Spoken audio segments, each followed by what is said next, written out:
light will cut through the darkness!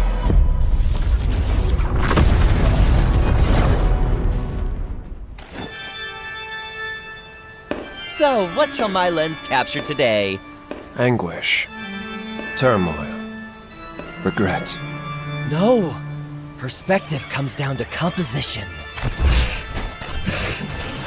Only a photograph can capture unexpected beauty. I believe we found the answer. Allow me to introduce myself. I'm Marcel, a photographer. And Clamar! Yes, we are one. We capture art's every moment.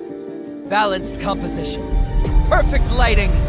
Art at its finest. Despite the overflowing emotions, I still feel something is missing. Then look outward through my lens. Perhaps I need to look inward. A letter, sir. It's time to seek new inspiration.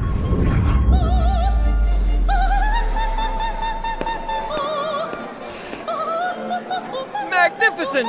But it's not what you're after, right? My admiration has never been confined to what's on the surface.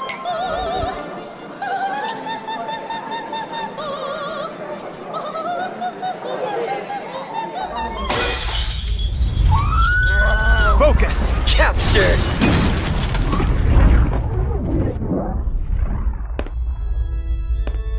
Perhaps art isn't about perfection. Sometimes, art is the unexpected. Who knew imperfection could create such beauty? It seems our hero has found a new interpretation of art. Amen. Art can be expressed in many forms, after all.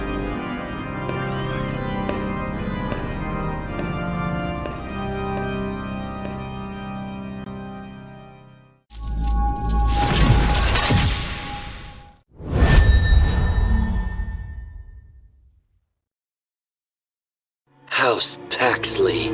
We share the same blood, yet walk on opposite paths.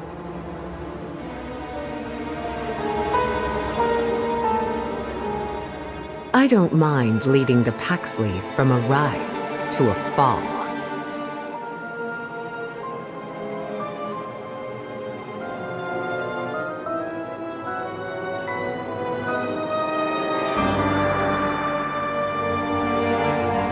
It is better to be feared than loved, if you cannot both. I'm bound, I know, be it family or destiny.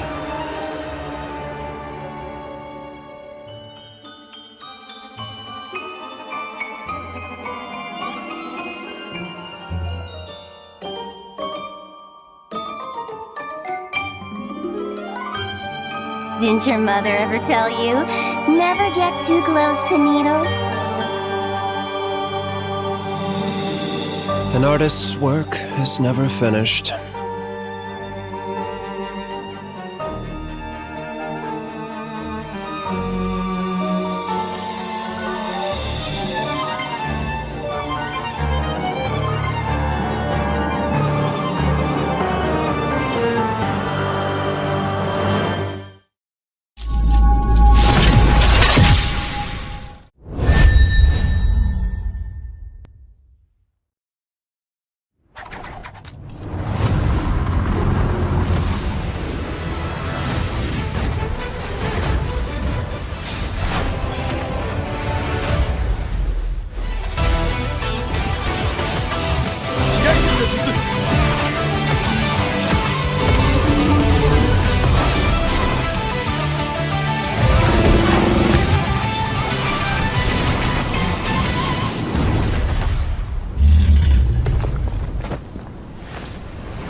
愚かなる弟よ。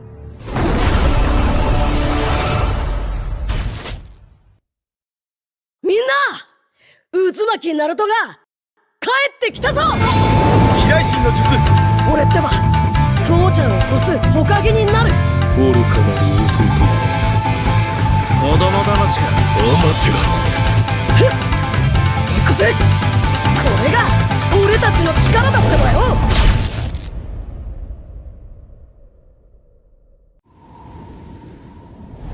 Solace. The kid says demons have invaded the border. Solace! It's been far too long. We got a new Leonin in the squad. He reminds me of you.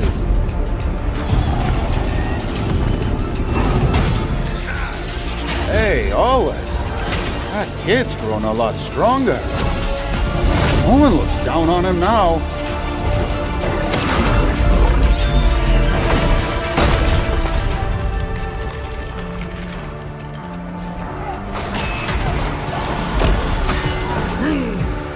Hey, kid! Yeah!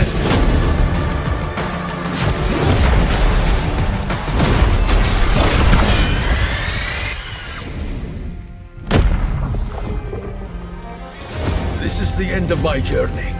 The road ahead. I'll leave it to you, kid.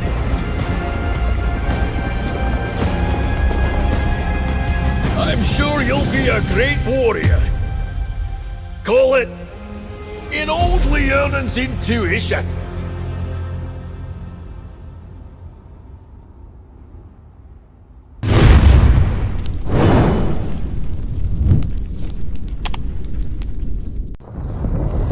We've searched all this time for this. A place devoid of life. Devoid of any future.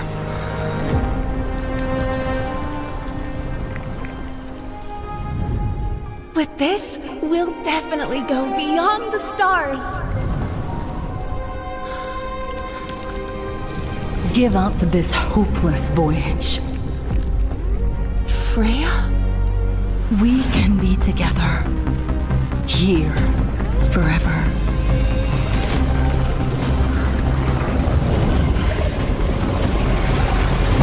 Don't leave. Stay here with me.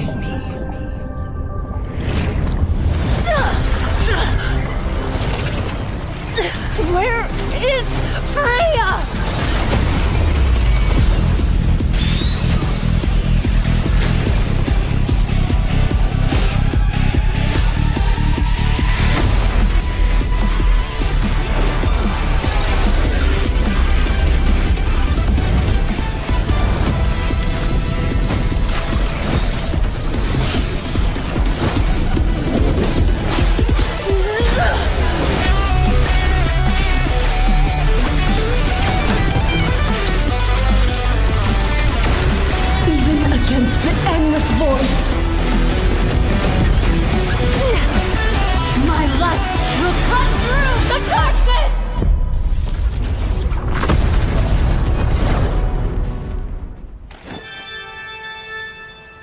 So, what shall my lens capture today?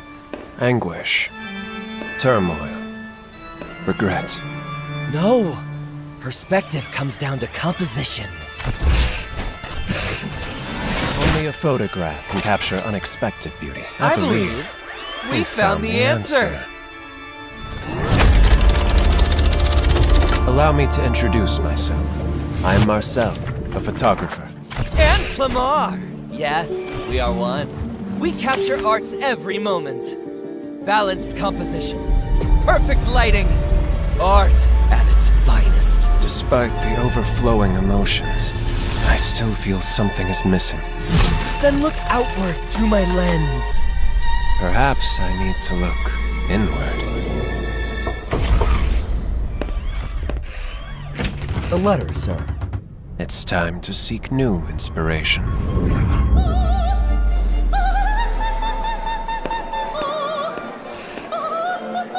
Magnificent! But it's not what you're after, right? My admiration has never been confined to what's on the surface.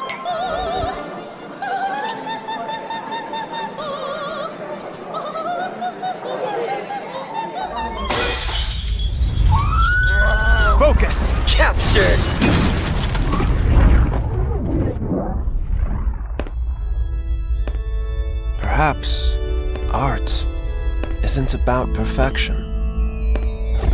Sometimes, art is the unexpected. Who knew imperfection could create such beauty?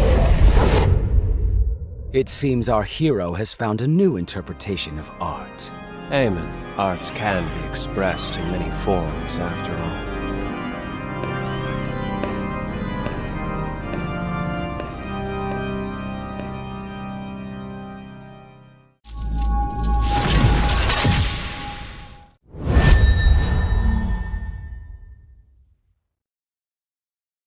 House Paxley. We share the same blood, yet walk on opposite paths.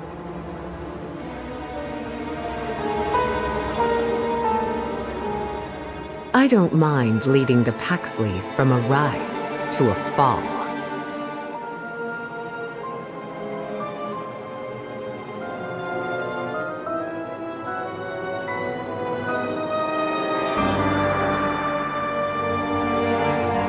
It is better to be feared than loved, if you cannot both. I'm bound by be it family or destiny.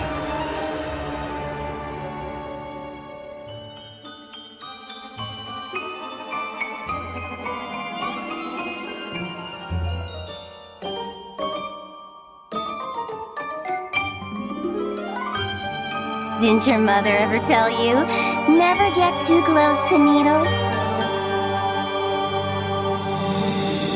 An artist's work is never finished.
愚かなる弟よ。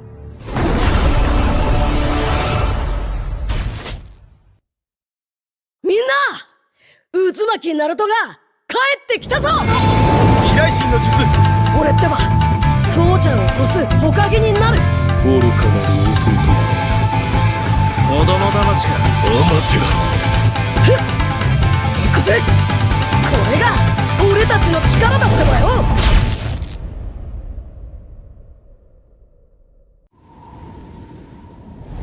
Solace. The kid says demons have invaded the border. Solace!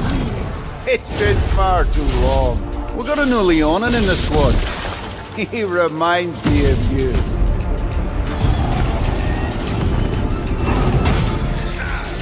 Hey, Solace.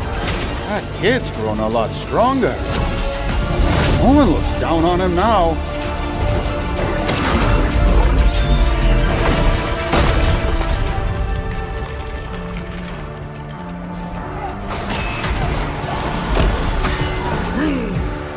Hey, kid! Dad!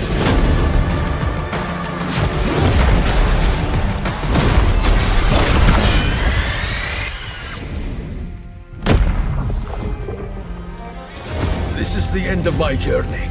The road ahead. I'll leave it to you, kid.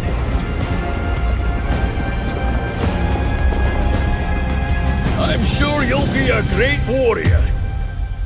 Call it in old Leonan's intuition.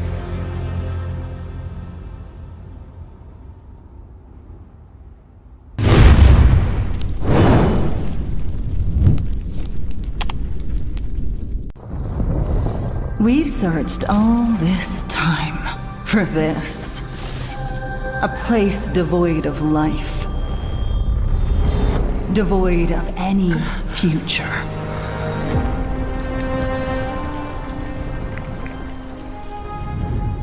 With this, we'll definitely go beyond the stars. Give up this hopeless voyage. Freya? We can be together. Here. Forever.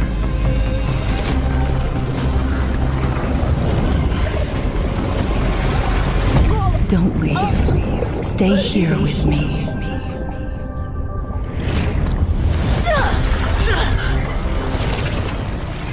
Where is Freya?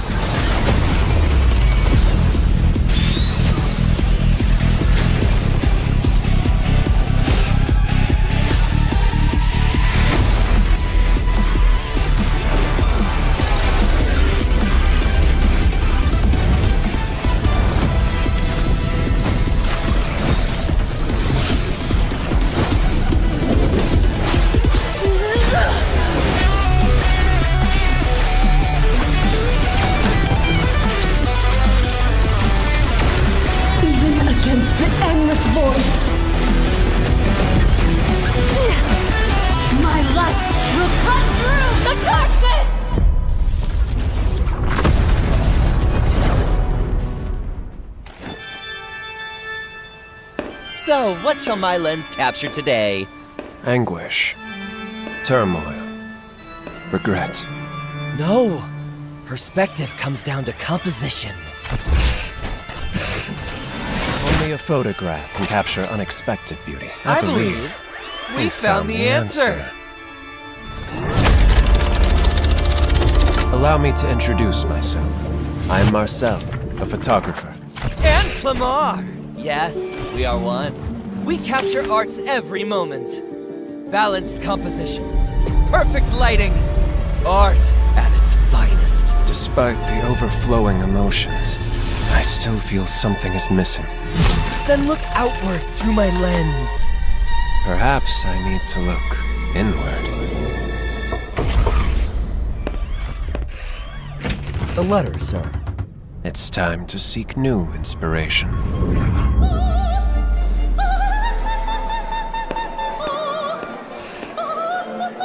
Magnificent! But it's not what you're after, right? My admiration has never been confined to what's on the surface.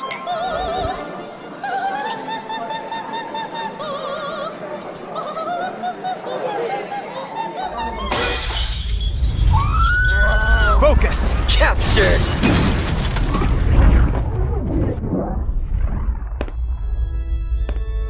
Perhaps art isn't about perfection.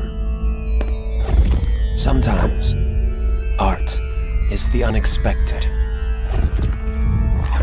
Who knew imperfection could create such beauty? It seems our hero has found a new interpretation of art. Amen. Art can be expressed in many forms, after all.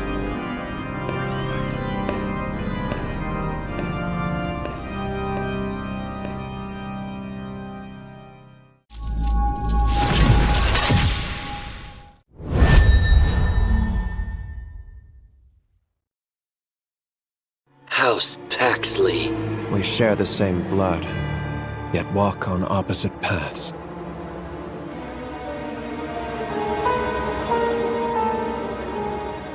I don't mind leading the Paxleys from a rise to a fall.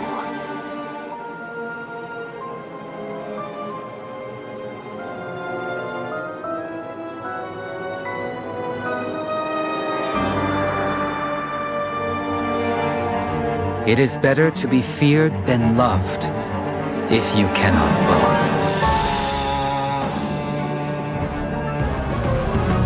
I'm bound by be it family or destiny.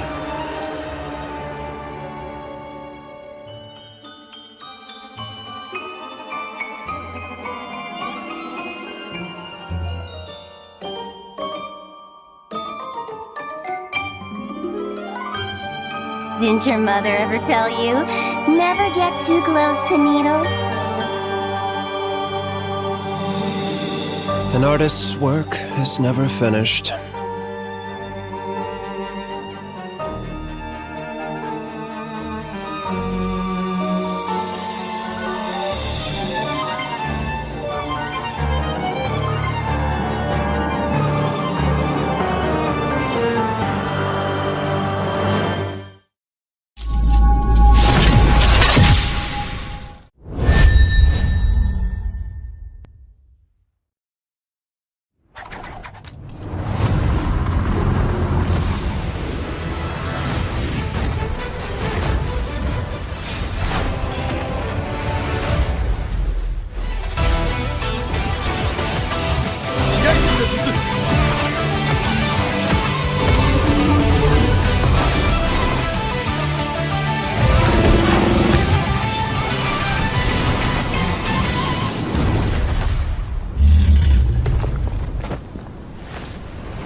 Minna! 渦巻きナルトが帰ってきたぞ。飛来神の術。俺ってば父ちゃんを越す火影になる。愚かなる弟よ。子供騙しか。アマテラス。行くぜ。これが俺たちの力だってばよ。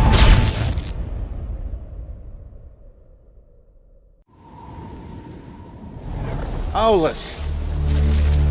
The kid says demons have invaded the border. Solace! It's been far too long. We got a new Leonin in the squad. He reminds me of you.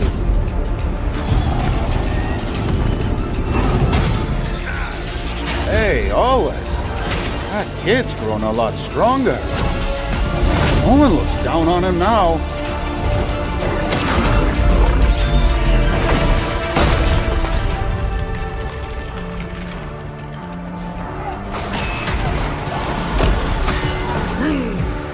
Hey, kid! Kid!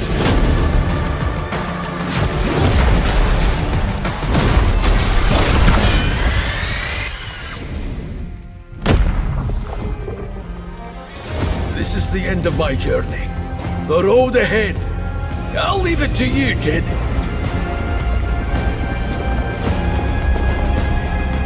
I'm sure you'll be a great warrior. Call it in old Leonin's intuition.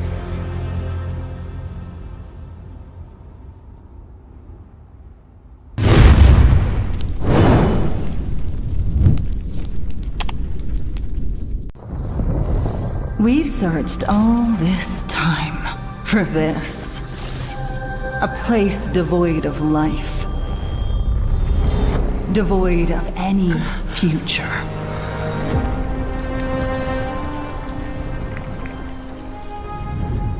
With this, we'll definitely go beyond the stars. Give up this hopeless voyage. Freya?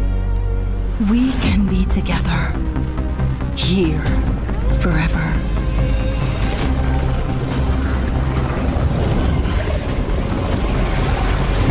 Don't leave. Stay here with me.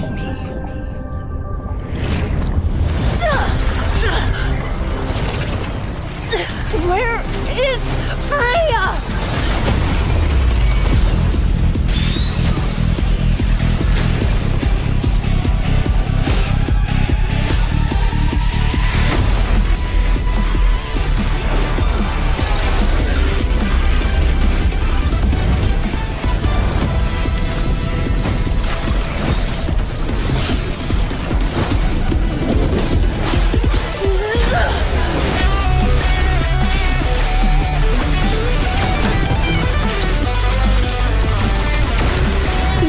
Against the endless void, my light will cut through the darkness!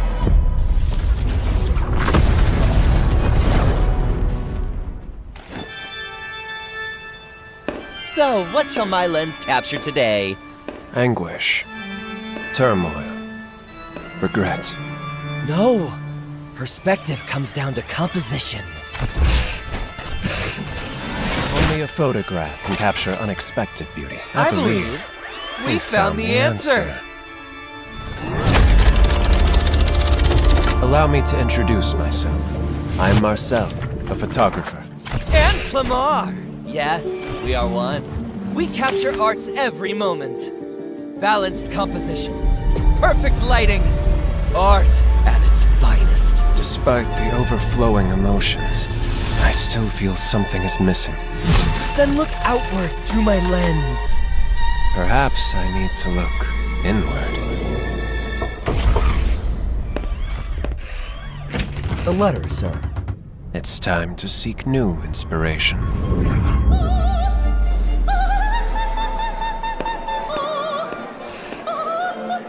Magnificent!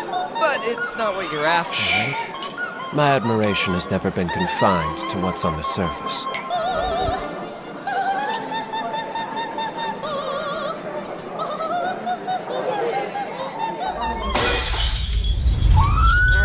Focus! Captured!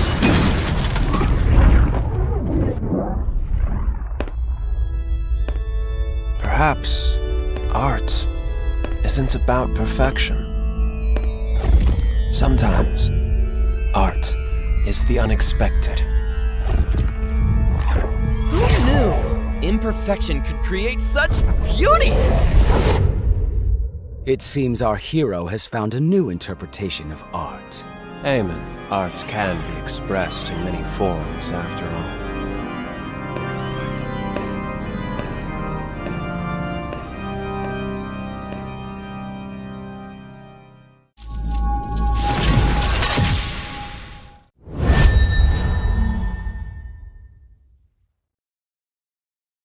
House Paxley. We share the same blood, yet walk on opposite paths.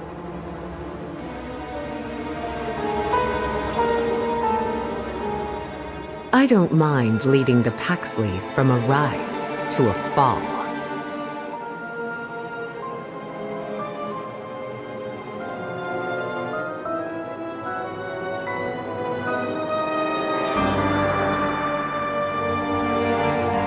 It is better to be feared than loved, if you cannot both.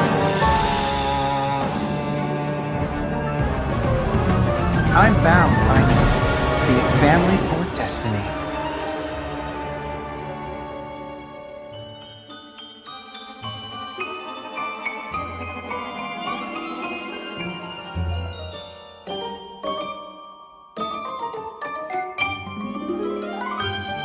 Didn't your mother ever tell you, never get too close to needles? An artist's work is never finished.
愚かなる弟よ。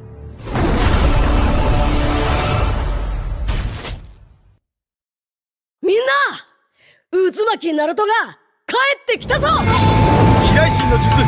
俺ってば父ちゃんを越す火影になる。愚かなる弟よ。子供騙しか。アマテラス。行くぜ。これが俺たちの力だってばよ。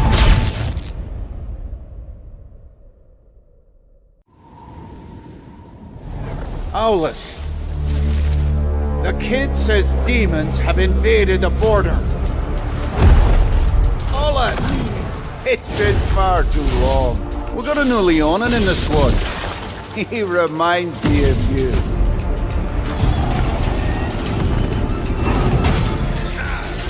Hey, Solace. That kid's grown a lot stronger. No one looks down on him now.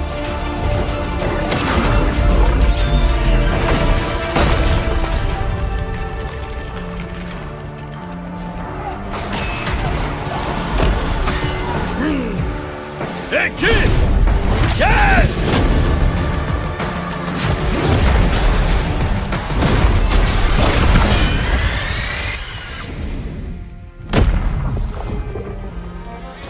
This is the end of my journey. The road ahead. I'll leave it to you, kid.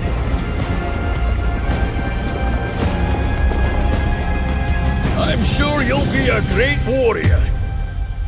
Call it in old Leonin's intuition.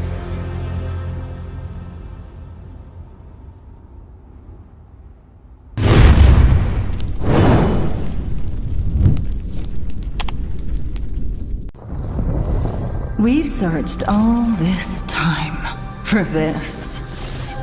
A place devoid of life. Devoid of any future.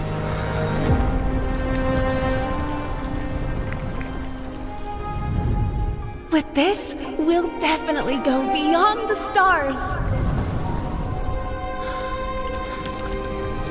Give up this hopeless voyage. Freya? We can be together. Here. Forever.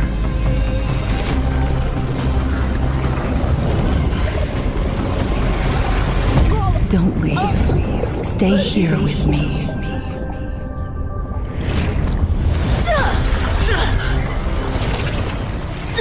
Where is Freya?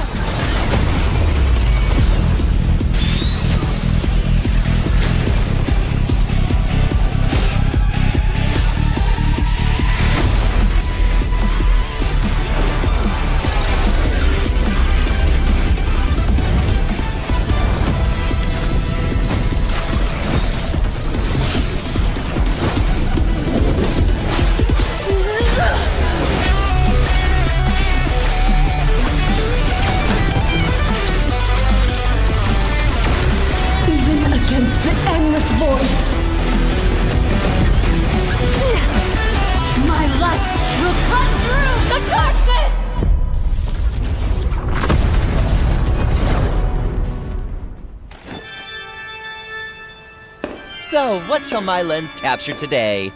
Anguish. Turmoil. Regret. No! Perspective comes down to composition. Only a photograph can capture unexpected beauty. I believe we found the answer. Allow me to introduce myself. I am Marcel, a photographer. And Clamar! Yes, we are one. We capture art's every moment. Balanced composition. Perfect lighting. Art at its finest. Despite the overflowing emotions, I still feel something is missing. Then look outward through my lens. Perhaps I need to look inward. The letter, sir. It's time to seek new inspiration.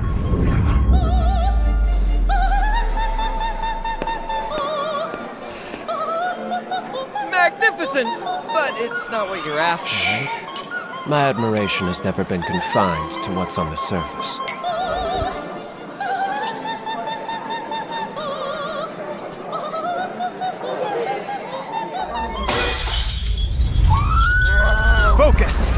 monster!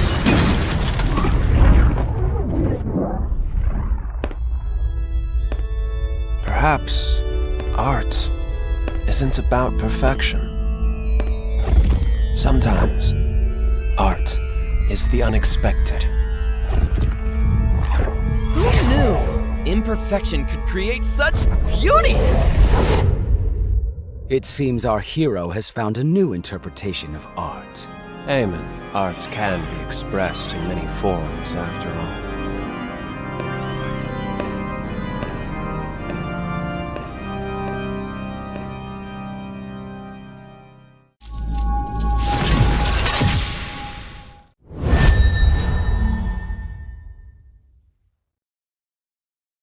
House Taxley. We share the same blood, yet walk on opposite paths.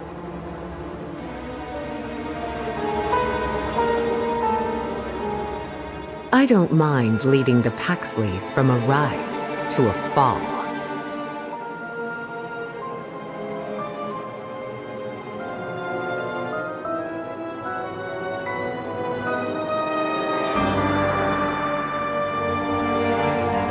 It is better to be feared than loved, if you cannot both. I'm bound by be it family or destiny.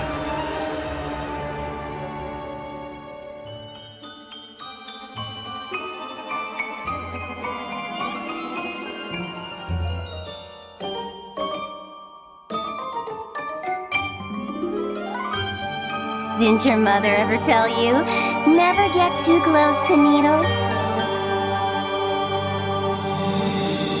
An artist's work is never finished.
愚かなる弟よ。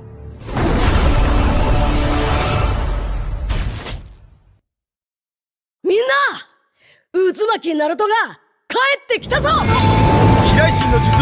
俺ってば父ちゃんを越す火影になる。愚かなる弟よ。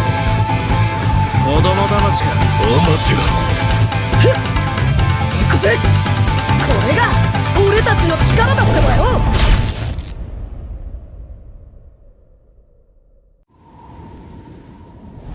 Solace. The kid says demons have invaded the border. Solace! It's been far too long. We got a new Leonin in the squad. He reminds me of you.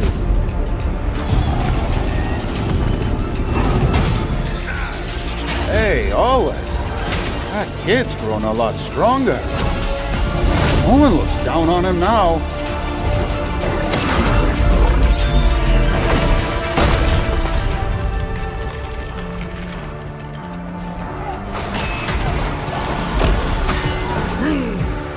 Hey, kid! Dad!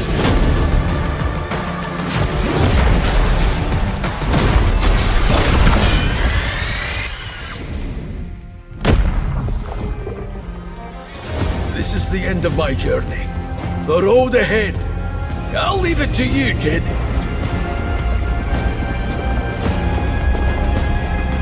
I'm sure you'll be a great warrior. Call it in old Leonan's intuition.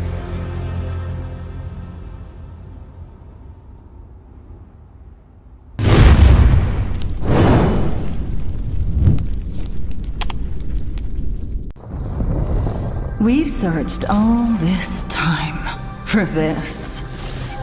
A place devoid of life.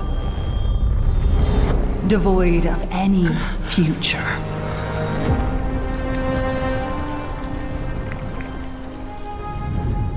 With this, we'll definitely go beyond the stars. Give up this hopeless voyage. Freya? We can be together. Here. Forever.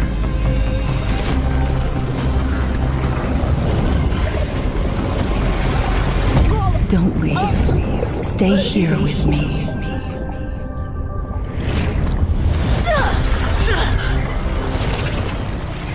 Where is Freya?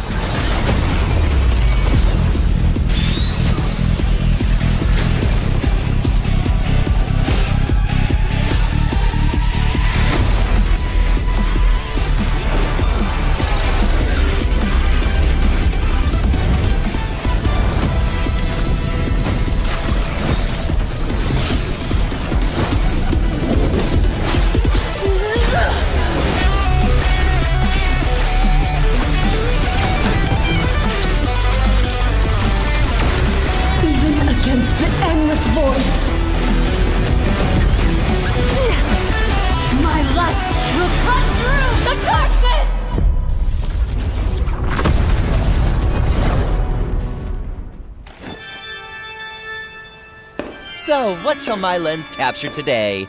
Anguish. Turmoil. Regret. No! Perspective comes down to composition. Only a photograph can capture unexpected beauty. I believe we found the answer. Allow me to introduce myself. I'm Marcel, a photographer. And Clamar! Yes, we are one. We capture art's every moment. Balanced composition. Perfect lighting. Art at its finest. Despite the overflowing emotions, I still feel something is missing. Then look outward through my lens. Perhaps I need to look inward. The letter, sir. It's time to seek new inspiration.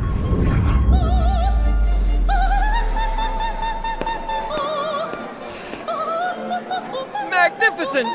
But it's not what you're after, right? My admiration has never been confined to what's on the surface.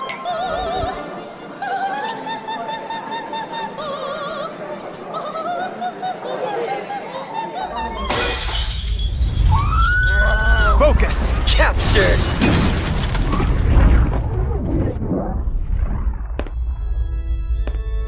Perhaps art isn't about perfection. Sometimes, art is the unexpected. Who knew imperfection could create such beauty? It seems our hero has found a new interpretation of art. Amen. Art can be expressed in many forms, after all.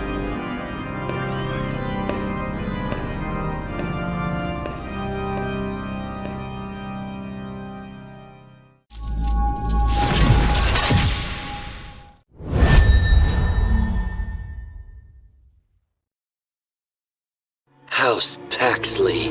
We share the same blood, yet walk on opposite paths.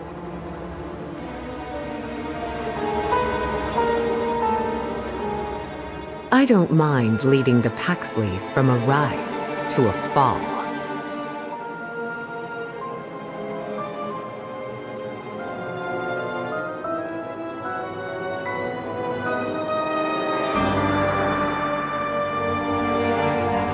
It is better to be feared than loved, if you cannot both.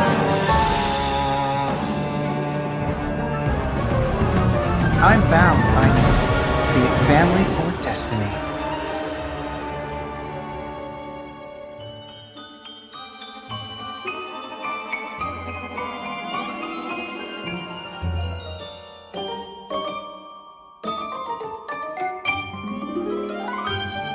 Didn't your mother ever tell you, never get too close to needles? An artist's work is never finished.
Minna! 渦巻きナルトが帰ってきたぞ。飛来神の術。俺ってば父ちゃんを越す火影になる。愚かなる弟よ。子供騙しか。アマテラス。行くぜ。これが俺たちの力だってばよ。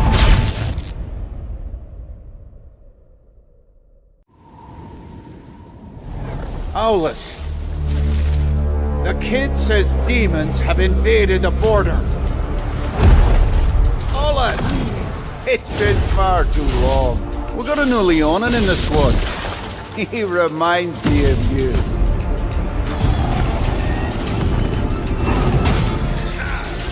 Hey, Solace. That kid's grown a lot stronger. No one looks down on him now.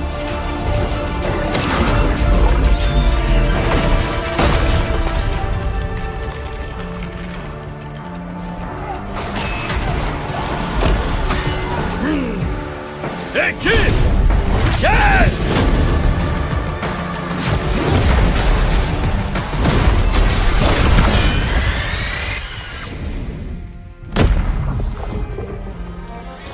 This is the end of my journey. The road ahead. I'll leave it to you, kid.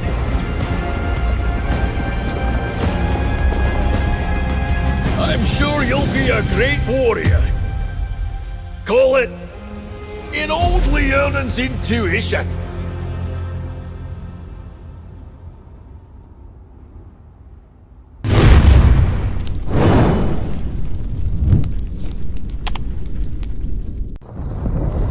We've searched all this time for this.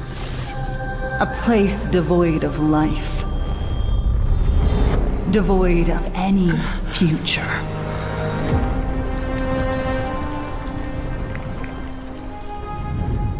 With this, we'll definitely go beyond the stars. Give up this hopeless voyage. Freya? We can be together. Here. Forever.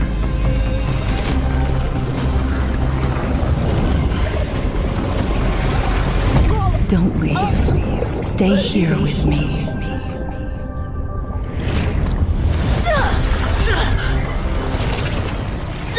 Where is Freya?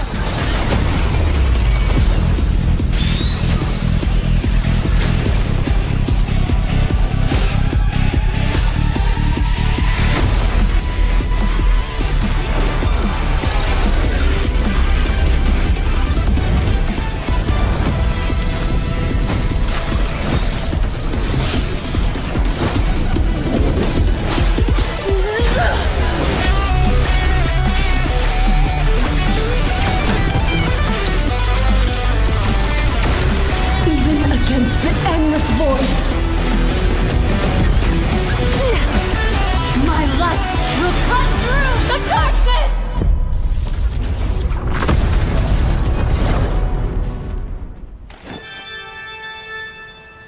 So, what shall my lens capture today? Anguish. Turmoil. Regret. No! Perspective comes down to composition. Only a photograph can capture unexpected beauty. I believe we found the answer. Allow me to introduce myself. I am Marcel, a photographer. And Clamar! Yes, we are one. We capture art's every moment. Balanced composition. Perfect lighting. Art at its finest. Despite the overflowing emotions, I still feel something is missing. Then look outward through my lens. Perhaps I need to look inward. A letter, sir. It's time to seek new inspiration.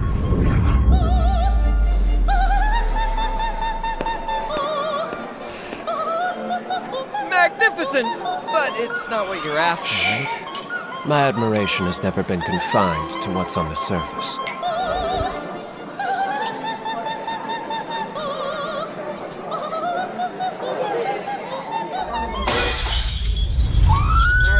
Focus! Captured!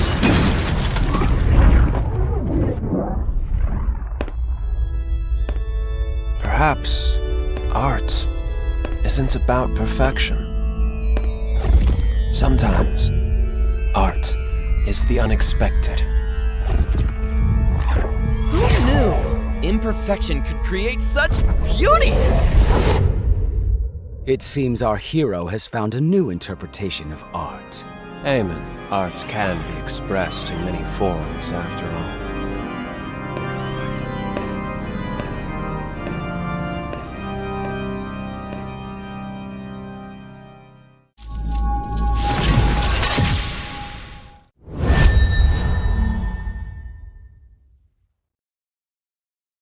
House Paxley.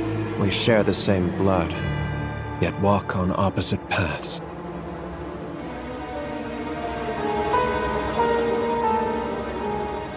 I don't mind leading the Paxleys from a rise to a fall.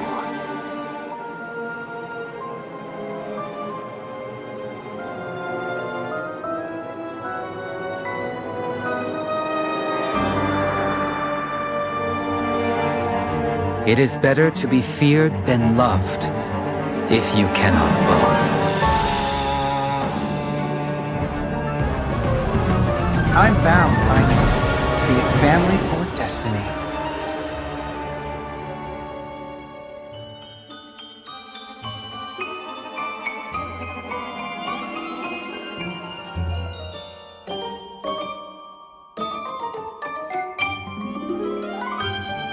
Didn't your mother ever tell you, never get too close to needles? An artist's work is never finished.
愚かなる弟よ。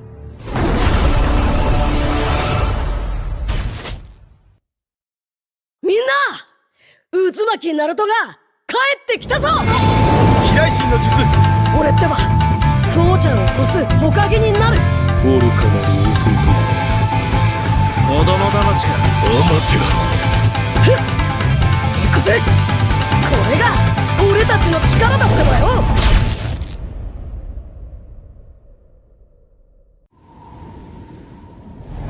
Solace. The kid says demons have invaded the border. Solace! It's been far too long. We got a new Leonin in the squad. He reminds me of you.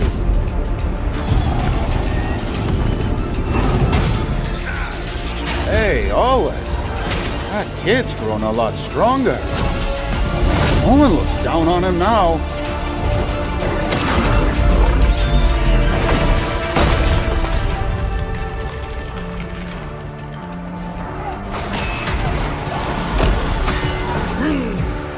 Hey, kid!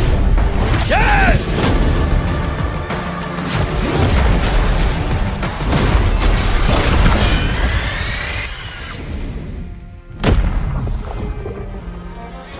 This is the end of my journey. The road ahead. I'll leave it to you, kid.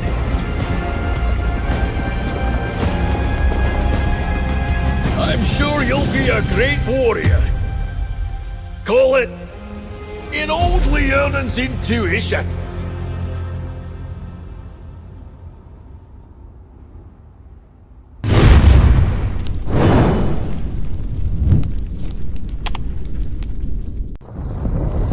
We've searched all this time for this. A place devoid of life. Devoid of any future.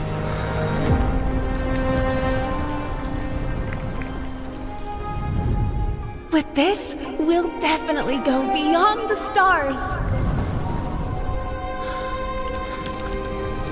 Give up this hopeless voyage. Freya? We can be together. Here. Forever.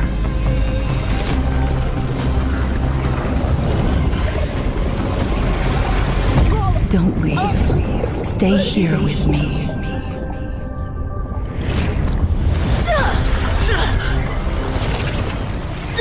Where is Freya?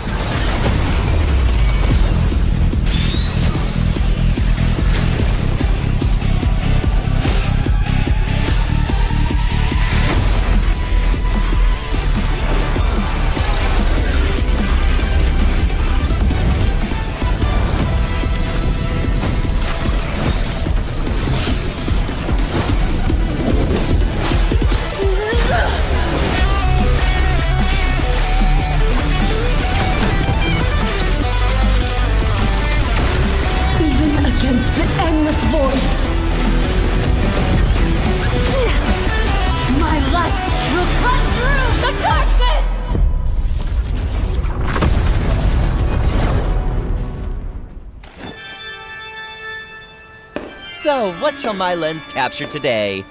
Anguish. Turmoil. Regret. No! Perspective comes down to composition. Only a photograph can capture unexpected beauty. I believe we found the answer. Allow me to introduce myself. I'm Marcel, a photographer. And Clamar! Yes, we are one. We capture art's every moment. Balanced composition. Perfect lighting. Art at its finest. Despite the overflowing emotions, I still feel something is missing. Then look outward through my lens. Perhaps I need to look inward. A letter, sir.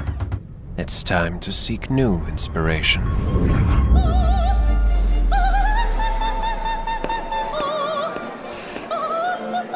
Magnificent! But it's not what you're after, right? My admiration has never been confined to what's on the surface.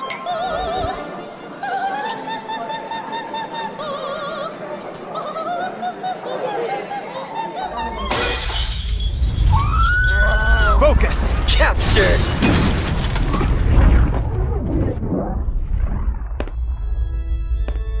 Perhaps art isn't about perfection. Sometimes art is the unexpected. Who knew imperfection could create such beauty? It seems our hero has found a new interpretation of art. Amen. Art can be expressed in many forms, after all.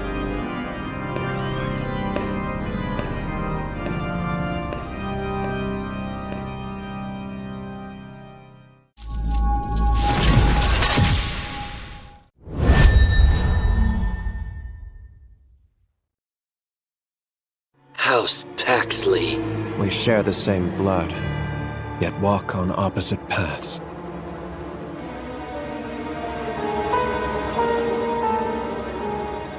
I don't mind leading the Paxleys from a rise to a fall.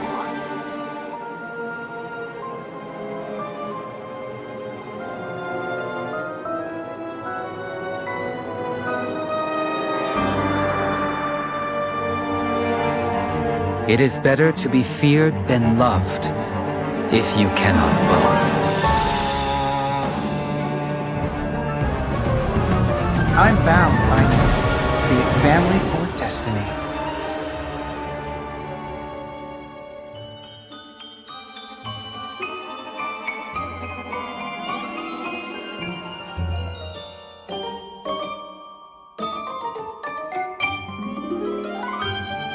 Didn't your mother ever tell you, never get too close to needles?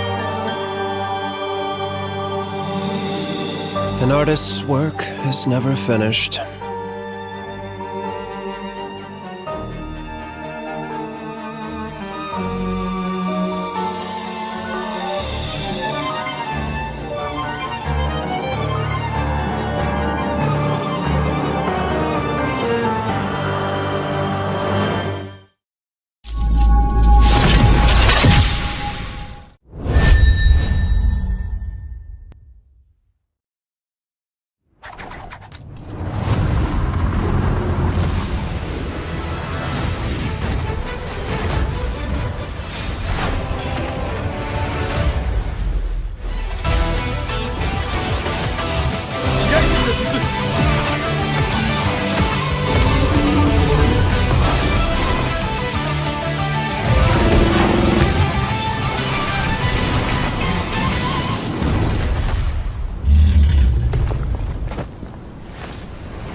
ナルトが帰ってきたぞ。飛来神の術。俺ってば父ちゃんを越す火影になる。愚かなる弟。子供騙しがアマテラス。行くぜ。これが俺たちの力だってばよ。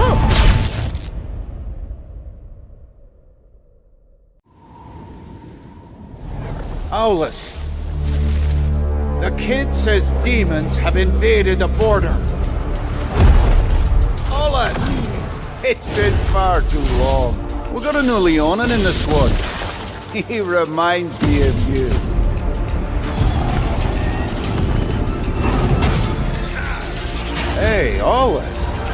That kid's grown a lot stronger. No one looks down on him now.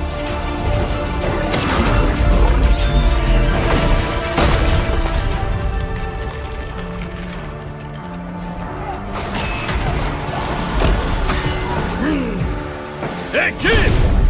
Kid!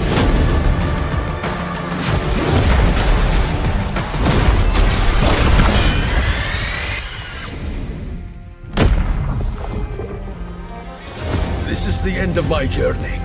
The road ahead. I'll leave it to you, kid.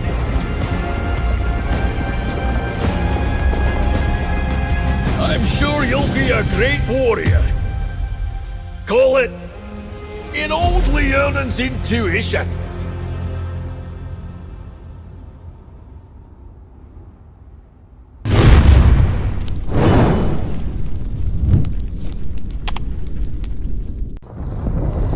We've searched all this time for this.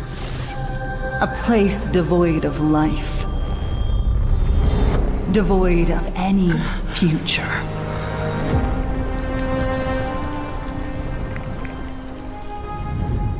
With this, we'll definitely go beyond the stars.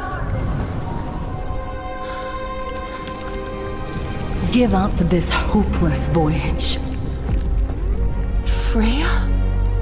We can be together. Here. Forever.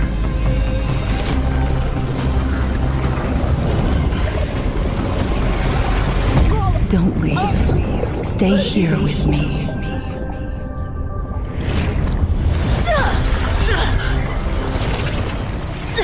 Where is Freya?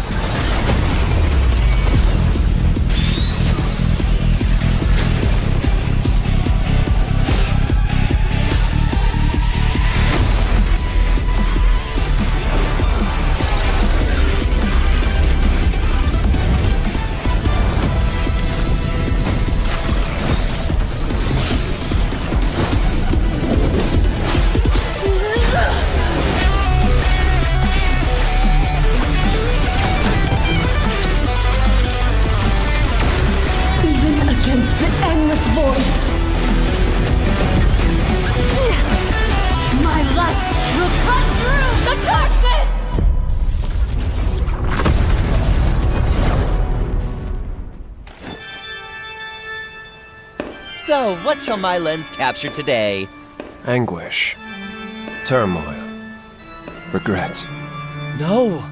Perspective comes down to composition. Only a photograph can capture unexpected beauty. I believe we found the answer. Allow me to introduce myself. I am Marcel, a photographer. And Clamar! Yes, we are one. We capture art's every moment. Balanced composition. Perfect lighting. Art at its finest. Despite the overflowing emotions, I still feel something is missing. Then look outward through my lens. Perhaps I need to look inward. The letter, sir. It's time to seek new inspiration.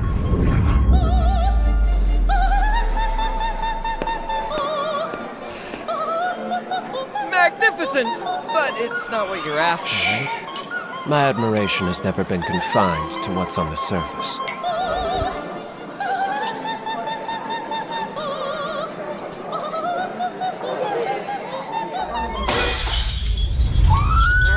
Focus! Captured!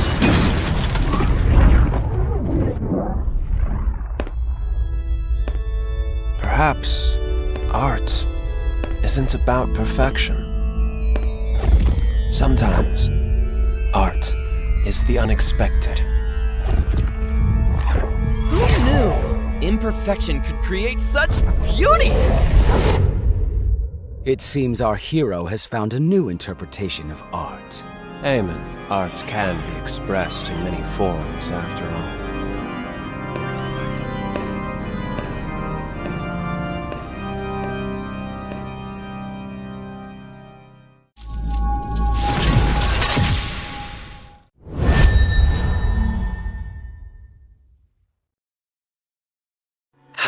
Taxley. We share the same blood, yet walk on opposite paths.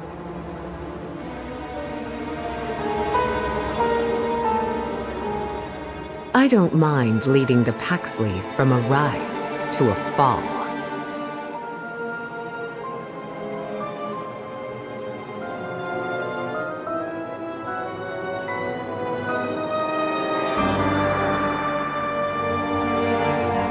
It is better to be feared than loved, if you cannot both. I'm bound by be it family or destiny.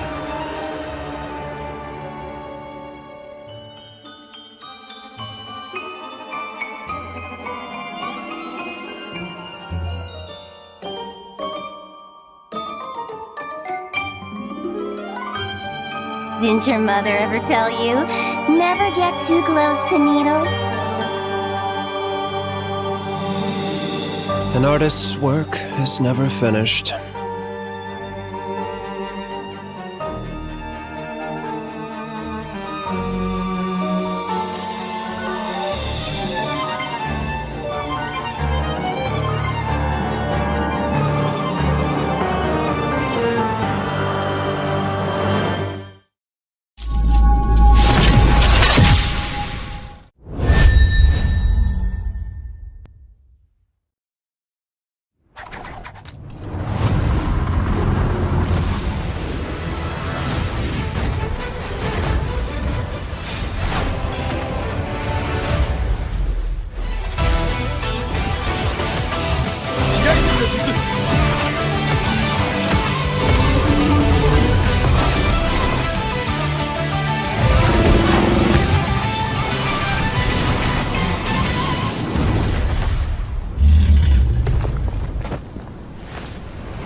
Minna!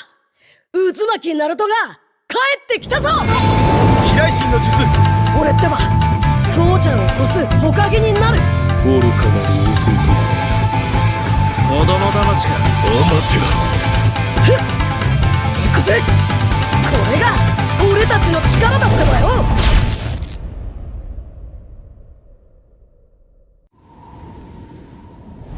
Solace.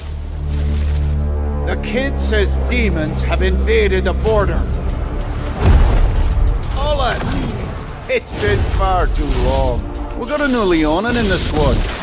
He reminds me of you.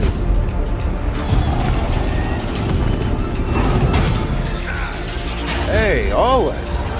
That kid's grown a lot stronger. No one looks down on him now.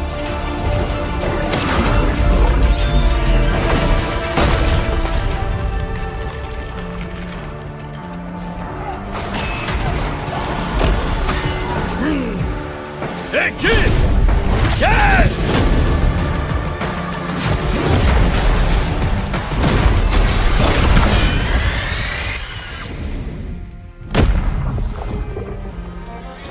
This is the end of my journey.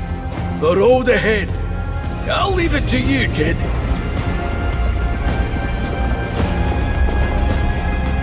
I'm sure you'll be a great warrior. Call it in old Leonin's intuition.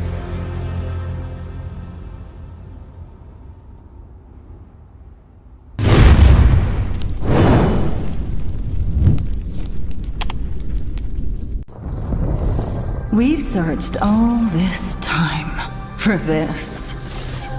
A place devoid of life. Devoid of any future.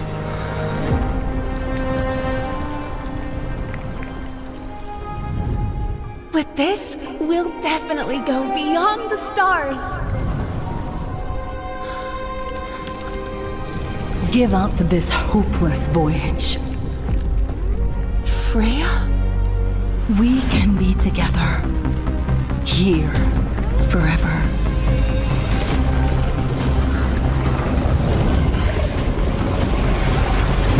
Don't leave. Stay here with me.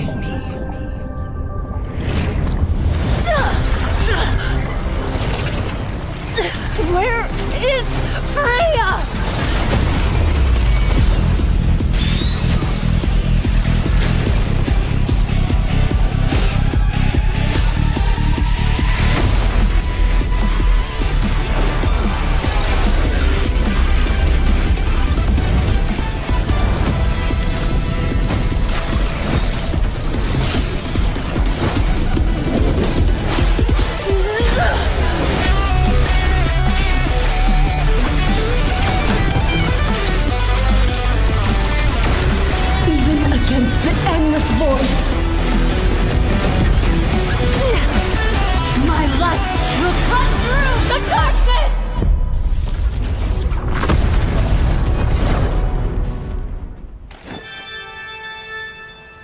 So, what shall my lens capture today?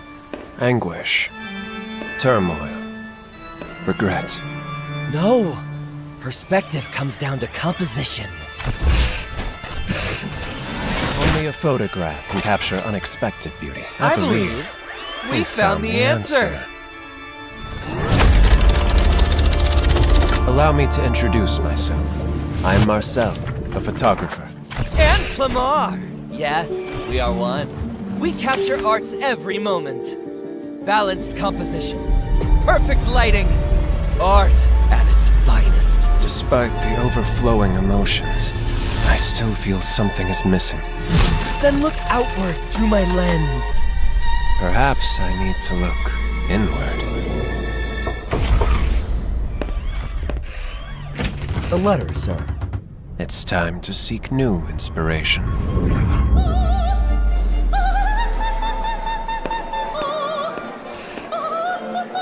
Magnificent! But it's not what you're after, right? My admiration has never been confined to what's on the surface.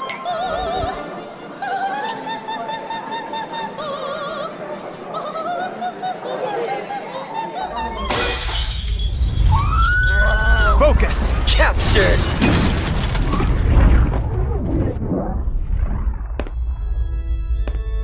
Perhaps art isn't about perfection. Sometimes, art is the unexpected. Who knew imperfection could create such beauty? It seems our hero has found a new interpretation of art. Amen. Art can be expressed in many forms, after all.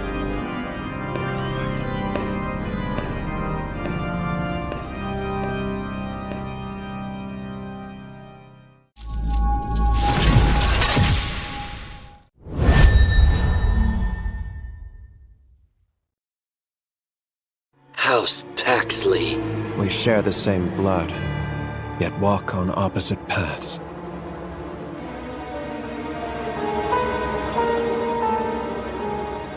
I don't mind leading the Paxleys from a rise to a fall.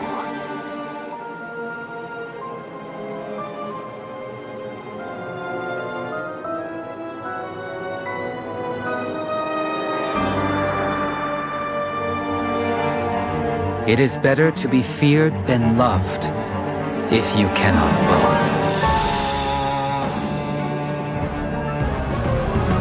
I'm bound by be it family or destiny.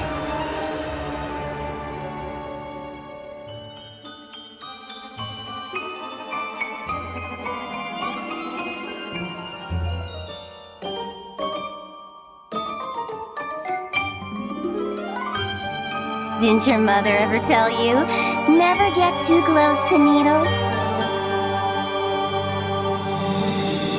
An artist's work is never finished.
かなる弟よ。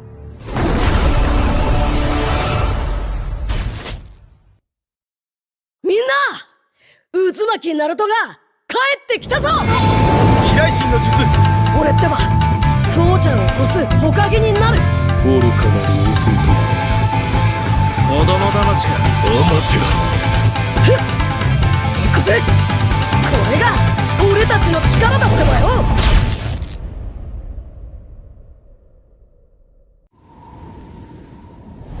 Solace. The kid says demons have invaded the border. Solace! It's been far too long. We got a new Leonin in this one. He reminds me of you.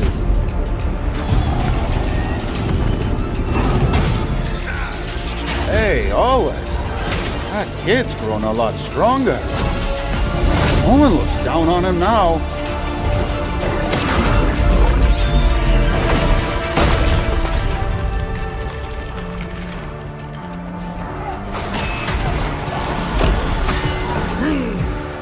Hey, kid! Kid!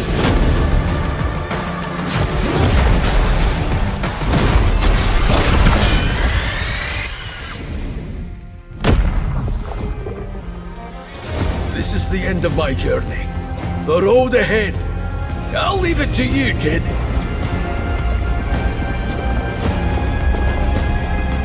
I'm sure you'll be a great warrior. Call it in old Leonin's intuition.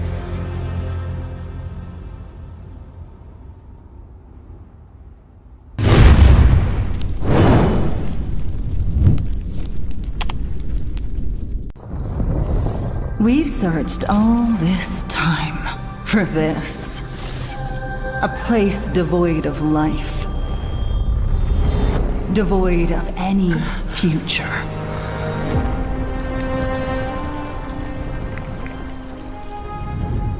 With this, we'll definitely go beyond the stars. Give up this hopeless voyage. Freya? We can be together. Here. Forever.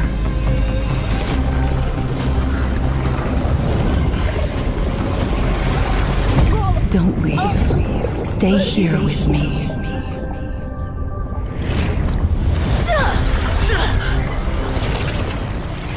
Where is Freya?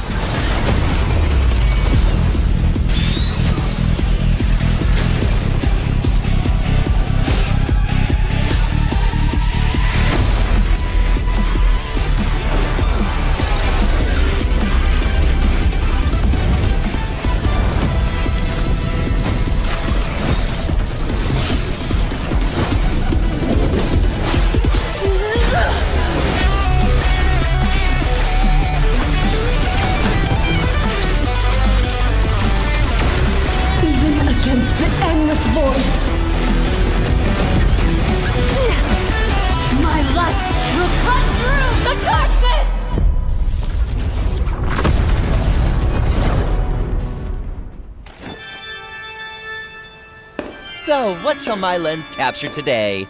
Anguish. Turmoil. Regret. No! Perspective comes down to composition. Only a photograph can capture unexpected beauty. I believe we found the answer. Allow me to introduce myself. I am Marcel, a photographer. And Clamar!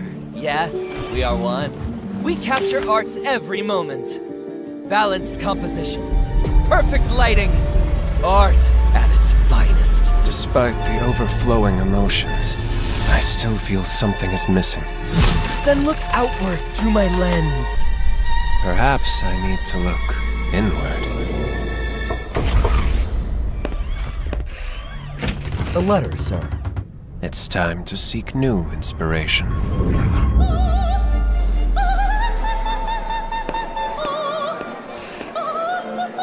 Magnificent! But it's not what you're after, right? My admiration has never been confined to what's on the surface.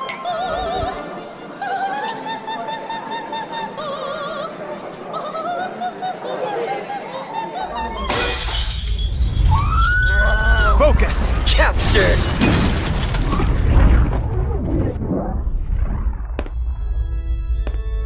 Perhaps art isn't about perfection. Sometimes art is the unexpected. Who knew imperfection could create such beauty? It seems our hero has found a new interpretation of art. Amen. Arts can be expressed in many forms, after all.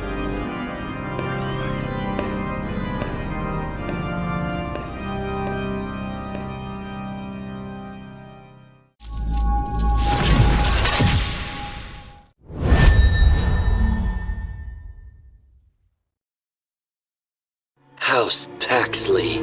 We share the same blood, yet walk on opposite paths.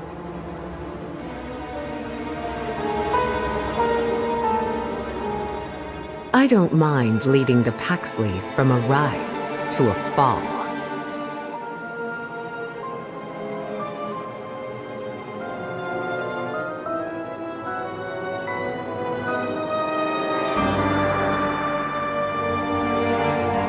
It is better to be feared than loved, if you cannot both.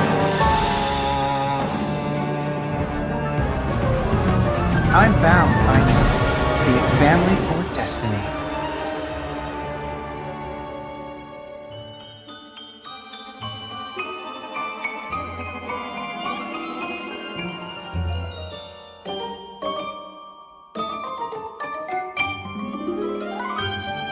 Didn't your mother ever tell you, never get too close to needles? An artist's work is never finished.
Minna!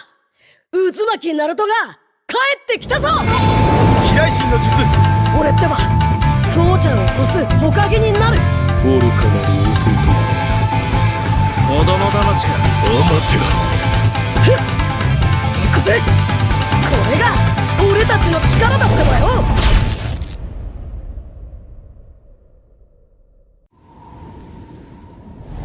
Solace.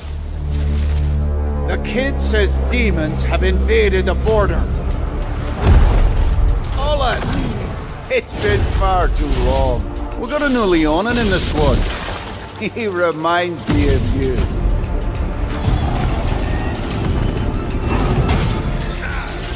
Hey, Solace. That kid's grown a lot stronger. No one looks down on him now.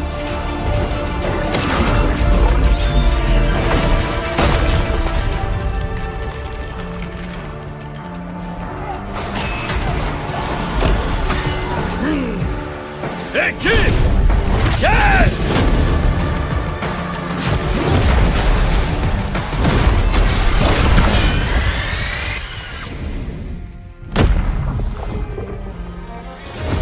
that's the end of my journey. The road ahead. I'll leave it to you, kid.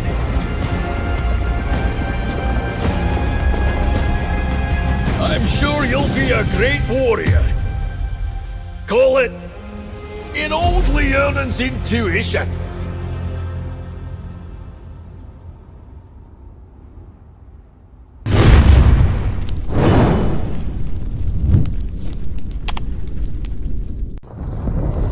We've searched all this time for this.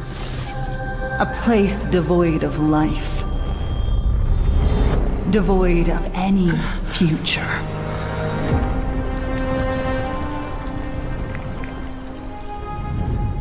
With this, we'll definitely go beyond the stars. Give up this hopeless voyage. Freya? We can be together.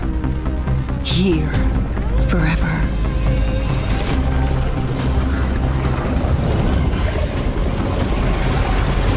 Don't leave. Stay here with me.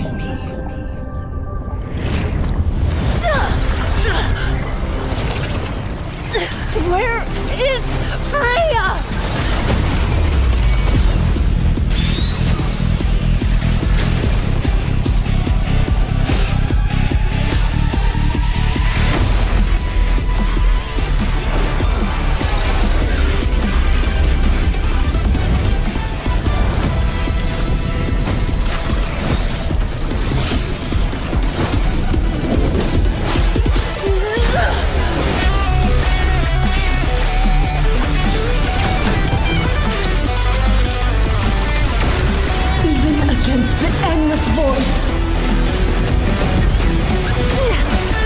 My light will cut through the darkness!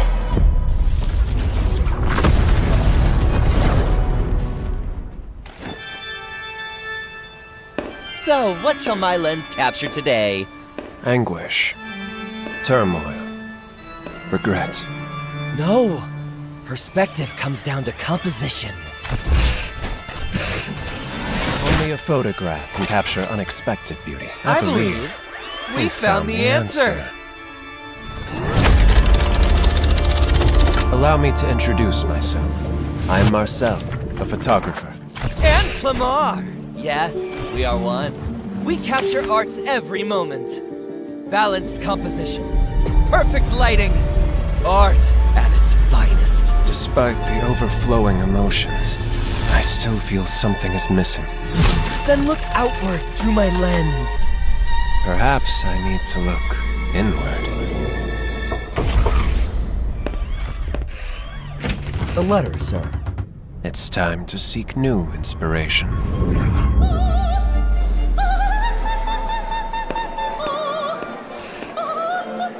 Magnificent! But it's not what you're after, right? My admiration has never been confined to what's on the surface.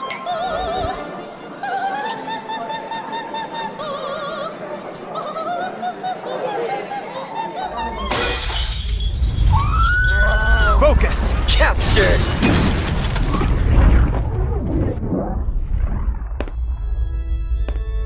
Perhaps art isn't about perfection. Sometimes, art is the unexpected. Who knew imperfection could create such beauty? It seems our hero has found a new interpretation of art. Amen. Art can be expressed in many forms, after all.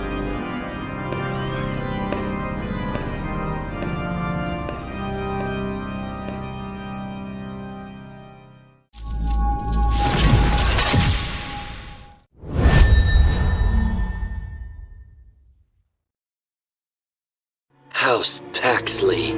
We share the same blood, yet walk on opposite paths.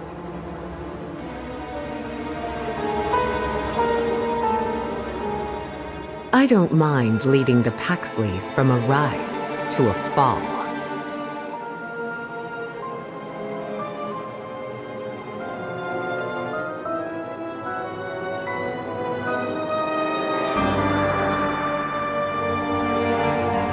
It is better to be feared than loved, if you cannot both. I'm bound by be it family or destiny.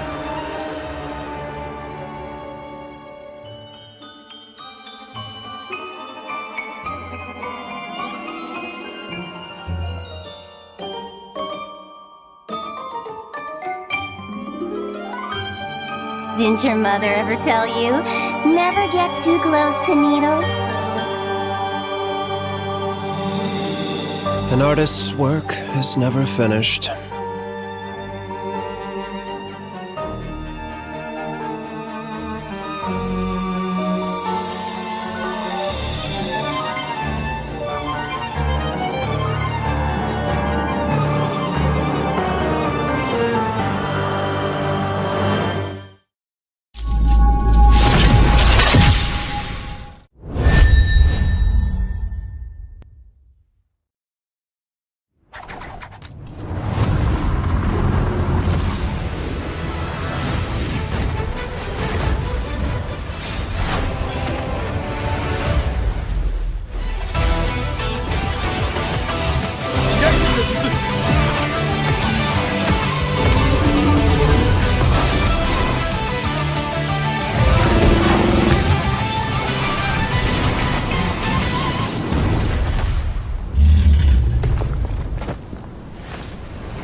Minna!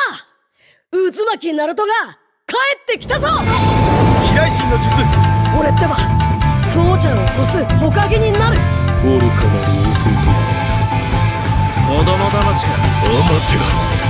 ふっ行くぜ。これが俺たちの力だってばよ。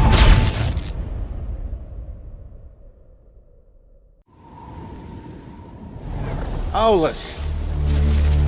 The kid says demons have invaded the border. Solace! It's been far too long. We got a new Leonin in this one. He reminds me of you.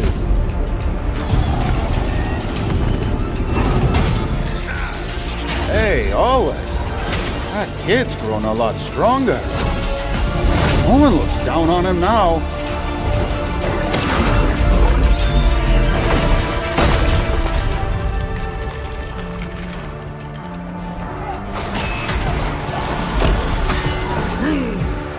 Hey, kid! Kid!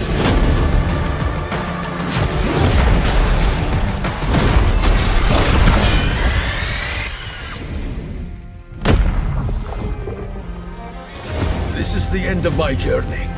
The road ahead. I'll leave it to you, kid.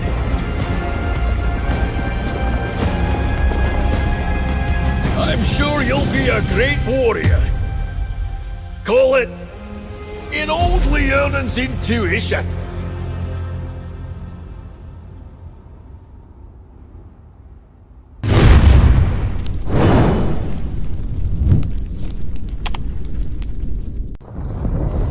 We've searched all this time for this. A place devoid of life. Devoid of any future.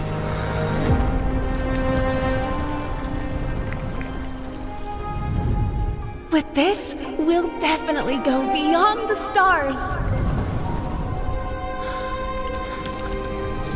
Give up this hopeless voyage. Freya? We can be together. Here. Forever.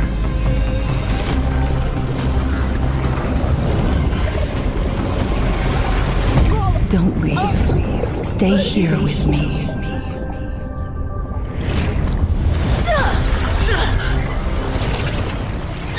Where is Freya?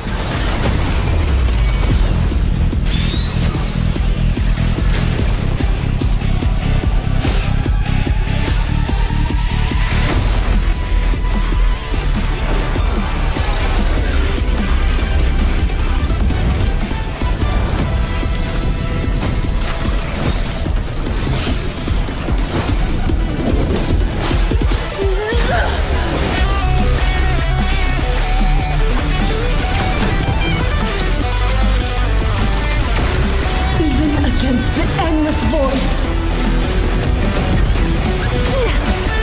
my light will cut through the darkness!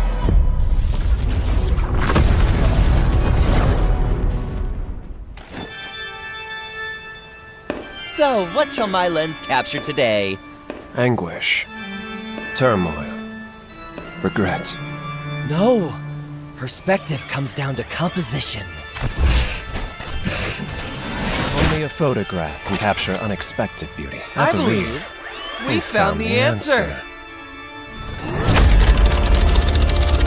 Allow me to introduce myself. I am Marcel, a photographer. And Clamar! Yes, we are one. We capture art's every moment. Balanced composition. Perfect lighting. Art at its finest. Despite the overflowing emotions, I still feel something is missing. Then look outward through my lens. Perhaps I need to look inward. The letter, sir. It's time to seek new inspiration.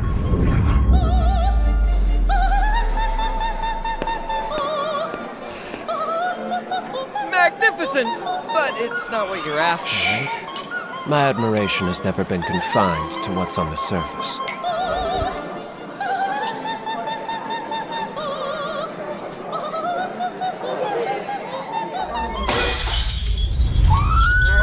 Focus! Capture!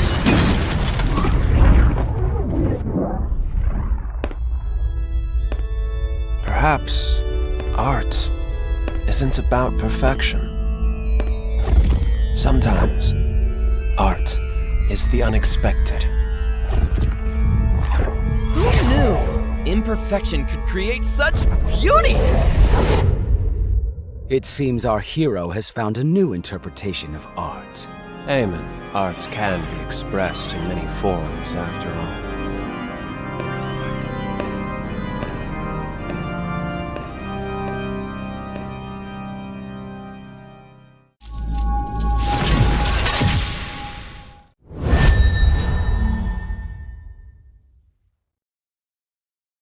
House Taxley. We share the same blood, yet walk on opposite paths.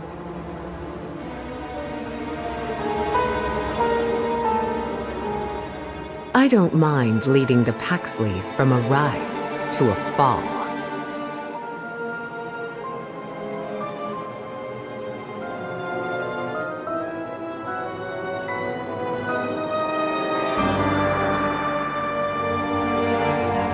It is better to be feared than loved, if you cannot both. I'm bound by be it family or destiny.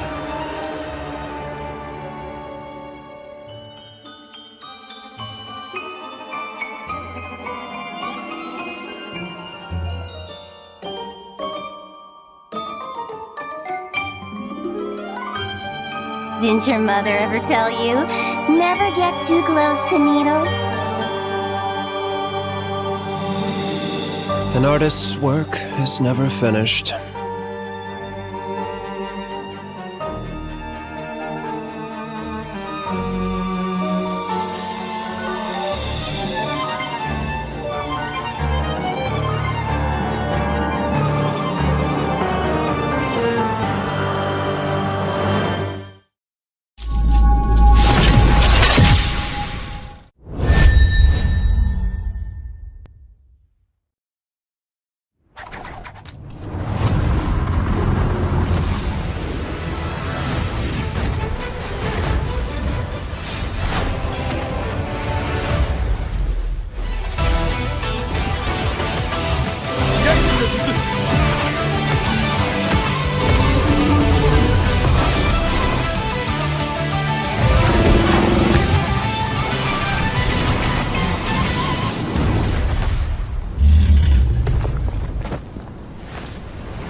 愚かなる弟よ。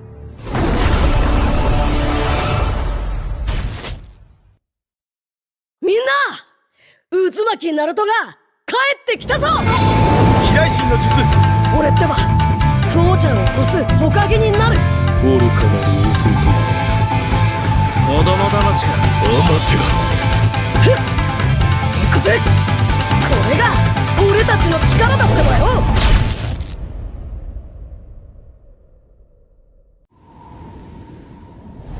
Solace.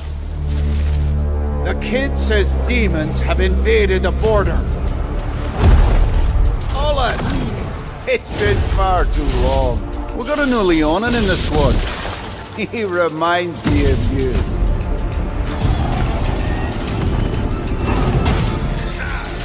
Hey, Solace. That kid's grown a lot stronger. No one looks down on him now.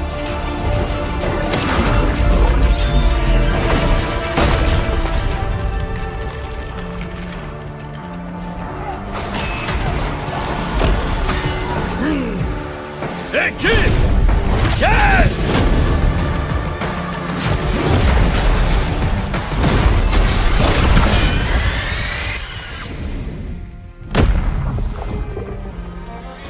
This is the end of my journey. The road ahead. I'll leave it to you, kid.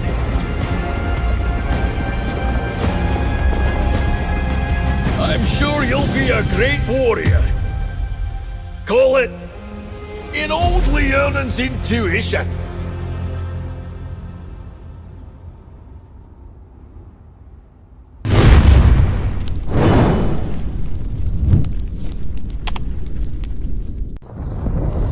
We've searched all this time for this.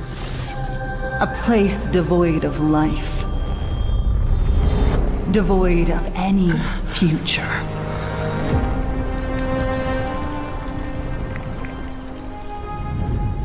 With this, we'll definitely go beyond the stars. Give up this hopeless voyage. Freya? We can be together. Here. Forever.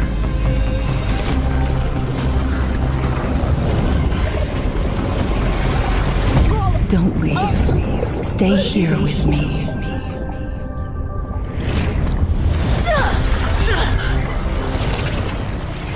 Where is Freya?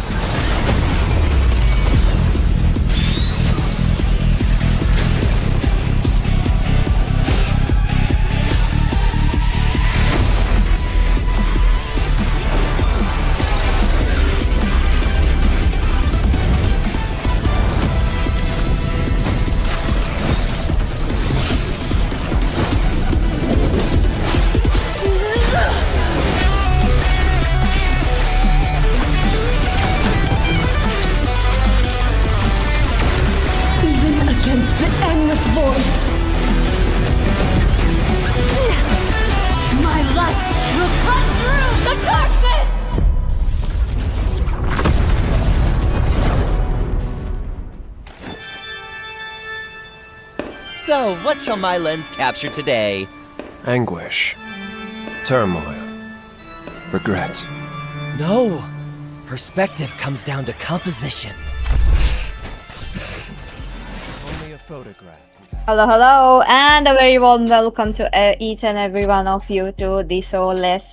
Here we are at the Ascension League, back again with another interesting match. Now, tonight's match is gonna be Team K9 versus Autobots. This is going to be a best of 3 series, as you guys already know. And Team Ascension League is presented by Revoxa, hosted by Solace, in collaboration with Teams One Newsroom and MTL East Management, and of course presented by Vista. Back again with another interesting match. Hi, I'm your caster PT and I'm joined by Sasuke today. Hello Sasuke, how are you doing? Pretty much well, alive, enjoying to be present over here in the Ascension League. But one thing is for sure, as we are moving and proceeding with the round robins, towards the day number 6, and just 2 more days and we'll be off to the playoffs. But one thing is for sure, looking at the charts, K9 is rolling into the 2nd position, but Autobots seem to be into the dire position, standing on 5th. So this match, this best of 3 series, it's a do or die situation for them. If they manage to grab a 2-0 victory, they will be up into the top 4 spots, securing a seat into the playoffs for K9 Esports. It is also an essential game, cause only 2 more games and they can out. So even if they lost today's game, it's not a directive that they will be off with the top 4 spots, but eventually they will be having some hard times in the upcoming days. So right now it's a 50-50, but a cutthroat situation for Autobots, else it's a smooth sailing river for K9 Esports. And looking at the draft, like how K9 Esports have went through it, I think Autobots might be able to pull off the game number 1, and I think we might be able to see all 3 games if K9 is looking to run that same similar draft which they have every single time. And like, hey, they like to run a Lunox and Kalia composition hands off, like 9 out of 100% matches, like 90 to 80% win rate. You might have seen a Lunox peeping out in the mid lane, and all of them knows, like every team basically now knows like how terrifying that Lunox is into the hands of K9 Esports. The predator of the K9 Esports, he's playing it sneakily, so perfectly that it looks dreadful in the hands of K9 Esports. With the Kalia, with the Ascension, they roll off with this kind of a comp. But Autobots, seeing this previous matches in the same tournament, we can say like this is kind of a new challenging team that K9 Esports will look out for. Definitely. And about the Lunox as well, I do believe from the side of Team Autobots, the mid laner Remix, he has a signature pick as the Lunox. So this is going to be a bit interesting to see if the Lunox lands under the ban section into the early stages of the bans. But with that, I would love to see what kind of a jungler Raren would bring around, given the fact that K9 is pretty much good with the jungling spot with Silver. Yeah. Fun fact, there's gonna be Baksha 24/7 banned out from the side of 100%. K9 because they don't want to give out Baksha to Reren. Fredrin is a 50-50 chance, like they could counter out with the crowd control, but giving him a Baksha is like, hey, serving you a victory on a silver plate dish. Right now, in the Land of Dawn best of 3 series, the Autobots will be on the blue side taking on K9 Esports. First ban out of the picture. Phobia's prioritizing of Freya would be there. They instantly sense it and ban it out instantly without any hesitation. So the second ban from the side of K9 Esports would be Accession. No doubt about that, but Autobots, they ban out a Lunox. Interesting. Ooh. Both the sides, they need the Lunox onto the mid lane to have that winning side, so it's best believe just go for the bans. But with the Phobia's ban as the first, I do believe Autobots Esports are much more trying to give Toby the Harriet or possibly the Claude once again. For Toby, Claude has been such a 100% winning pick. Will K9 give that hero or not? Now that's going to be a question because one last ban left now. Sora, okay, Sora out of the way. I was expecting that, but as you mentioned, Sasuke, yes, the Baksha is out as well. There's no way this K9 Esports is going to leave that apart, but Ascension also carry, but they go with the Marcel. That leaves the opportunity for the K9 Esports to pick up. Oh, they go with the Eve, also a good option. So this time they will be revolving around the heroes which dwells perfectly with Eve. Harley goes in, but that leaves Kalia and Carry for the Autobots. They go with the Guinevere, again a potential good pick just to jump onto the backline, giving the Eve not that much of space. So Violet Requiem threat is always on point from side of Autobots Esports. What could be the next potential target? Zishan is something if they really want to contest in terms of range. Else, they could go with something else which works perfectly with Marcel and also with Guinevere. so far we got the jungler. I do possibly believe that Raren is trying to tend to go towards a jungle because Marcel roam 100%. Now again with the Marcel though, you have to give out a bit of a specific composition to match that. I don't think Claude could be such a good hero, but yeah, there you go. Granger will be there. I was kind of expecting something like a Kimmy to jump in onto the middle because it works out very well with the Marcel, but maybe not. It's gonna be there. But K9 Esports already with their EXP pick. What is it going to be? It's gonna be Patrick. Again, a good flex pick. You could just throw it into the room, but yeah. It's a 50-50 situation. So I like the last pick coming in from the side of K9 Esports. It makes you think like the next phase of the ban. Like you should ban out the roam, or you should ban out the EXP, or just leave that apart and ban out the last priority option, the gold lane, which is yet to be picked. But for the side of K9 Esports, it's simple. Just ban out all the possible heroes which could be a potential threat. They ban out Lilia, and next could be again a Kimmy if they really want to loop around the Marcel. But Zishan would be a lot of good ban suggestions from the side of K9 Esports. Just because with the Fury of the Phoenix, you get the global visions and also the stuns, and also it kind of gives advantage for the Guinevere to jump out to the perfect the hero, and also just reveals a lot of options, and also it can just contest in terms of range against Eve. So that is a valuable ban. But Autobots go with a casual Ascension ban as of now. Kalea, so far, as much as we've seen Autobots playing, the Kalea has been a constant ban onto their hands. They don't want to face it. They want to make sure that those kind of heals and the crowd control would be there. But I do feel like Kalea might be coming in onto this, but K9 taking their time. Now it's going to be a Yuzhong. Interestingly enough, now that the Yuzhong is off, what are we expecting onto the EXP into the hands of Autobots Esports? Is it going to be something like an outlet, or against? We want an EXP lane against the glue, and also to run up with the kind of composition that Autobots are running. Alice is something that they could prioritize. She has the potential to jump over to the back line, but right now what they need is something that could probably catch Silver, because he's the one who's a lot of pesky or a sneaky person. So something into the XP lane that could also jump into the backline lane against glue, and also catch down this Harley, or probably just go on pressure the jungle, something like that. But K9 Esports grab the Esmeralda, so that means this glue is going to be running into the jungle. Esmeralda into the XP lane at this point. I like the idea, but a lot of options. Perhaps I think at this point it's just the fact that they want to neglect it down. Just don't let Autobots Esports pick up the Esmeralda, and then they could just punish down the EU shields and blah blah blah stuffs. But final two picks from side of Autobots. They need a mid laner alongside the XP laner. In terms of mid lane, a constant burst Kimi sounds good at this point, even though it's a 50-50 situation in the terms of range, and also it will be a constant threat for the Harley. But they go with the Uranus alongside Vexana. Uranus just to zone and go with a 50-50 situation, or just go with the stalemate lane into the XP lane, and Vexana just to burst down.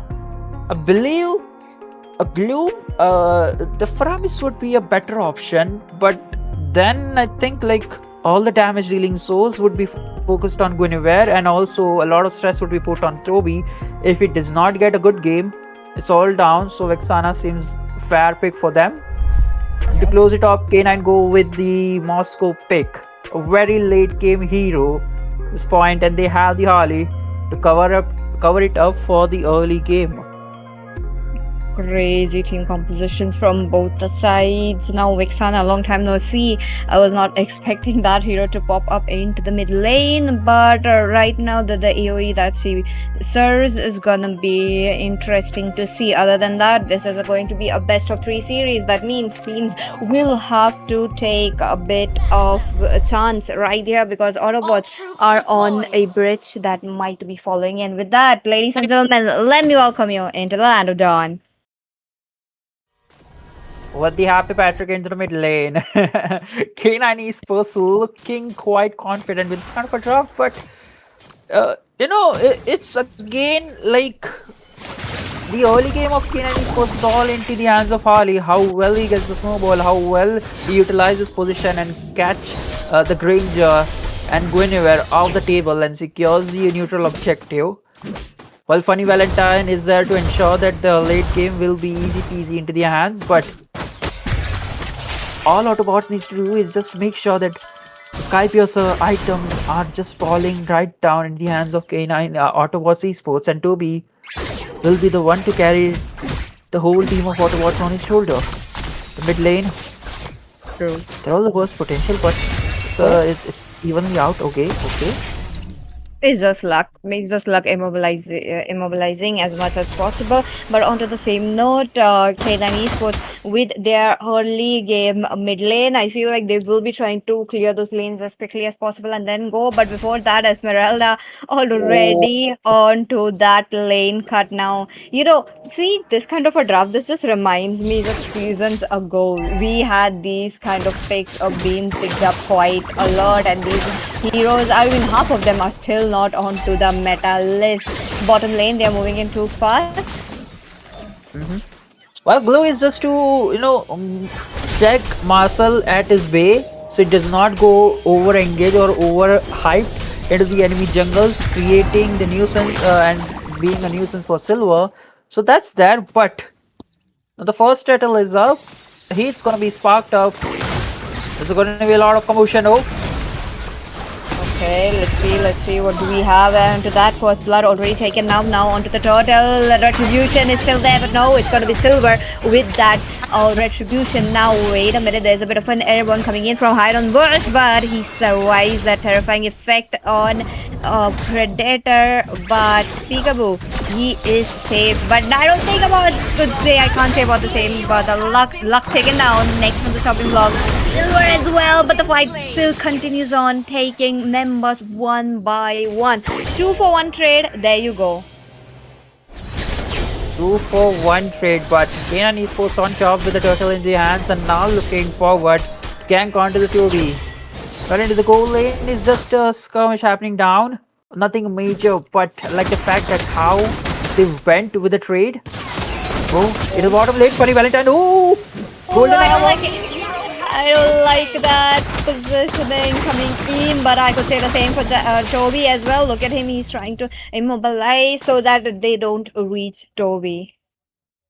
Funny Valentine, he was out of the golden hour, but luck was there, and with one basic attack, it just sealed the deal of Funny Valentine in the bottom lane. And K9, they need to make sure Toby is in check, and Autobots Esports, they know the early game insurance is to make sure Toby gets those Skypiercer stack as early as possible into the team fights. They have made the expert gloves and now kitted onto the Skypiercer stack, so any kill on him is gonna be a threat confirmed towards the K9 Esports. But again, they have the Harley, so unless and until Autobots Esports make sure that Granger is safe from Harley threat, they can go with an easy peasy early road into their lane. And also Autobots Esports, with the 3 kills into the board, the goal lead is not that much, but the second turtle could seal the fate of the upcoming war. Just taking on too much damage right here. Lucky trying to go towards the back lane as quickly as possible. Goes in with the golden hour. Doesn't manage to catch any given the fact that there's a lot of mobility. But onto the front lane as well. Hydron Bush doing his job. Trying to take down. But York all of that just managed to take a kill right there. A flicker will be wasted right here from Peekaboo Predator. Trying to position himself. And there you go. Autobot Esports for the turtle. 2 kills into the hands right again. The first house silver and all of the K9 esports back at pay. Securing the second turtle in their hands. Meanwhile, Funny Valentine, he knows what he needs to do. So again, that is a good call, but every time this gas falls down, there's gonna be not a frontlining option. Again, K9 esports make its way towards Toby, and Toby sends the threat. Goes behind, but there's the Marcel. Looking for again a golden hour? No, not possible. Does he have the golden hour? No, looks like it's on cooldown. Oh, there you go. He goes with the golden hour. Manages to catch out the Peekaboo Predator, but the backup was a bit late. That means these members will be walking out alive. Hunter Strike again. The damage this guy is gonna deal is humongous, and again Rhapsody. Oh, Daz, he's there into the front line, taking out too much damage. Split will be there, my goodness. Catching out Luck, but he's trying to position himself so that the team members will be dealing a bit of a damage. But no, right from the top lane, you do have Iron Bush coming in onto the bot, into the river area, trying to, get that support onto the teams. As of now, Autobot Esports with 5 kills on, and it's gonna be K9 Esports opening up the map. Again, the trades are being done. Silver takes the top tier 1 tower, but goal lead is still in the hands of Autobot Esports. Now it's not that big of a deal, and also there is no Skypiercer stack into the hands of Toby, so it is equally or just again a 50-50 terms for both the teams. Like K9 Esports could again manage to go again. Golden hour being used right before the turtle, so this could be a big opportunity for K9 Esports to go for the engage. Meanwhile, Irana is just trying to be a nuisance. It controls the far lane just to get some momentum, or just to get some member advantage in the turtle fight. But the glue, Luck been spotted out. Let's see. No, what about the turtle? Given the fact that Ryan is a little bit self-sufficient as of now, but Luck, they'll have to rely on his golden hour as quickly as possible now that Toby has joined up as well. It's gonna be a bit of a retribution level, but you're out of that. Will he be able to take that? Given the fact that he has to manage to take down the turret, but now Ryan with the retribution managed to get it, but Chaz make sure he gets punished. Oh, wait a minute, Funny Valentine still low. You're out of that low as well, but he has to go back. Now Moscow, he knows that the team might be coming. Golden hour right on Iron Bush. They're stacking it up. Did not manage to get enough damage. As of now, even Toby realizes that he's on a Granger, a nerfed hero, so needs to get that farm. Wait a minute, Luck! No, deadly magic onto him, but he survives. He's a tanker. So, yep, that's gonna be there. Toby positioning himself very well, but they have to let go of the turret. On the same note, a Turtle Guardian coming in behind on Bush, dodging left and right. Look at him. Toby picks up a kill. Another Skypiercer stack onto him, but Jazz, Peekaboo Predator with the flicker. The same going towards Jazz. He's getting blown off with crowd control on crowd control. Team K9 Esports opening up the map, but Luck once again does get steadily melted given the fact that he's quite low. But I would love to look at the items. Like, what items did he go for that he's surviving too much? It's just the Oracle and the Thunderbolt. I was looking at the itemization again, but Toby is on to his reign, man. 3 items right under 8 minutes and 40 seconds. While Moscow is just trying his best to get the Demon Hunter squad. Raren wades into a dire situation of the RWM and also the falling salmon again. No. Silver falls down, and that is a 30 stacks for Toby with a Skypiercer. He's gonna dictate this game with the Death Sonata and the Skypiercer. Again, Golden Hour being used into the mid lane. They get all of the tier 1s into their hands, and the Lord is gonna spawn in next 5 seconds. K9 Esports on brim of their death. Crazy, look at that one. Iron Bush spotted out here. Toby onto the other hand taking out too much damage. He's trying to get away from his teammates as well, but now that's gonna be a shutdown. Jazz picks it up onto the same note. Look at him, terrifying effect onto hide on bush, but he just can't reason with his skills. Lord is up. Autobots Esports lack their crucial member. What are they going to do? Somebody into the hands of Kane and Esports unless and until you have the golden hour. Oh, golden hour on the Lord as well. Silver taken down. This means the retribution is quite open for Autobots Esports, and yep, it's gonna be Raren. Now that the Peekaboo Predator did open up his ultimate, but no, that's going to be him trying to grab back off. He does not have his flicker, just quite a few seconds left, but Luck manages to capture him. Make sure his coffin is open, but wait a minute, Luck, he himself taking up too much damage. Will he be able to get out? He does have his immobilization effect, but yep, Toby onto the front lane taking up too much damage as of now, and on top of that, dealing too much damage. Wait a minute, look at him maneuvering left and right, in out of the turret so easily. Hide on bush, I don't like that, and immobilization effect does manage to get him, and with that, Toby captures the kill. Oh, Funny Valentine playing it quite safe enough, but God of Death does get stunned against the wall, but the Lord's already gone. They managed to defend. Not a single hit from Lord was done to the tower. Kane and Esports now need to just clear out all the next minion waves from all the sides. It's gonna be there, but the goal lead that Autobots Esports have accumulated 3.5k goal lead, and this Toby, even though the Skypio's stack was melted down from 30 to 8, but he's still building it. Again, there's the RWM. Rams in some kind of situation. Oh, he gets it! A remix taking down Toby, frees up as well. That means Luck has to fall down. Toby needs to position himself with the split right on time, taking him down just with the double kill. Deadly magic onto the hands of Raren, and he's gonna go down as well. Almost a wipe out. Your God of the Death, only person surviving. Are they aiming for our end, given the fact that your God of Death cannot clear the second wave that's coming in as well? Not, but oh, the split brings him out of the tower. And Silver is that to decimate him. They go in with the one wave, and now looking forward for the end.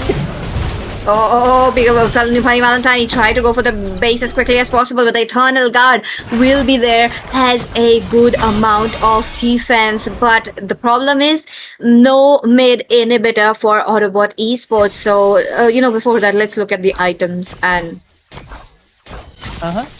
Well, they didn't calculate it that the hit Trinity was there for the Moscow, and Kane and Esports was just looking for this part. Like, once Funny Valentine joins the team fight, it would be their winning game.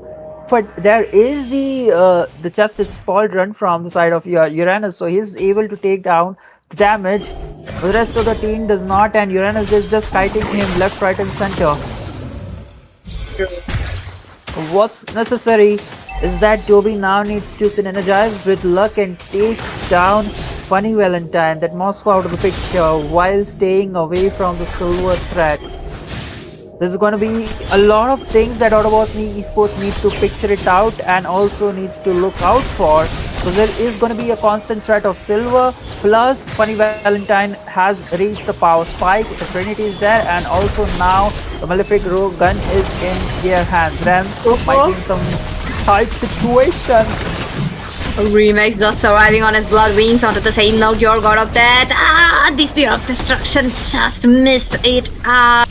That was just a close call onto God of Death that he would enter the river area quickly, but no, that's not gonna be the case. Luck this time around is trying to move around God of Death, opening up the map, but no. Oh, wait a minute, deadly magic onto him. Not quite sure why did Silver do that, given the fact that that's in Uranus. Split once again on Toby. Look at that golden hour coming in right on time, but wait a minute, he's gonna get targeted. Will Jazz be able to get Toby? No, that's not gonna be an answer, because Jazz, he himself falls down. Hide on bush might be the next, given the fact that he's looking quite low on the front lane as well. Luck battling out 3v1 all alone, trying to lower their HP. There you go, he goes in with the flicker, the terrifying disqualifying effect gets silver this time around. Luck falls down. Rotten makes to get sure one of the members, and the Lord is open, leaving Funny Valentine all alone on the map.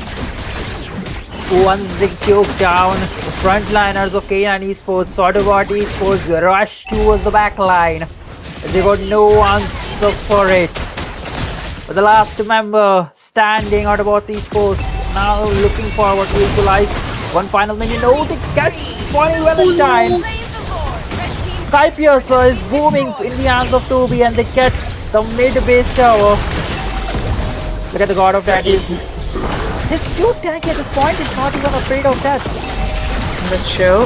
Deadly Magic once again going on to your God of Death. He is not taken down low, and the Lord's gonna come in from the side of Team Autobot Esports. Mid lane it is, but the problem is Team K9 Esports, they'll have to make sure to delay it as quickly as possible because Funny Valentine still in that death cooldown. Top lane might be in jeopardy as of now. Immobilization. Hide on those. Thus gets the golden hour onto him. That means there's a lot of mad damage tagged upon by Toby. The turrets are being targeted. Roaring onto that. He jumps in. Look at them. He's trying to get it. Pick up a predator. Making sure that these members won't coming in onto her. Backline. Funny Valentine does managed to get one, but no. Roaring. He goes in. Toby gets a kill. The base is wide open. Jazz all alone leaves it open. And there you go. Autobot Esports for the first win. Autobot Esports for the first win. What looked out as a confidence, like, hey, one mistake, K9 Esports managed to take down 3 mid towers right on point, and they go with the base about to end, but Vexana was there to just defend. And what a comeback from Autobot Esports. They know how to prioritize, and the damage coming in from Toby and Remex was on point, man. Like, oh, it's way too much damage for the frontliners to handle. Like, hey, once that second skill from Vexana pops onto the blue, it's done. You got a lot of the crowd control damage from the split. And Vexana was also Esmeralda was not able to sustain, and also there was a lot of crowd control and the pokes coming in from Luck itself. So handling it out, also kiting all the bullets from Rhapsody of Toby, it was way an unimaginable thing, like what Hide on Bush was going through. And K9 Esports, Harley and Moscow was not able to gain that kind of area or that kind of a target, just because Toby and Ramex was playing so well in terms of positions and in terms of damage that it was next to negligible to kill them. True. You did see quite a few moments where Silva was trying to go towards the back lane, targeting Remix, but Remix already was up with his Blood Wings. I do believe he sold it out trying to swap his item. There was a bit of a shield onto him, so I believe that's the case, but my goodness, the amount of deadly magic was pulled out, that was crazy. All the members felt like they were tanky in a sense though. Fights, but I agree that the presence of the frontliner was not that present, but hey, Toby and Luck and Ramex, they deal all the part, and God of Death was just there looming around on their head, trying to give the constant position of each and every members of K9 Esports. He also made sure that Silver was exposed, like his position was exposed 24/7. That gives Remex and Toby a perfect opportunity to play from behind alongside Luck. True. Look at that, head-to-head coming in for the mages as well. Now again, for the Valentina as well, I do believe the main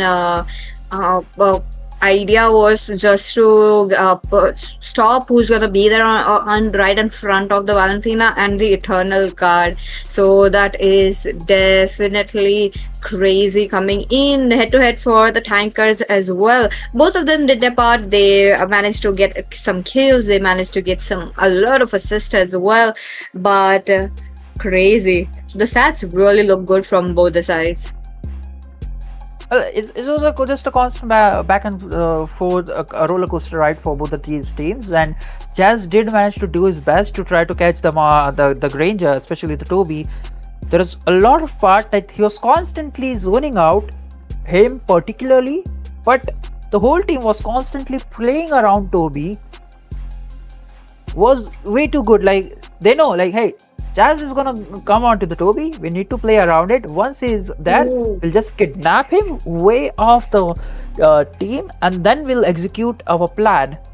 Just looking at the top 4 MVPs, highest gold is gonna be Toby, alongside the highest damage Remex, alongside the MVP of this game, number 1.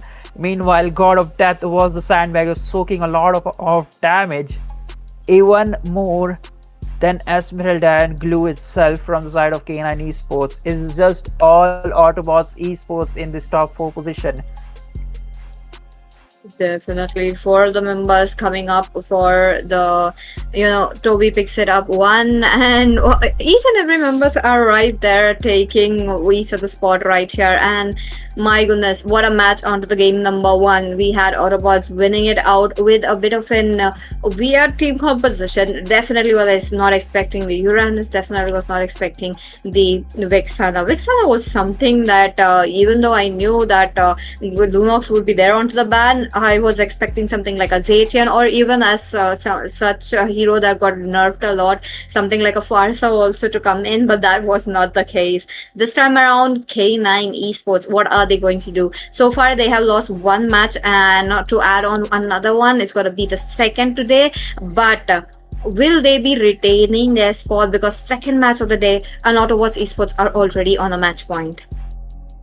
It's true.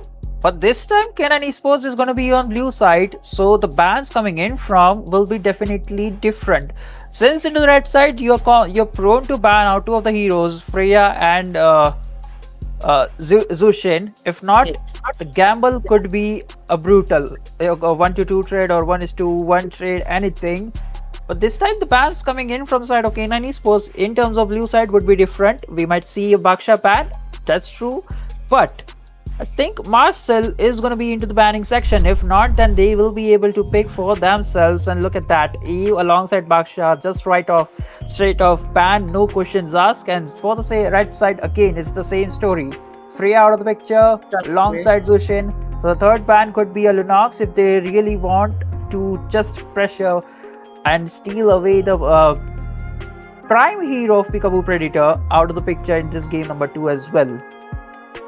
That's true. Let's wait and watch what is it going to be. I do have a feeling that Toby's hero pool might be back onto the ban section as well, but before that, one last ban coming in from both the sides. From the side of Team K9, I am okay. I was anticipating a jungler right there, something like an Harley or possibly Raren's hero pool, but no, that is going to be a Valentina. That means K9 Esports are very much keen on taking down the Sora or the Marcel, but yep, there you go, Marcel for the pick.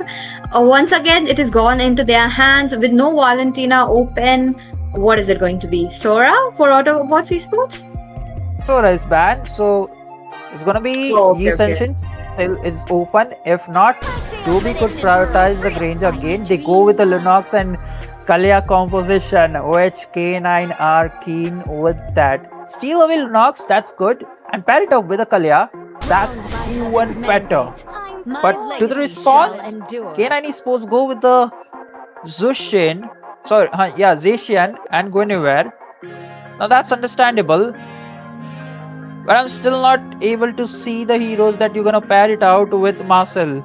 Like, even if you go with the Violet Requiem and use the Golden Hour, Guinevere is gonna froze, and also the Zacian's first skill is not gonna pair it out with Marcel's Golden Hour. So I think it's just for the fact that the presence of Marcel and the way his passive is just going to be the keen factor of this play. But Autobots Esports go with the Claude this time into their hands.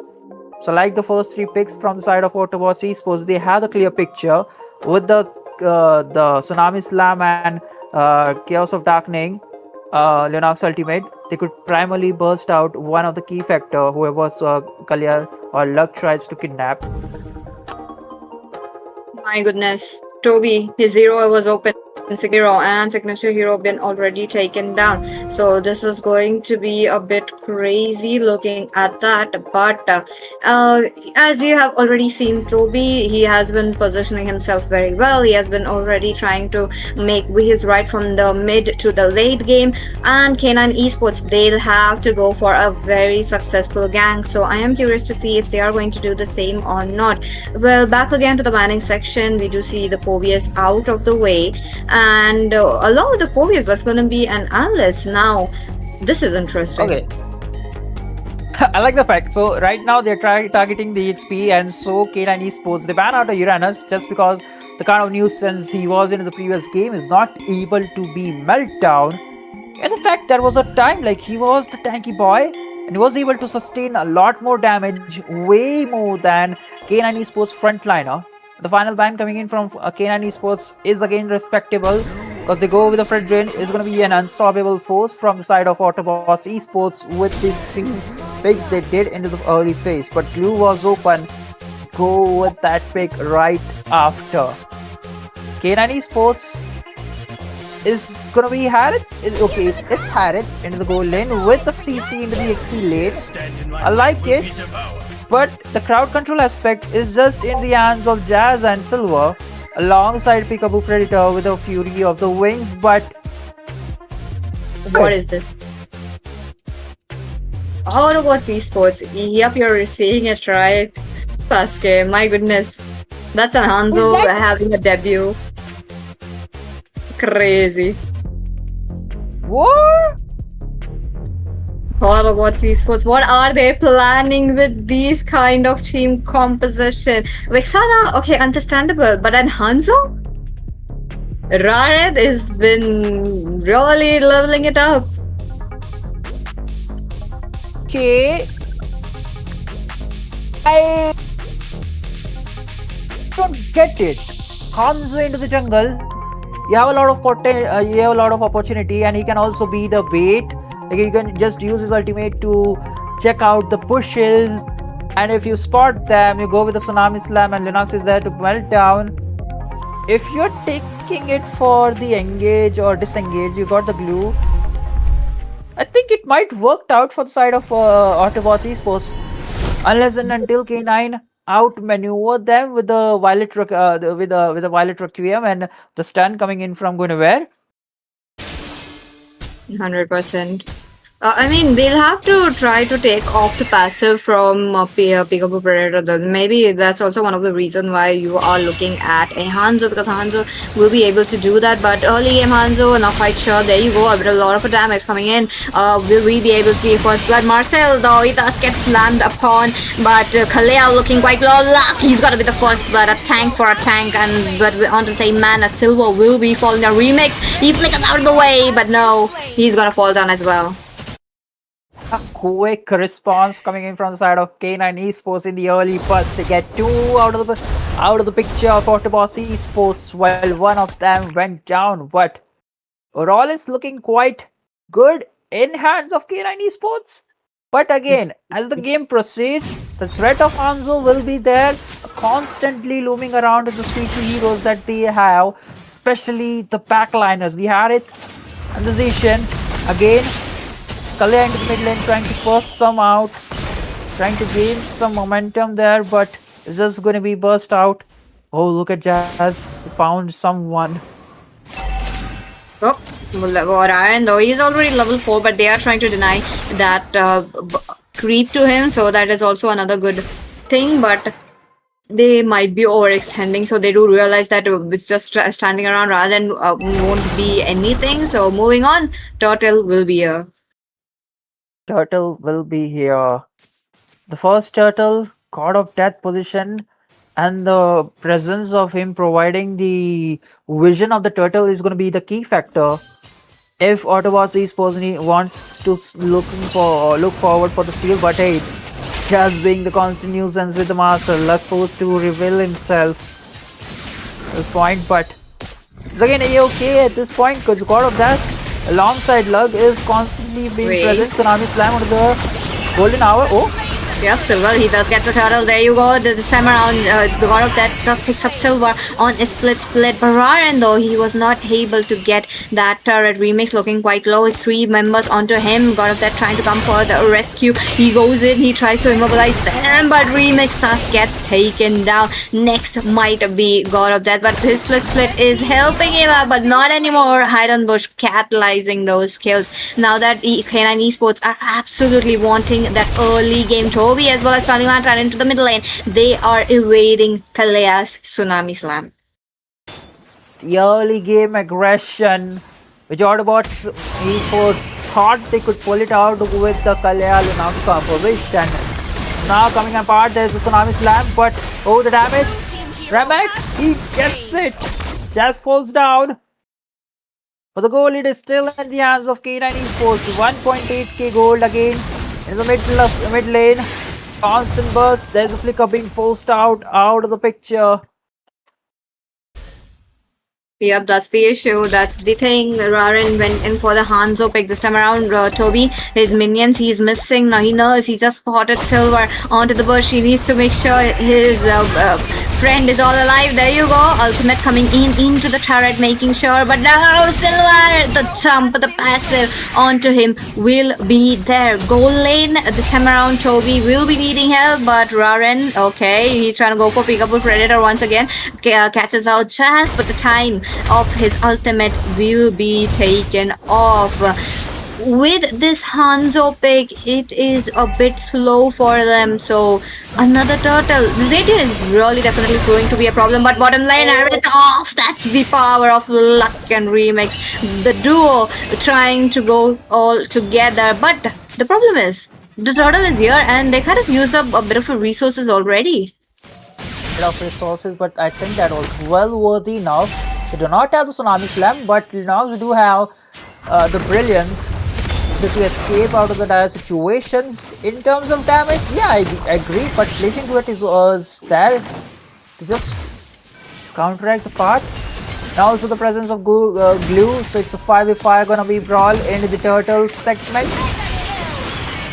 Oh. Okay, let's see what we will be able to see, given the fact that Team Autobots Esports, they have a prominent presence onto the river area. The golden hour, not right on time, given the fact that the turtle, this was the turtle moment, the retribution moment. Silver getting that turtle once again with the neutral objectives, but there's going to be a chase on God of Death, but Kalea looking quite low, not quite sure, still into the bush, waiting it out, but now she's just going to be there. On to the same note, mid lane, it is the presence of Zaytian and her ultimate is just serving them those neutral objectives. Well, look at the moments. Autobots Esports. Luck has the Tsunami Slam. They grab Funny Valentine out of the picture. Ooh, bottom lane, Funny Valentine, that was brutal. Chrono Dash did not save it. But top lane as well, Hide on Bush, he pops his vengeance as quickly as possible. Silver comes up as a backup as well. But the turret, though, I feel like turret's gonna be open. Bottom lane, we do see the same thing going around. But now, Toby looking quite low under the turret. He manages to escape. It's true, but the trade's been dealt out from the side of Autobots Esports. They get bottom tower 1 tier, and in the mid lane, golden hour being used. Now, Hiding Bush might be into the chopping block, but that is the special migration to the save.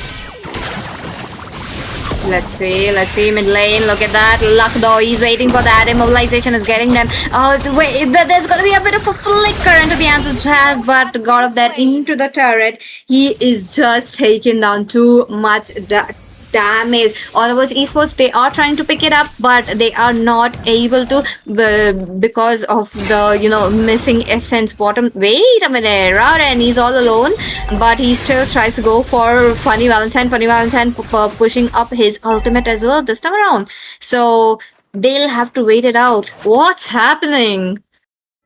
Constant brawl. Whether the goal lead is still in the hands of Freya Esports. Tsunami Slam. There you go. Onto the back lane as well. Silver tried to go for the tank, Kalea, but no. The turret damage will be just enough to take him down as well. Raren tries to come from the back lanes. Peekaboo Predator does have his ultimate, but no, Jazz managed to get a luck. Remix thus gets freezed up on the golden hour as well. Your God of that looking quite low along with Raren. I'm not quite sure why the Hanzo pick, because no presence of jungler on those team fights is just showing. But wait a minute, Toby does not decide to go back. Meets Iron Bush right there. That's the damage of the curtain call as well. Remix joins in, but he does have the vengeance. He's soaking up a little bit of a damage, but he himself looking quite low. And traded off. Jazz onto the mid lane is all alone and a bit low as well. But I do believe Autobots Esports are trying to capitalize it. But no, before that, it is going to be K9 Esports for the Lord. I do believe they are going to get an easy Lord, given the fact that Raren is just waiting it out. A bit of a level difference that we are already seeing. Monster kill. Jazz taken out. That means no more golden hour coming in. The Lord taken down by Raren. Peekaboo Predator looking quite low.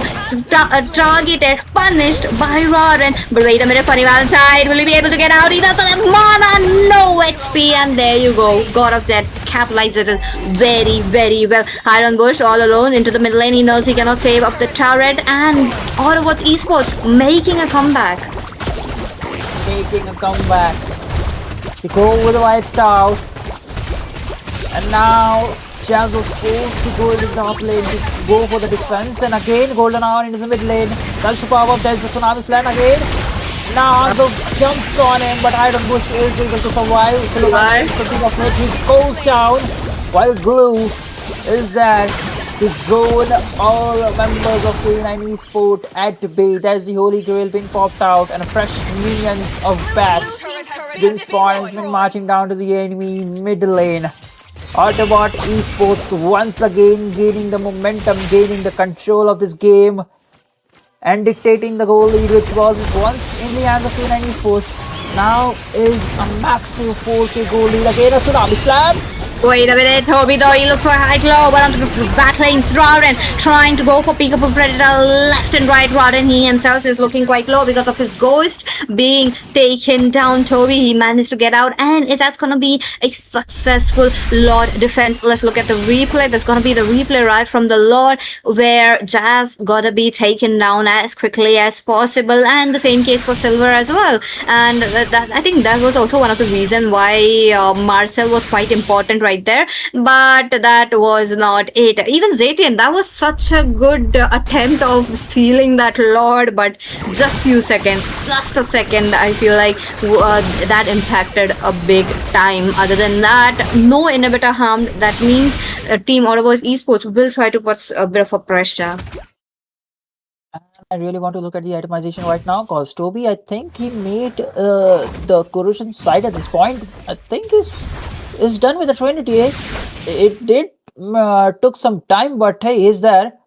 And also for Harith, he's now rushing his way for the Holy Crystal at this point, but the control, the damage that Autobot Esports have done towards the towers of K9 Esports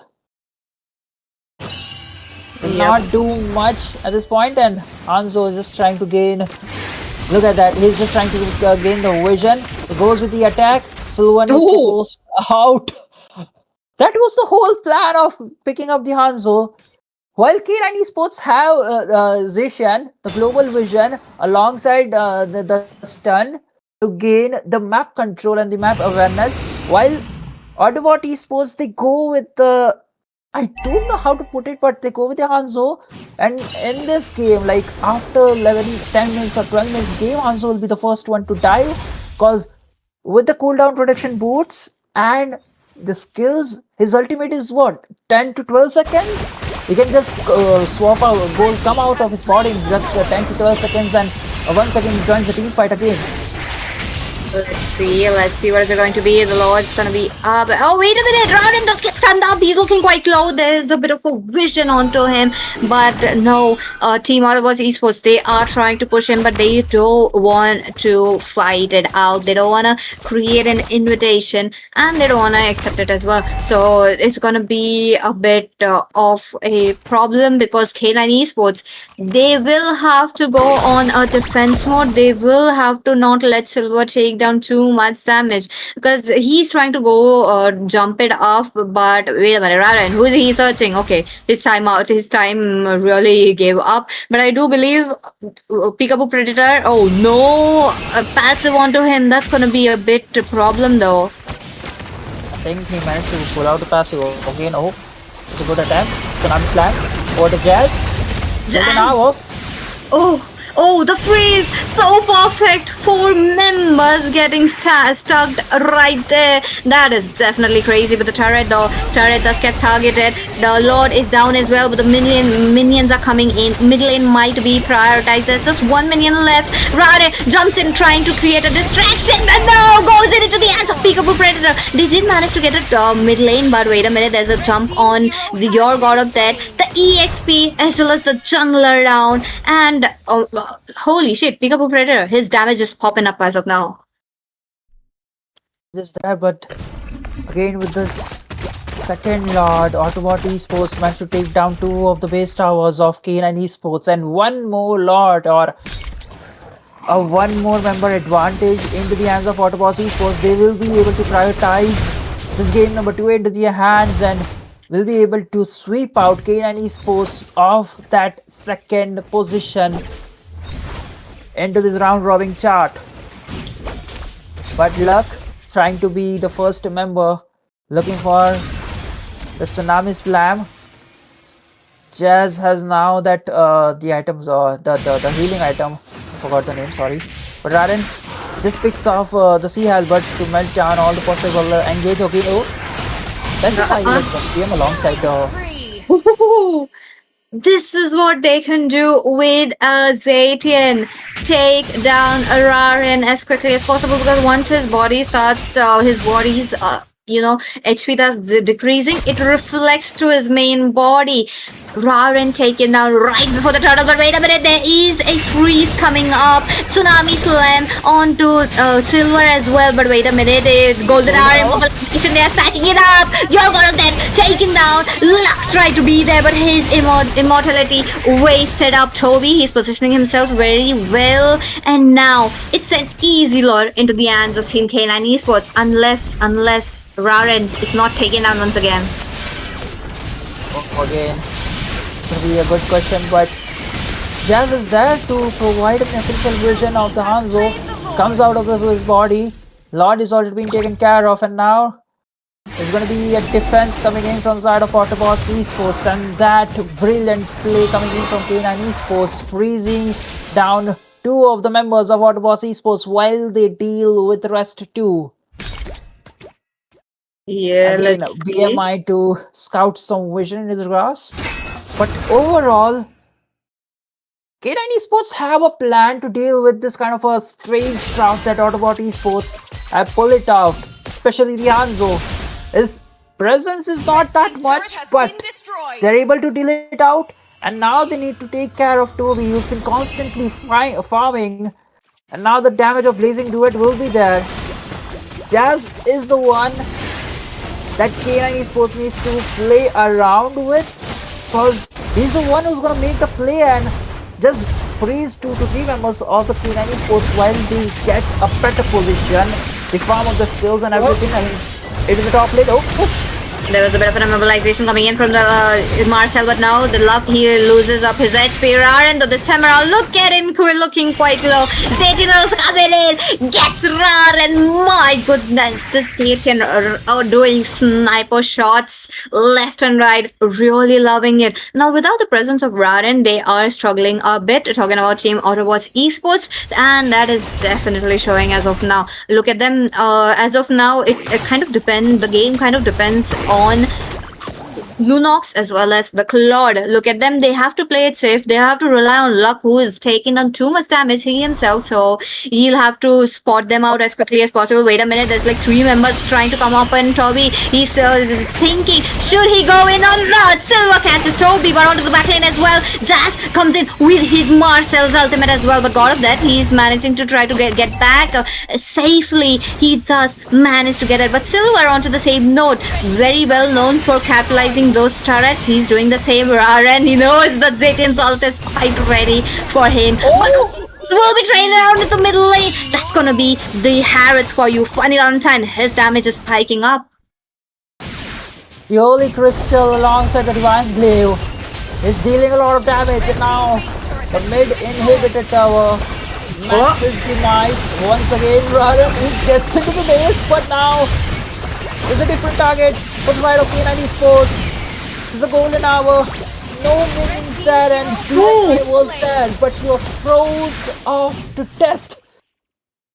Toby taken down as well. This time around, he's not getting the space. He's not getting enough area to cover it up. Down to the same note, Jazz, his mobilizations is quite annoying. Out of his esports, they are well aware of what could Marcel can do. Now that the Raren was playing, onto the base, like he could heal up quickly, but I don't think he can get an easy entrance towards the river area. Trying to go, but what is it going to be? They'll have to make sure pick up a predator, or maybe Marcel as well taken down, but no, wait a minute, Remix taken down. That's gonna be the Jazz for you. He's looking quite low. Luck on to the other hand, he does have his immortality, but till how long? He tried to goes in for the Tsunami Slam, but he can manage to catch one. Doesn't look good. Golden Hour freezes up to Toby, tries to deal some damage, but the damage from Satan is just too much. God of that, he's trying to go back, but that's killing spree for you. Funny Valentine popping off. Popping off, K9 Esports securing a Master Blaster entry. The humongous goal lead which Autobot Esports were dominating have turned into the favor of K9 Esports, and with the late aggression of Funny Valentine and a constant probe from Jazz, K9 Esports are pulling it off. The Lord Bane into their hands, and with this fifth Lord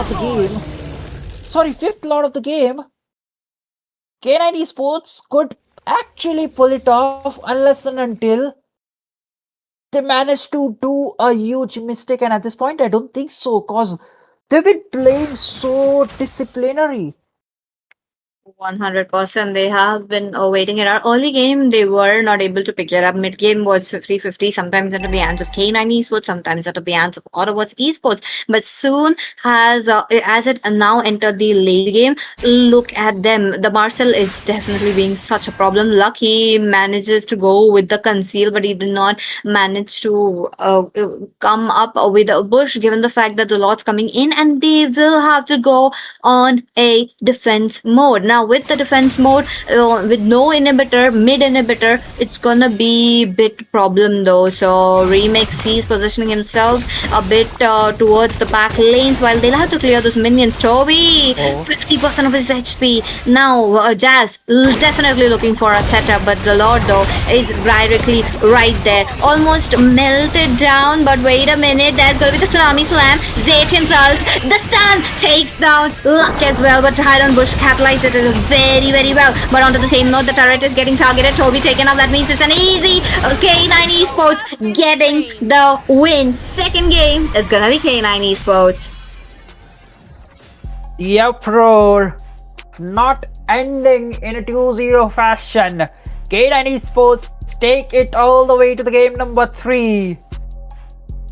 And man, that Autobot Esports, I really don't understand how or what or why did even the Hanzo's presence. I think it was just to manage the fact that even if there's a golden hour, I'll just loop around it and hunt down the backliners, but he's not able to do so.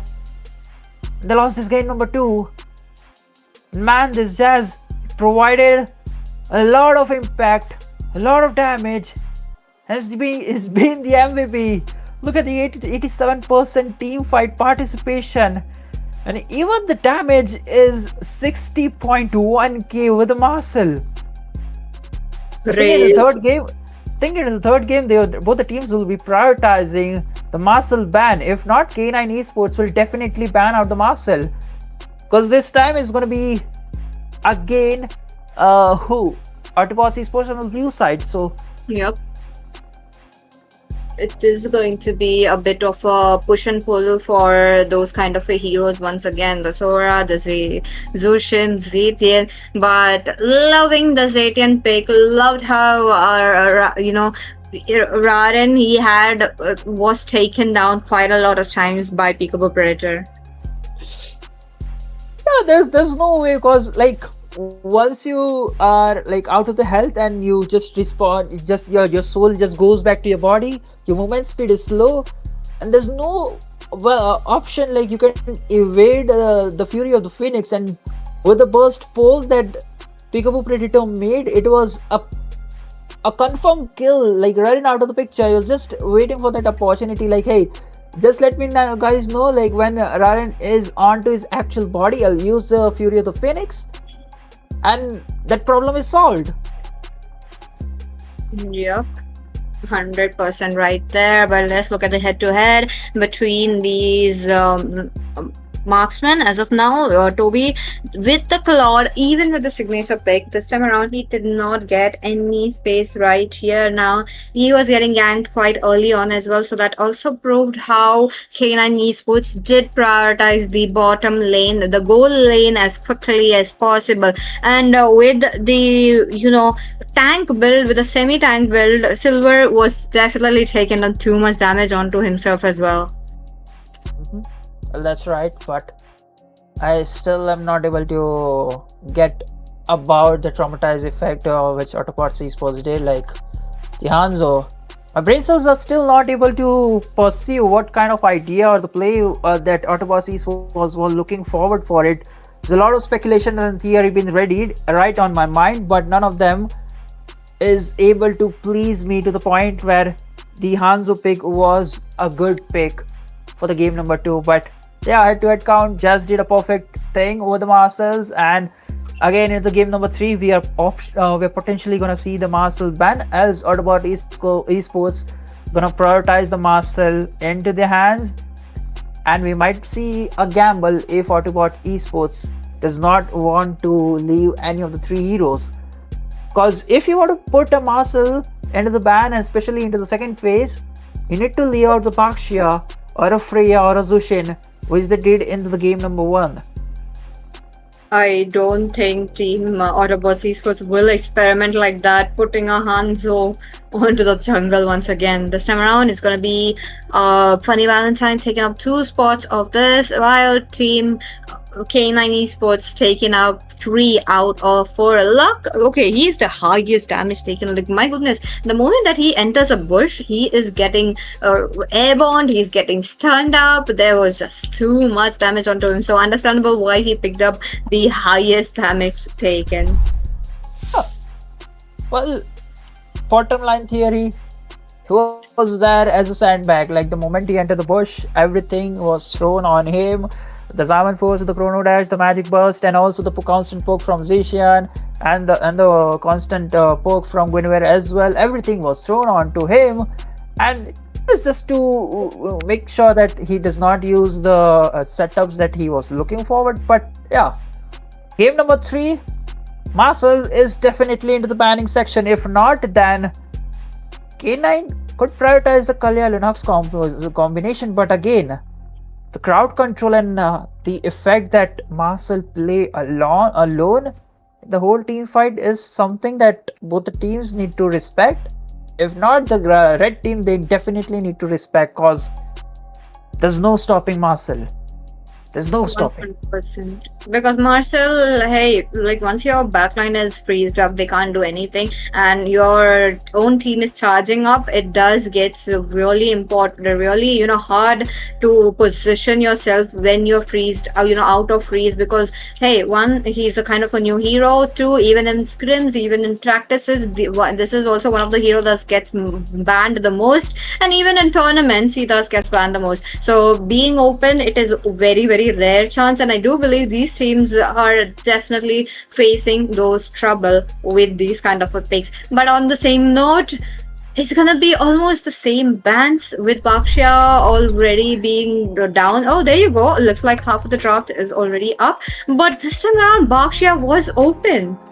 Yeah, they prioritize Marcel over Bakshia. So it's like, yeah, it's okay. We'll somehow manage to play against Bakshia, but definitely not against Marcel, because that what actually happened in game number 1. So they did a decent trade-off to ban out Valentina. So they get Sora instead, and now carry falls into the hands of Autobot Esports. That's still okay. The Lunox is banned out. So what else is there? Zishen, if they really want to go, they go with the chip. Interesting. So that is going to be a threat for the back lines. But the first 3 picks, I like it. Both this Sora and Ascension, both are flex pick. We don't know unless and until it's confirmed. Like we see the third hero, then we know like Ascension flex into the jungle and gold. Sora both the side lanes. Yep. So it put a lot of stress onto the Autobots Esports, like what kind of hero should we ban. The K9 Esports, they ban out Kalya, so okay, they ban out Kalya, so chip is that they don't want to give the Kalya set to pick off kind of composition, because into the late game carry will be a huge threat, and with the RWM you have the Bakshia to play around, zone around, and the Kalya is understandable, and also a respect ban towards the God of Death. The Uranus is out of the picture.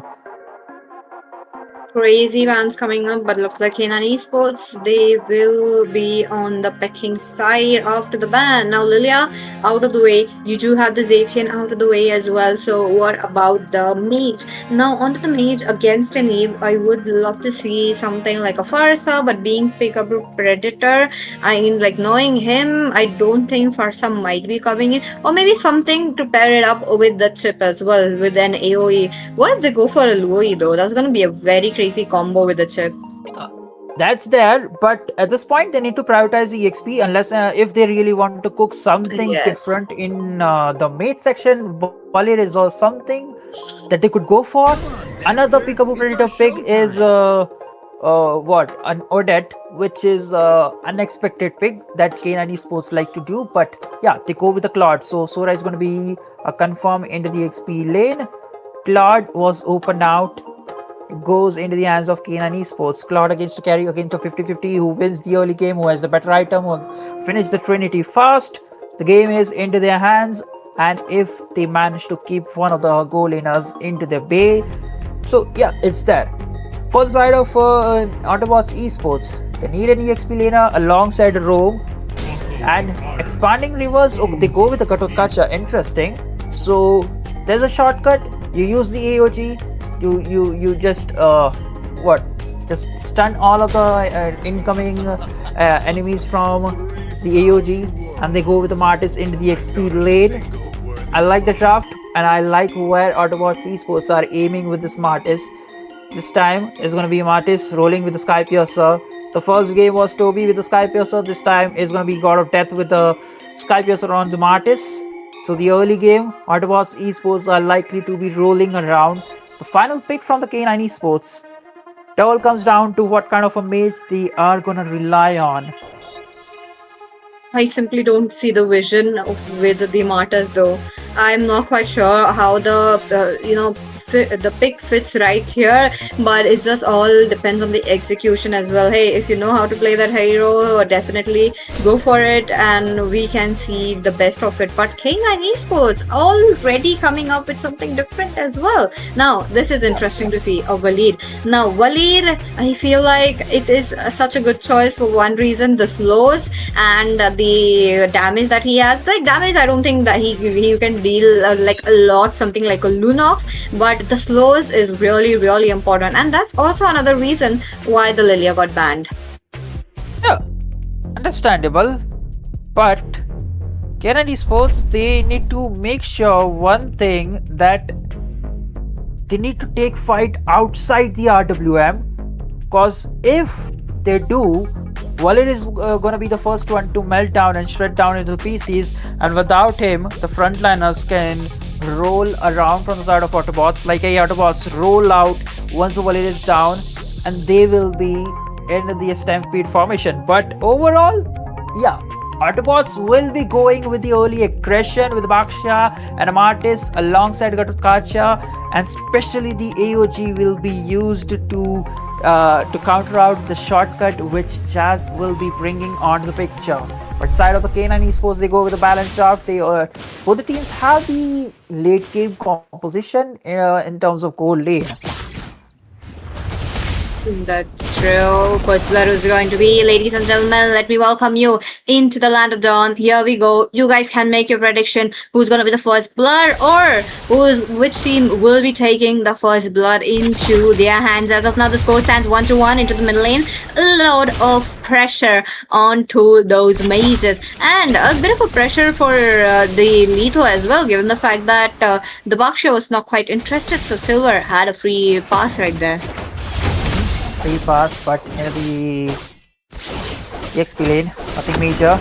Martis able to poke a lot away from Sora. Iron Bush might be in some trouble. Oh, Chips comes out for the help. Jazz just circling around, nothing major. Left, right, and center. Looking at the itemization, a quick look. So Iron Bush is going with a War Axe, first item, instead of the defense, but understandable. For the Martis, definitely will be going with the expert gloves twice to make that Sky Piercer. Okay, so far so good. Both the teams though, they are trying to play it a bit safe, while Toby, his lane is got a bit pushed onto the top lane as well. Oh! Claude, my goodness, he was able to take the crab right there, and that's going to boost up his items as quickly as possible. But onto the same note, Silva did manage to take away the EXP crab. K9 Esports, they do have a slight edge, slight hundreds, and that's going to help them for the turtle. It's going to help them, but the turtle dance might take place where the first blood is going to pop out, but not so soon. Sora Shifting Skies Thunderform out of the picture to escape from the RWM. A huge resources now in trade-off, but there's a decimate from the side of God of Death, so... Oh, he's trying to go for more, but Retribution won out by Silver this time around. First turtle gone. That will be the first blood remix. There you go. Wait a minute. Chip does have his ultimate on. That means the members are scattered a bit. Luck looking quite low along with remix. But the shield from the turtle. Okay, wait a minute. Turtle was taken down into the hands of K9, and they are capitalizing God of Death kill so easily. Now with the gold going down into the hands of Silver as well. If you're on a YSS, you need to outfarm your jungler, and that's what he's doing as of now. God of Death kind of out menu. I was looking for to unlock the decimate power. So Hyden was quite low. Flicker was being forced out. He was way cut off from his own team, which led K9 Esports to punish them while Jazz was alone using the shortcut in between of four members of Autobots Esports. So that was a 1-to-1 trade, but K9 Esports were on top, even though it was a EXP to Rome trade. But yeah, in the hands of the kill was into the hands of Silver, so is dictating as of now. Hunter Strike being hitted on Silver, while God of Death finally gets the Sky Piercer. We'll be looking forward for a lot of kills that he need and the aggression that he is looking forward for. 100%. As of now, it's 1-to-1 into the hands of both the sides, so they will be just trying to farm onto the early game. I don't think there's gonna be much, but wait a minute, Chip, though, he's getting the short end of it. He manages to come up with the shortcut, but AOG drops in at the very safe position. Sora looking quite low, taken down by Remix. His ultimate was really on a different side, but K9 Esports was not expecting that. Not expecting that, as two other members falls off the table from side of K9 Esports. Looking at the quick atomization. Oh, Funny Valentine. Ooh, taken down for the Valentine. There you go. He's also quite low, but that's going to be Toby who falls down. And Team Autobots Esports, they are much more interested. Wait a minute, shortcut. Wait a minute. Jazz, you don't have your shortcut. Why are you still there? But Jazz, he jumps in. Silver, the Sora's setup. Make sure Silver thus gets that turret, the turtle as well, and Autobots Esports taken down one by one. With only 2 members onto the river area, I felt like that was not a good decision, but bottom lane, I feel like that is also gone. Oh! Not gone? Not really, but top lane. That won't be the case in the top lane. 1v3 situation, Toby falls down. Spot? Toby is really struggling, and it's not gonna be the case. Like, he needs to be on top. He needs to be equally in terms of level, while Funny Valentine is having a game of his time. That's true. Well, look at that. Remix does get stunned up by Silver this time around. He pops his RWM so that they don't play it right there. But no! Peekaboo Predator does not gives it up. Takes down the Eve, but he himself falls down. That's a mage for a mage. And I think they need to stop the Sora. Sora with his setups, it is 10 on 10. Yeah, it is 10 on 10. Oh, Jazz. Was a perfect push with a Jazz coming out of the picture, but if he had a shortcut here, he does. So if he had waited for some more time, he would be able to get a kill once more on the hands of Toby, but now luck is just trying to give him a lot of vision. 0-2 for Toby. Now the game into the XP lane. Again, Shifting Skies Thunderform was used, not really, I think. Yeah, no, it was not used, but yeah, the constant flow of damage coming in from the both side lanes were on point. Now the third turtle is about to spawn, and K9 Esports are looking forward for the bottom lane tier in terms of trade. Martis in his bottom lane. Oh, Swampy Shocker.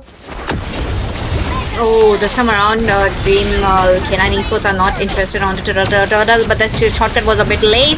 Then Silver could not join up, but as of now, he's here. Remix in a safe position with the RWM, and this means when the RWM is open, K9 Esports will retreat. Warren, who did manage to survive it, and this time he will be going back to his jungle. While mid lane, I think either of the sides, they'll have to start prioritizing.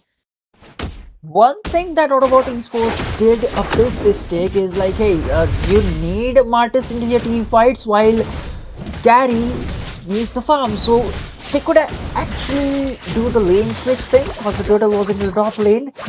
And even though like the bottom tower was into a demise position, you could have just evaded out of the picture. But yeah, that could be the case, but K9 Esports right now they are rolling with this kind of a draft where Jazz is constantly being a threat, just like the game number 2 he was doing with Marcel, and now with a chip, with a constant shortcut threats. If the Autobots Esports is not looking good again, shortcut being popped at, we are blazing to it. A top lane shortcut will be there, but wait a minute. Luck though, he is taking on too much damage. The slow is just proving them why they banned the Lilia, but they couldn't ban the Vali. But how are they trying to counter it up onto the mid lane as well? It's gonna be K9 Esports trying to capitalize it, but wait a minute. Gaurav that he manages to survive with his skills, and I love the positioning how K9 Esports are playing 5v5 as of now. They need to, right? They need to. And even if they don't, you can just try and send a chip off the picture off to the far lane. With the shortcut, it's going to be a 1v5 situation in the early game segment while controlling all the aspect of the map. The spot down carry, chip goes there with a flicker, shortcut being there, there's a 5-member. Yeah, this is what you can do with a chip. Right before the Lord, Toby taken out. Now K9 Esports, their eyes will be set onto that Lord, but wait a minute, Peekaboo Predator looking quite Lord estimation onto him! And that's gonna be the end. There's no mate, there's no marksman. Will K9 Esports still go fight back, given the fact that the Lord is up, the river area buff is up, and Jazz, he doesn't have his ultimate, and even if Team K9 does not able to pick up the turtle, they need to be ready for a fight after this Lord. As of now, it's going to be Autobots Esports having the max number of members into the river area. Retribution, what is it going to be? Sora, he needs to come in, but no, Raren with the Retribution managed to take it away. And on to the same note, I think now is the time where Autobots esports have to start spreading around. A quick look at the automation. Martis is rolling with all damage. This is style PSS 10 stacks finally. And now, with the Blade of Despair, he'll be able to deal a lot of damage. But they need to engage and they need to take down Waleed as quick as possible.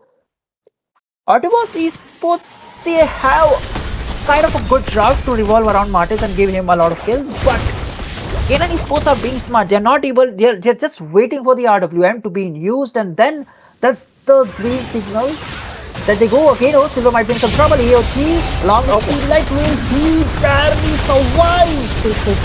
Sorago jumps in. He does have the makeup set up by Funny Valentine with his ultimate dealing damage. He's positioning himself so well, but the stance coming in from Waleed is just too much for them. All about he's for 2 members down. A lot of flickers have been used up. God of Death looking quite low, but there's a chase onto him by Rowden. He also manages to have a chase onto him, but Silver being Silver, he knew he couldn't take anything out of the team fight, so go for those turrets. Mid lane capitalize. That means it's gonna be quite a show for the chip to gank and go for the flank. Look at the position coming in from Jazz, man. He's again ready for the one more shortcut plays, looking for a perfect opportunity to grab or pounce on Toby. God of Death is there. Luck is gonna come around. Okay, this is gonna be a retreat coming in from side of K9 esports, but the far lane, the top far lane is under the control of K9 esports. So well is the gold lead. At this point, K9 esports are dictating everything they can, but how are they gonna penetrate through the defenses of Autobots esports once they are into the inhibitor base? Because RWM will be on the safest side. Jazz needs to force down a flicker again. Oh, he might be in some dire situation. Lux spots him out. Now he's just running away. Rem spies the divine, not the divine judgment. I forgot the name. No worries. But back again, Doja. Okay, like Toby, he has to farm up, but he cannot go all alone in the lane because this is going to happen. AOG kind of drops in where the chip's ultimate is. That means Jazz will be falling down. But on the same note, Hiron Bush targeting Toby. He does manage to get him off. It's going to be 1 for 2. This time around, Toby is not getting space once again. K9 esports, they know whom to target very, very well, and they are doing the same. But with the lack of members, will they be going for the Lord? I don't know. Again, it's just all 3 backliners, all the damage dealers. While wait a minute. Luck looking quite low. Funny Valentine, he managed to get it up, but that's the kill's gonna go into the hands of Waleed. But wait a minute, the fight extends it up. Remix looking quite low. God of That taken down Raren as well. Now this is a chance where K9 esports are fighting back, and they will be the ones with the Lord. The blunt engage of Funny Valentine falls into the hands of K9 esports. Autobot esports, I don't think so. They were anticipating this kind of play. And now K9 esports takes down that mid tower. A quick look at what actually happened. Like 2 members of Autobot esports just waiting, trying to zone out or trying to wait for a mistake. Funny Valentine just pops in right there. Rems was there, but the damage from Blazing Duet was too much. He comes back from the BMI, and Silver was there with the ton amount of damage. He gets everyone out of the picture. He has the double kill and also cleans out Luck off the table. 100%. Look at that. As of now, defense mode, they'll have to try it out, but they just let Raren clear those Lord. But the Lord, though, is just gonna target once the minion is dead. But no, before that, they take it down. The ship's shortcut is definitely problematic. Like, it's just landing where Toby is there, and Toby, he's on a hero where he needs to rely on the flicker much, and the flicker is just has the longest cooldown as of now. So that is definitely proving a problem for the side of Team Autobots esports. But K9 esports, they are just one step away, taking away this win. So now again looking London onto the Hollywood. The frontliners of the Autobots esports might have trouble, even though they have kind of defenses. The Radiant and the Athenas won't be able to save them much longer. Martis once again rolling over with all damage. Rose Gold Meteor now making his way for the CL, but I like the idea that you want to go with all damage, but is not able to make that kind of a play. Again, a shortcut play coming in through. It gets Rens out of the picture. Remix out of the way. Next on the chopping block is gonna be God of Death. The shortcut, very, very lethal. Look at that. This just pushed Team Autobots under the turrets. Yes, and with an advantage, they can get one of the towers. They don't have the RWM member. MX is out of the picture. It's 30 seconds. Oh, it's 15 seconds. Okay, there's the gear. Let's do it again. Oh, she quick try. Wait a minute, Raren, he's got off, but wait, onto the back lanes. Toby taken down with the freeze. He was almost right there, but Funny Valentine though, flicker, freeze, and ultimate. What a nice combo that we are looking forward to. But as of now, on the mid lane, there's a lot of pressure, and it's gonna be Silver who takes it down. Now, 20 seconds left for the Lord, and Team Autobots esports are losing turrets. This is definitely a problem. Even though they are on a defense mode, they are not able to, protect their turrets. But a big resources was used.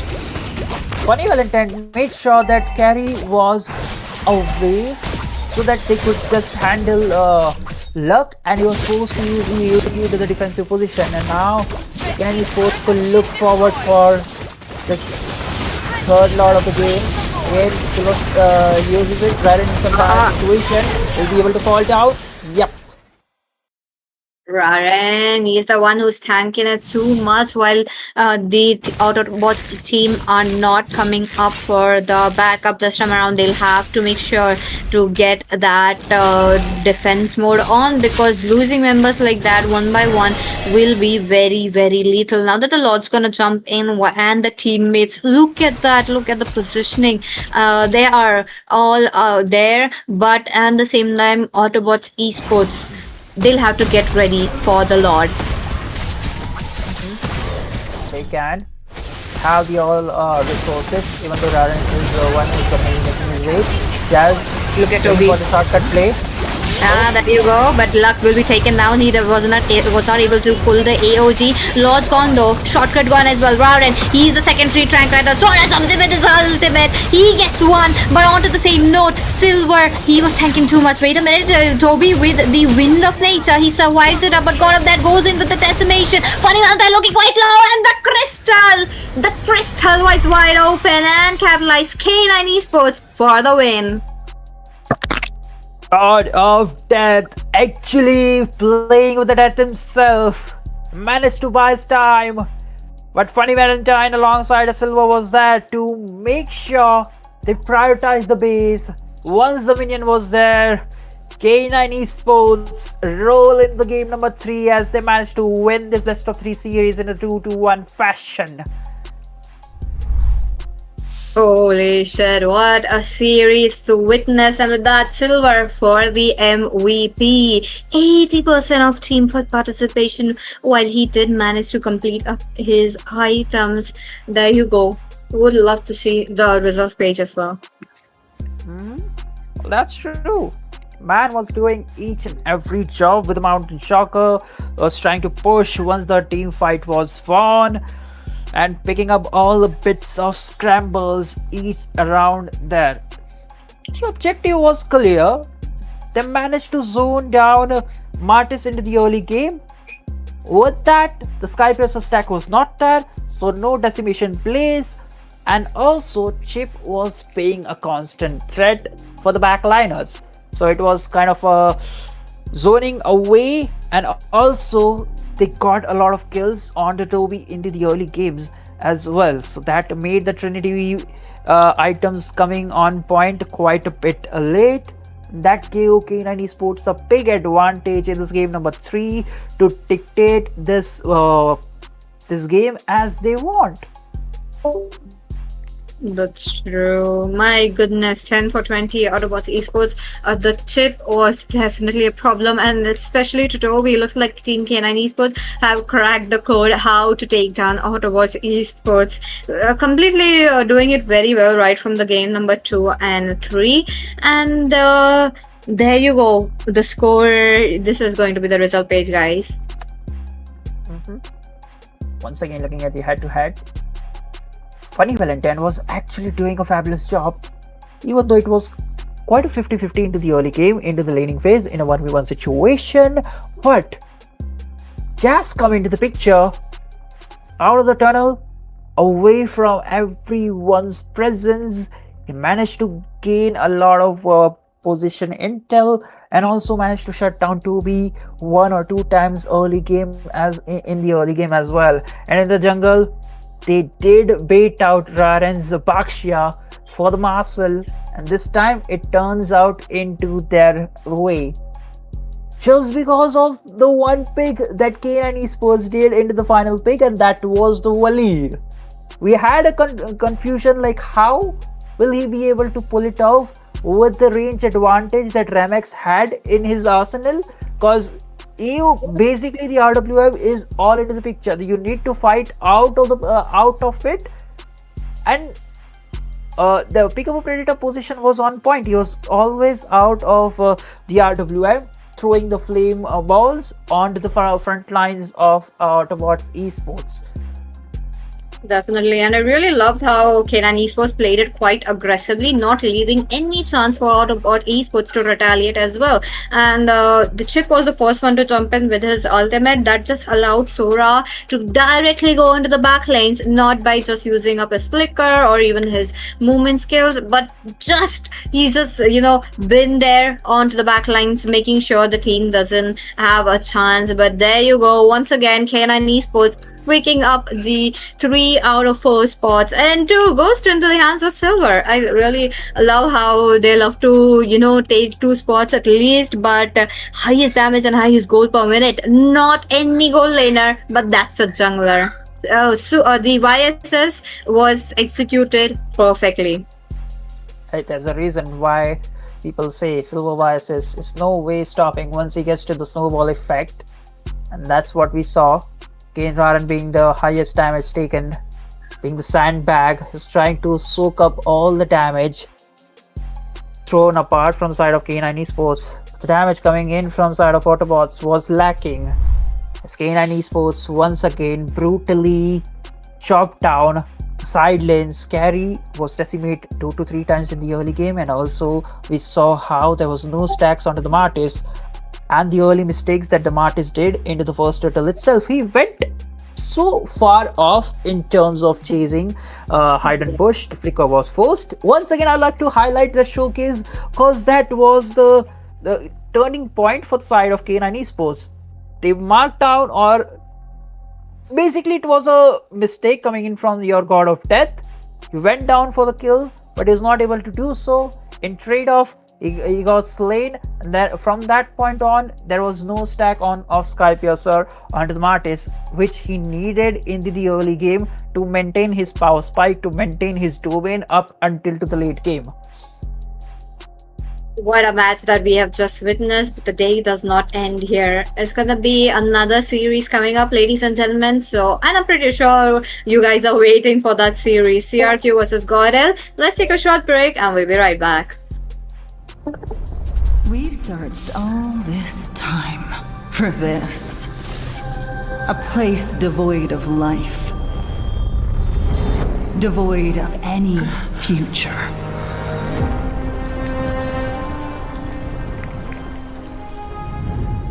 With this, we'll definitely go beyond the stars. Give up this hopeless voyage. Freya? We can be together. Here. Forever.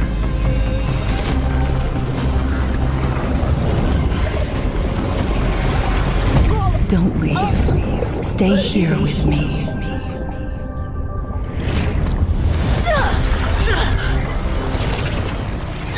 Where is Freya?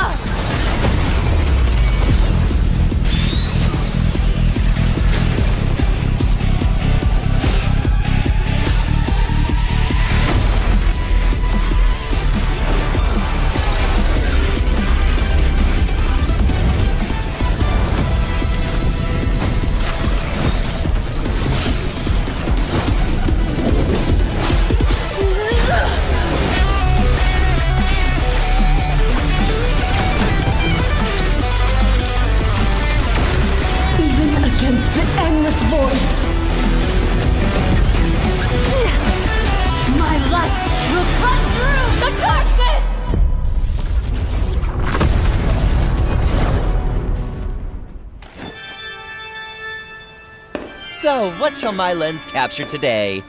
Anguish. Turmoil. Regret. No! Perspective comes down to composition.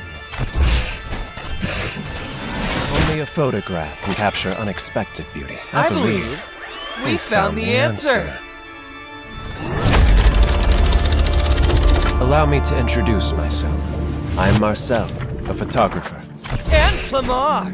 Yes, we are one. We capture art's every moment. Balanced composition. Perfect lighting.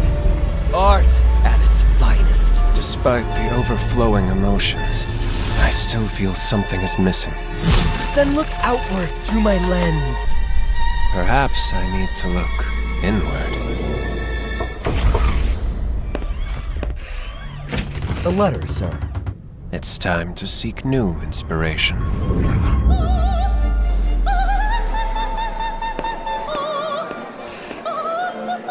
Magnificent!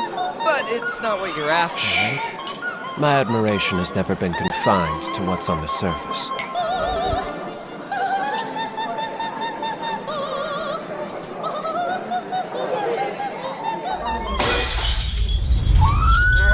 Focus! Capture!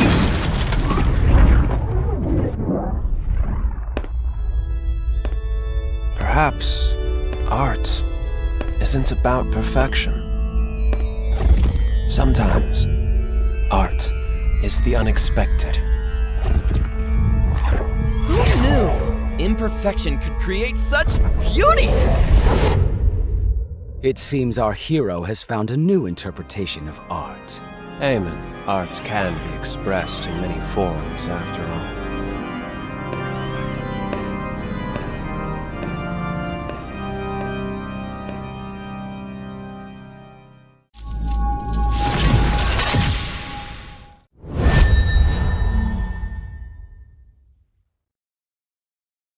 House Taxley. We share the same blood, yet walk on opposite paths.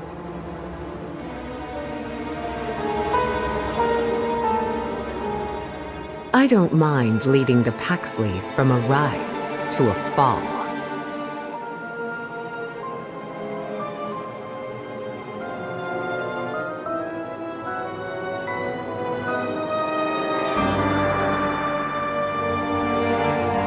It is better to be feared than loved, if you cannot both.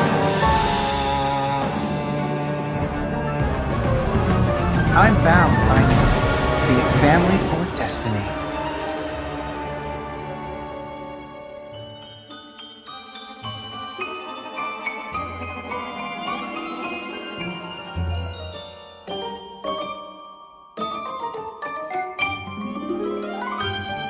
Didn't your mother ever tell you, never get too close to needles?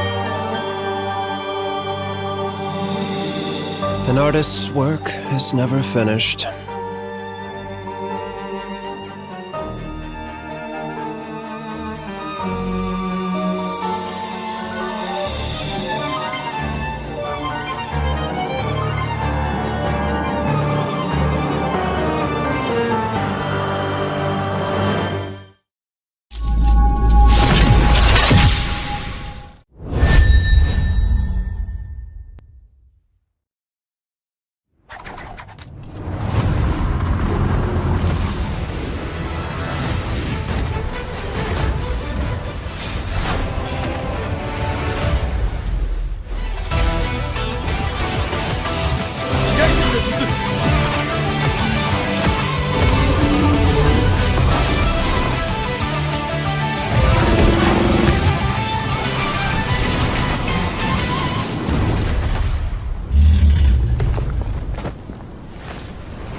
愚かなる弟よ。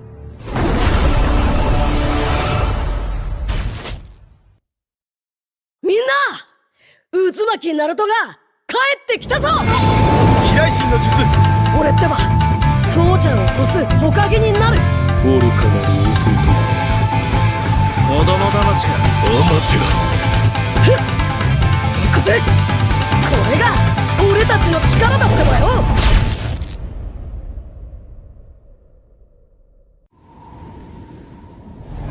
Owlus.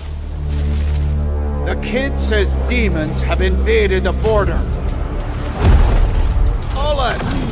It's been far too long. We got a new Leonin in the squad. He reminds me of you.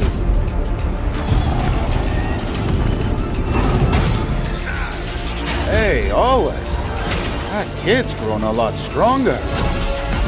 No one looks down on him now.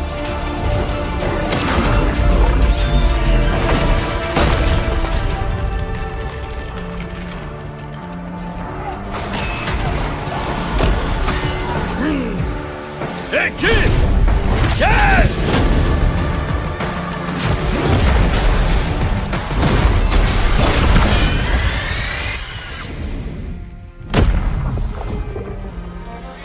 This is the end of my journey. The road ahead. I'll leave it to you, kid.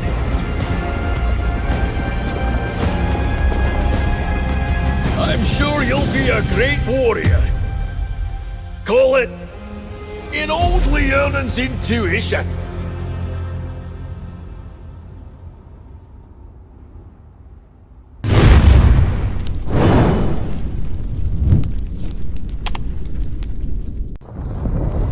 We've searched all this time for this. A place devoid of life. Devoid of any future.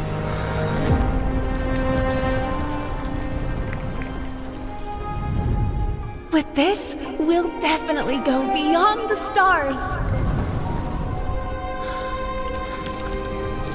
Give up this hopeless voyage.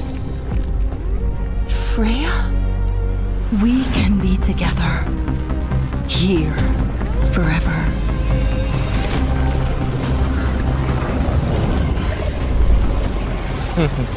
Don't leave.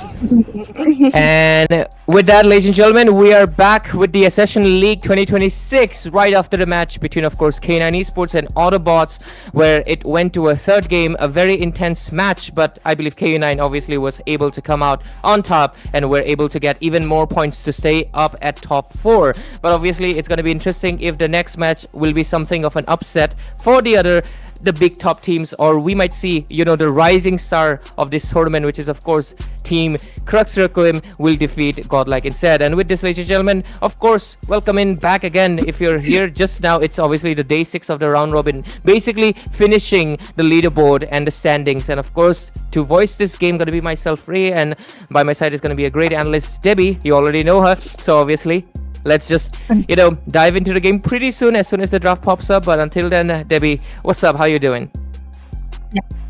I am doing pretty good and well, Array, because I mean, this is a matchup that I've been waiting for a long time. GodL versus CRQ. If you already see onto the screen here, these two teams have been having a lot of ways to, you know, pull out some potential out of the box and then win games when they are least expected to. And you know, I have been a fan of CRQ since their formation, and I've been a fan of GodL because of their player as well. So it's like, you know, seeing two good teams, two teams that you've been loving so much playing against each other. So I'm not really sure who to support, but you know, it's definitely gonna be a very risky game for both sides because they love brawl composition.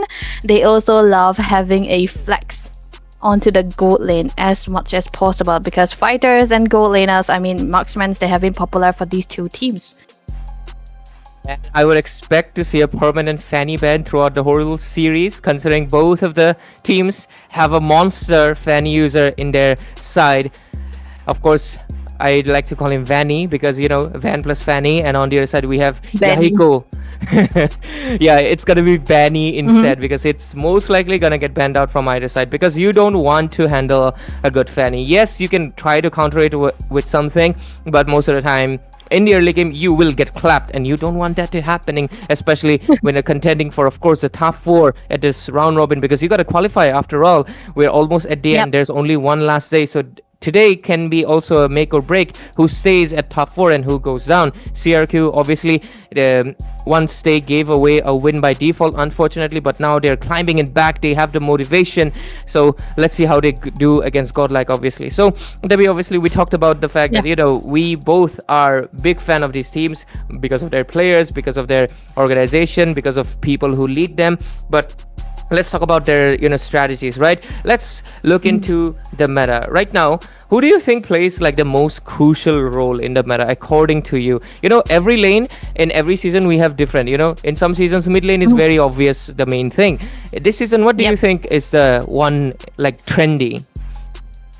Oh, I would say that, you know, teams have been prioritizing having a winning mid lane, but if we talk about these two teams in general, it will come down to the gold laners and the jungles. And I think CIQ is more into the jungle side, and then GodL will be more into the gold side. That's what they are a bit different about. But if you have another opinion, and then you can have, because in my opinion, personally, I think Yahiko is a very good carry hero.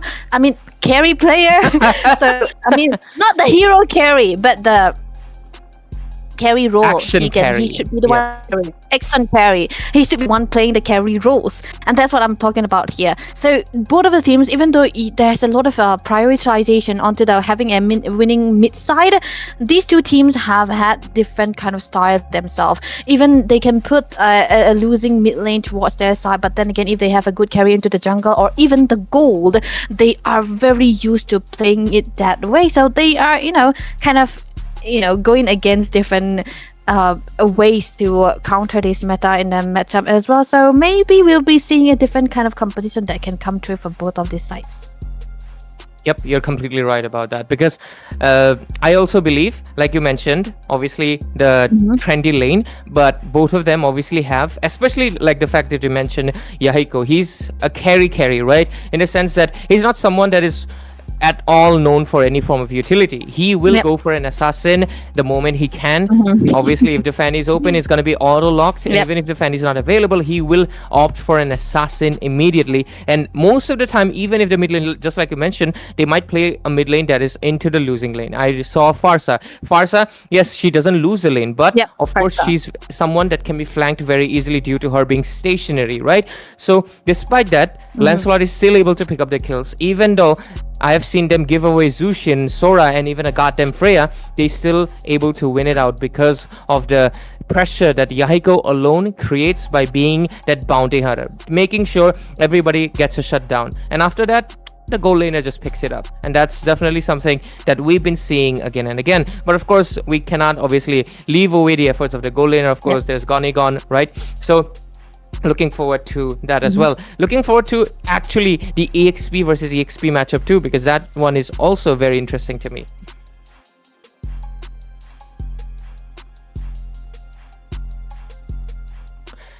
But anyways, I think okay, it's cool now. I'm sorry for that. Yeah, it's cool now. Don't worry. Did you hear me? Do you want me to repeat anything? Yeah. Okay, please.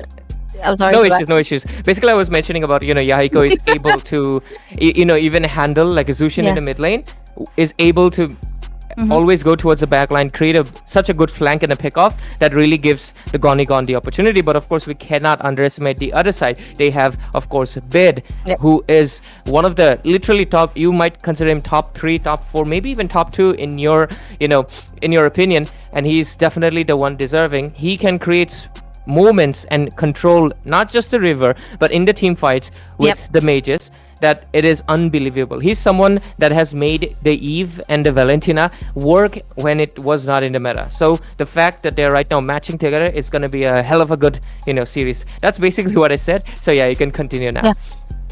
That's what I'm loving about that fact, because Bit has been so versatile into the way he was always playing the game, and I think, like you said, he has been very useful into the mazes that have a big AOE, right? Like the Youth, like the Forsas, and then I think Youth meta been coming into handy if the side of God L will play a big part here. He also played the Lilia, right? And I think with the rise of popularity with Youth, the Lilia can also come in handy again, so that can be another hero pool on his option. Meanwhile, for CRQ, I would say Who's Peter will eventually find something out of the box, because he has been picking out the Josk on some weight scenarios and then winning with it too. Those are the things that you don't really see. So he might have that in a pocket, but Bit is a kind of player that usually love not lurking outside of the meta. So I think that is also going to be coming in handy for the side of God L.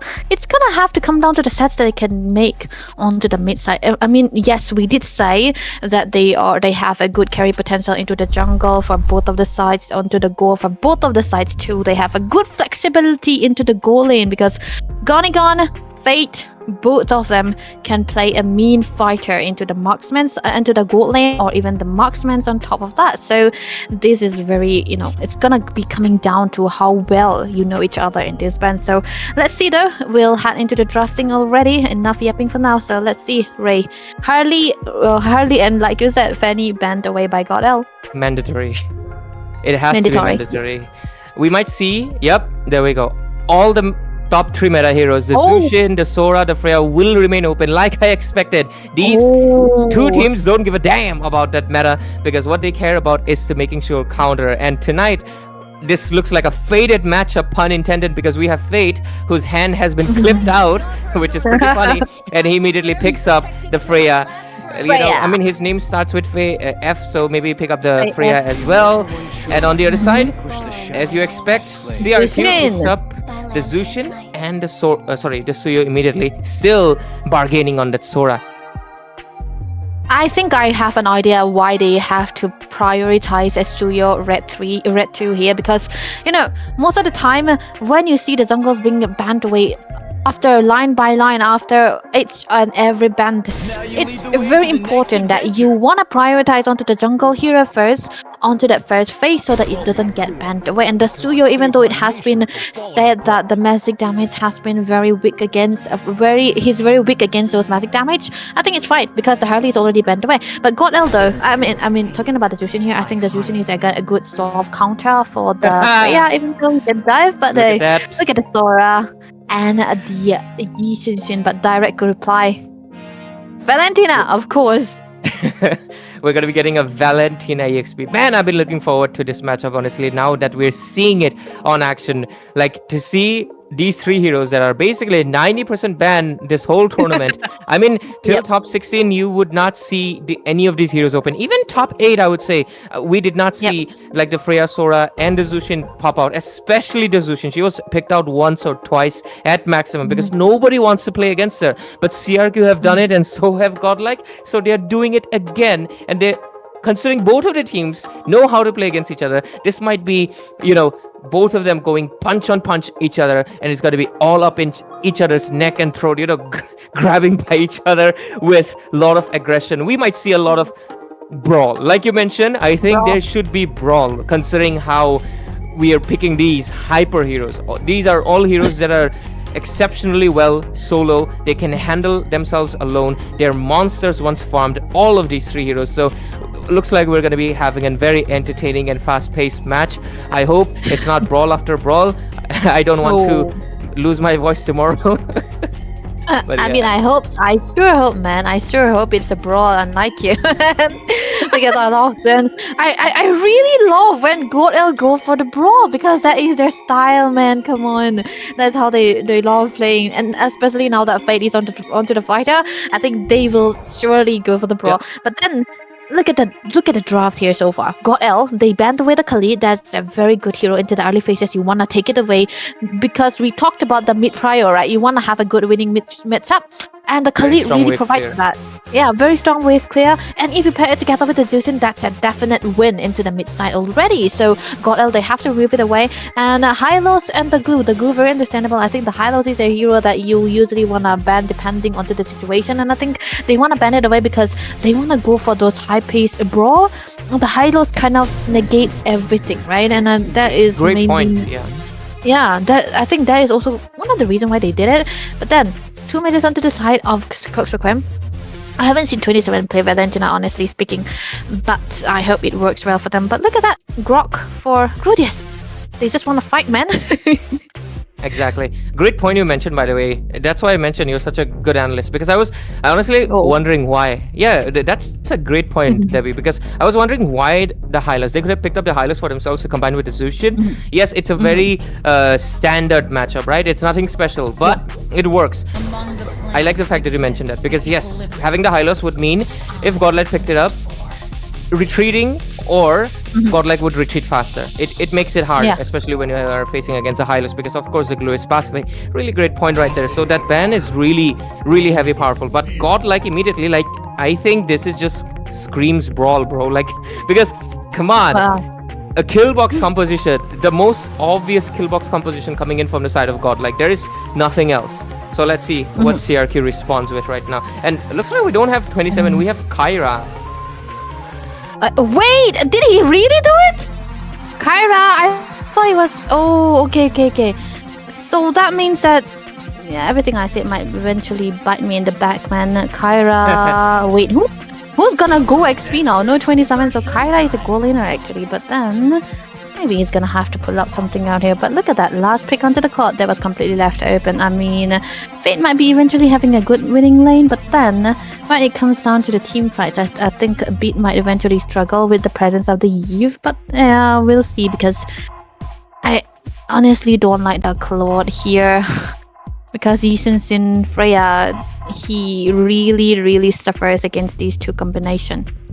Exactly. Not to mention there's going to be a Gatut Kacham. Granted, he's going to be on Revitalize, but still the taunt will be there, especially considering you have the dangerous grass. The Unbreakable will definitely, like, if he's not careful enough with the BMI, he will get taunted, and it just takes just a second to melt away a Cloud. Like you mentioned, the YSS, the Freya, and even the Sora itself, they have enough burst, especially Sora's Thunder form. It can smash him to pieces in just a few seconds, and that will be also troubling for the Valentina itself.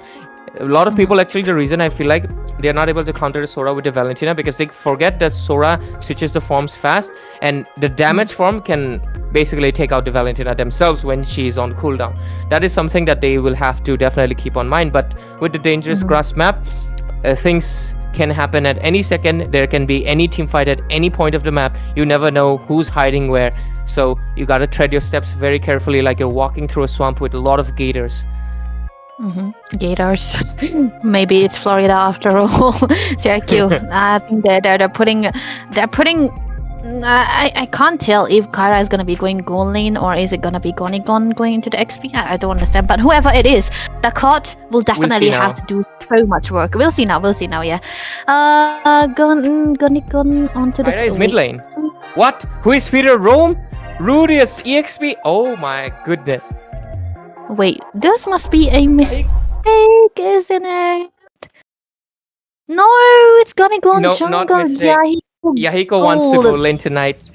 They just switched their whole lineup. Ladies and gentlemen, welcome to the Land of Dawn, because we have an interesting game tonight. Not because of matchup. CRQ at round robin day 6 changed their whole lane and roles. What is this? You have Who is Peter playing Rome for the first time ever I'm seeing. Gonigon on the jungle, Yahiko on gold lane, Rudius on EXP. What's happening? We're gonna have an intense match tonight, that's for sure. Anyways, mid lane, a lot of pressure. Bid already taken down by Who is Peter right there. And I don't know, this going down because of the last or providing. Debbie's having some connectivity issues. Hopefully she's back with me pretty soon. But in the mid lane, Van takes down the Zeusyn and will be back the Zushin will be back in a while, but that kill going into Van, who's of course on the snowball jungle, is going to be really priceful. An RWM in the mid lane already used. They're still going in strong. They want to take it down, but not going to be enough. There's going to be 4 members, and IMU popping in. Rudius taking out pretty low. Going to be a kill, but Suyo captures the turtle for his team. That's a 2-for-2 trade. Debbie, are you back with me? Yeah, we are back here, but I'm still surprised by the fact that Goni's into the jungle and Yahiko directly going to the golden side. But hey, it's gonna be an invasion coming through here. Art with the guard, thought they're very, very comfortable on top of that. But Peter, man, like I said, okay, tech charge! Yep, tech charge being used. He was actually the one getting pretty low. AOG trying to use, but too much chain CC. Cancel it out, taking a kill. 2-for-3. Take a look into those itemization. What are they prioritizing, Debbie? Oh, top lane! Could not even focus. The Grok gets taken down by Romcom right there. Yep, that was a fast movement coming through here. But looking at the emblems on the build so far, I think it's gonna be a first build onto the Ice Queen, one for for a bit. I think, yeah, I don't know. I don't recommend that's the first build, but you know what? It works. If it works with the slowdown, then it can usually be used. Onto the other hand, though, that's gonna be an elegant gem and a tough boot for Kyra. I'm so used to saying Peter onto the Jushin, but it's gonna be Kyra, so yeah, it's gonna have to have a very better time with the crowd control here. So far, Godlike are actually the one controlling onto the lane here, but onto the bot lane, gone. Look at that. Oh, yep, that's gonna be a pressure on Fate. Yahiko takes down. Oh, that's a flicker right there. Not inexpensive, but really good one. But Gon gets decimated. Taken out right there. There's gonna be Crimson Bacon along with, of course, the tech charge. Enough, but that comes in with the upper side. Gets the Maniac right under 5 minutes. Securing it. What just happened? Van? Maybe CRQ changing all your members' roles was not the call tonight. But yeah, you go back into the jungle, man. Come on. I've been talking about the carry he is, but damn. Let's see the consequences. He took it too literally. He want to carry for the from the gold lane side, but that was a perfect turn and engage coming through for Van actually, and the tech charge was definitely gonna be better from Freya, but then Yahiko got taken down, Van getting left untouched, and then he got the Sky Piercer on top of that. He's looking so well for the side of Godlike here. You don't want to see top lane. Rudius got the flicker away, but they have to take on the turtle here. I think this is definitely gonna be free because Rudius, he can't rotate at this point. Yep, but at the same time, there's gonna be 3 members in the bush. Kyra, you're outside. Better get in. But the vision is gonna be there. Oh, Van gonna be coming in. It's with a steal, just popping in. There's gonna be the AOG. Gonigon gets taken out, getting stunned, immobilized at the end of the RWM. But with this, they are trying to perhaps retaliate, but there's not gonna be enough mana. Here comes Romcom, uses the cloud form, but doesn't really find anybody just yet. The score is 8-5, and Van, he's on a rampage. 6 kills, 0 deaths, no assists so far. He's a monster at this point with that outplay on the bottom lane. Yep, that was a W move coming through from the side of Godale here. They are able to take out onto the Retribution on top of that too. Against the Suyo, it's definitely gonna be not the best idea, but yeah, he go BMI, he don't have it. Yep. Already used BMI. Does he have the flicker? It's gonna be coming in back just now when he died. That is unfortunate. But that's gonna be another kill. Godlike secured for, of course, Godlike Van. And with this, they're still gonna be going in strong. There's gonna be Unbreakable Taunt coming in. There's the tech charge right there. But Kyra getting in so much pressure. Fate takes the kill. And right now, looking at the map, what can CRQ do? They just gotta pick up the crumbs, and that's what Gonigon is trying to do towards the bottom side, picking up the buffs away from Van, but the level difference slowly increasing, Debbie. Yeah, this is increasing and definitely gonna be very much better for the hands of Godlike for Van here, but mid lane again? Again, there's gonna be the chessboard. It's gonna be a kill for Bid. He takes down Rudius, and on the other side, there's gonna be Fate going in very aggressively, but that's gonna be the Jushin coming in with the Crimson Beacon, but he has enough dashes to get out. And you know, Debbie, we discussed the brawl. It is there. There we go. This is why we love the brawl, and we love Godel for it too, because they love going for the brawl. But CRQ is much of an adaptation kind of squad, but here they have to adapt to the brawl that Godel has been bringing onto the table. But the fact is that they don't have the lead that they are looking for, because even if they try to go for the fights, Godel will still be winning, because there's always going to be an entrance coming from Van here, who is Peter actually taking out a lot of damage. That was No way! They did that with a tank, which is a grok, by the way. And the third turtle, the final turtle, will be coming through again, and I think this should be into the hands of Godella as well. I think it's definitely the fact that the level difference is just insane. Who is here is level 7 compared to Van, who's level 12 right now. That's a 5 level deficit you're seeing. Just a massive damage difference coming in already. Grok will not even be able to do anything to the YSS right now. This last turtle goes into the hands of Godlike. Fate secures it instead. He doesn't really use up the retribution. Van just wants to perhaps farm even faster and get back to the fights. Lord's going to be coming up in 110 seconds. Until then, we're going to be maybe waiting, but looking at how the pace of the game is going, we're going to be seeing fights. Because look at that, here comes the Mountain Chocker. There's gonna be Rudius going in with the initiating. There's gonna be the the Blazing Duet. You have the RWM going in as well. Is it enough though? The side of CRQ finally making the clapback. Van is the one to shut it down, falling in. Double kill secured. Here comes the Valkyrie's D-stand. Is there anybody? There's no one, unfortunately, but the mid lane. Gonna be a lot of fun. Rudius tanky enough to take it. Goes back right now, and Godlike just lost their main member. Van getting the shutdown, and we get an instant replay right there. Break it down, what happened, Debbie? I really lost the fact that they were able to target onto Van there. I think it wasn't even his positioning that was bad. It was that he did not have the tauntless there, and giving the shutdown kill onto the hands of the trio, definitely not the best idea. They traded it out, but it's still definitely going to be in favor of the side of CRQ here, because even if they were trying to go, okay, 1v1. Whoa, that's a 1v1 Van wins it by the shock factor, coming in from the bush like a predator and takes down the prey. There was Yahiko, but the moment he saw it is inevitable he left as well. Yeah, that was definitely not part of the plan for Gonigon there. He going for the James Banks tank with the Sky Piercer, but so far he's got the 2 stacks already, but it's decreased down by the kill onto from Van here, and Van is also the one onto the Sky Piercer on top of that. He is a Yi Shin with the level lead, so this was definitely gonna be a good call for the side of Godel. Fate though, eating out the turrets onto the top lane. He's just trying to go in for more. I don't think it's gonna be dying anytime soon, but there is also a fact that Crooksuka, they cannot really go. Oh wait, Van? Towards the river area, there's gonna be the purple buff now. AOG getting used up.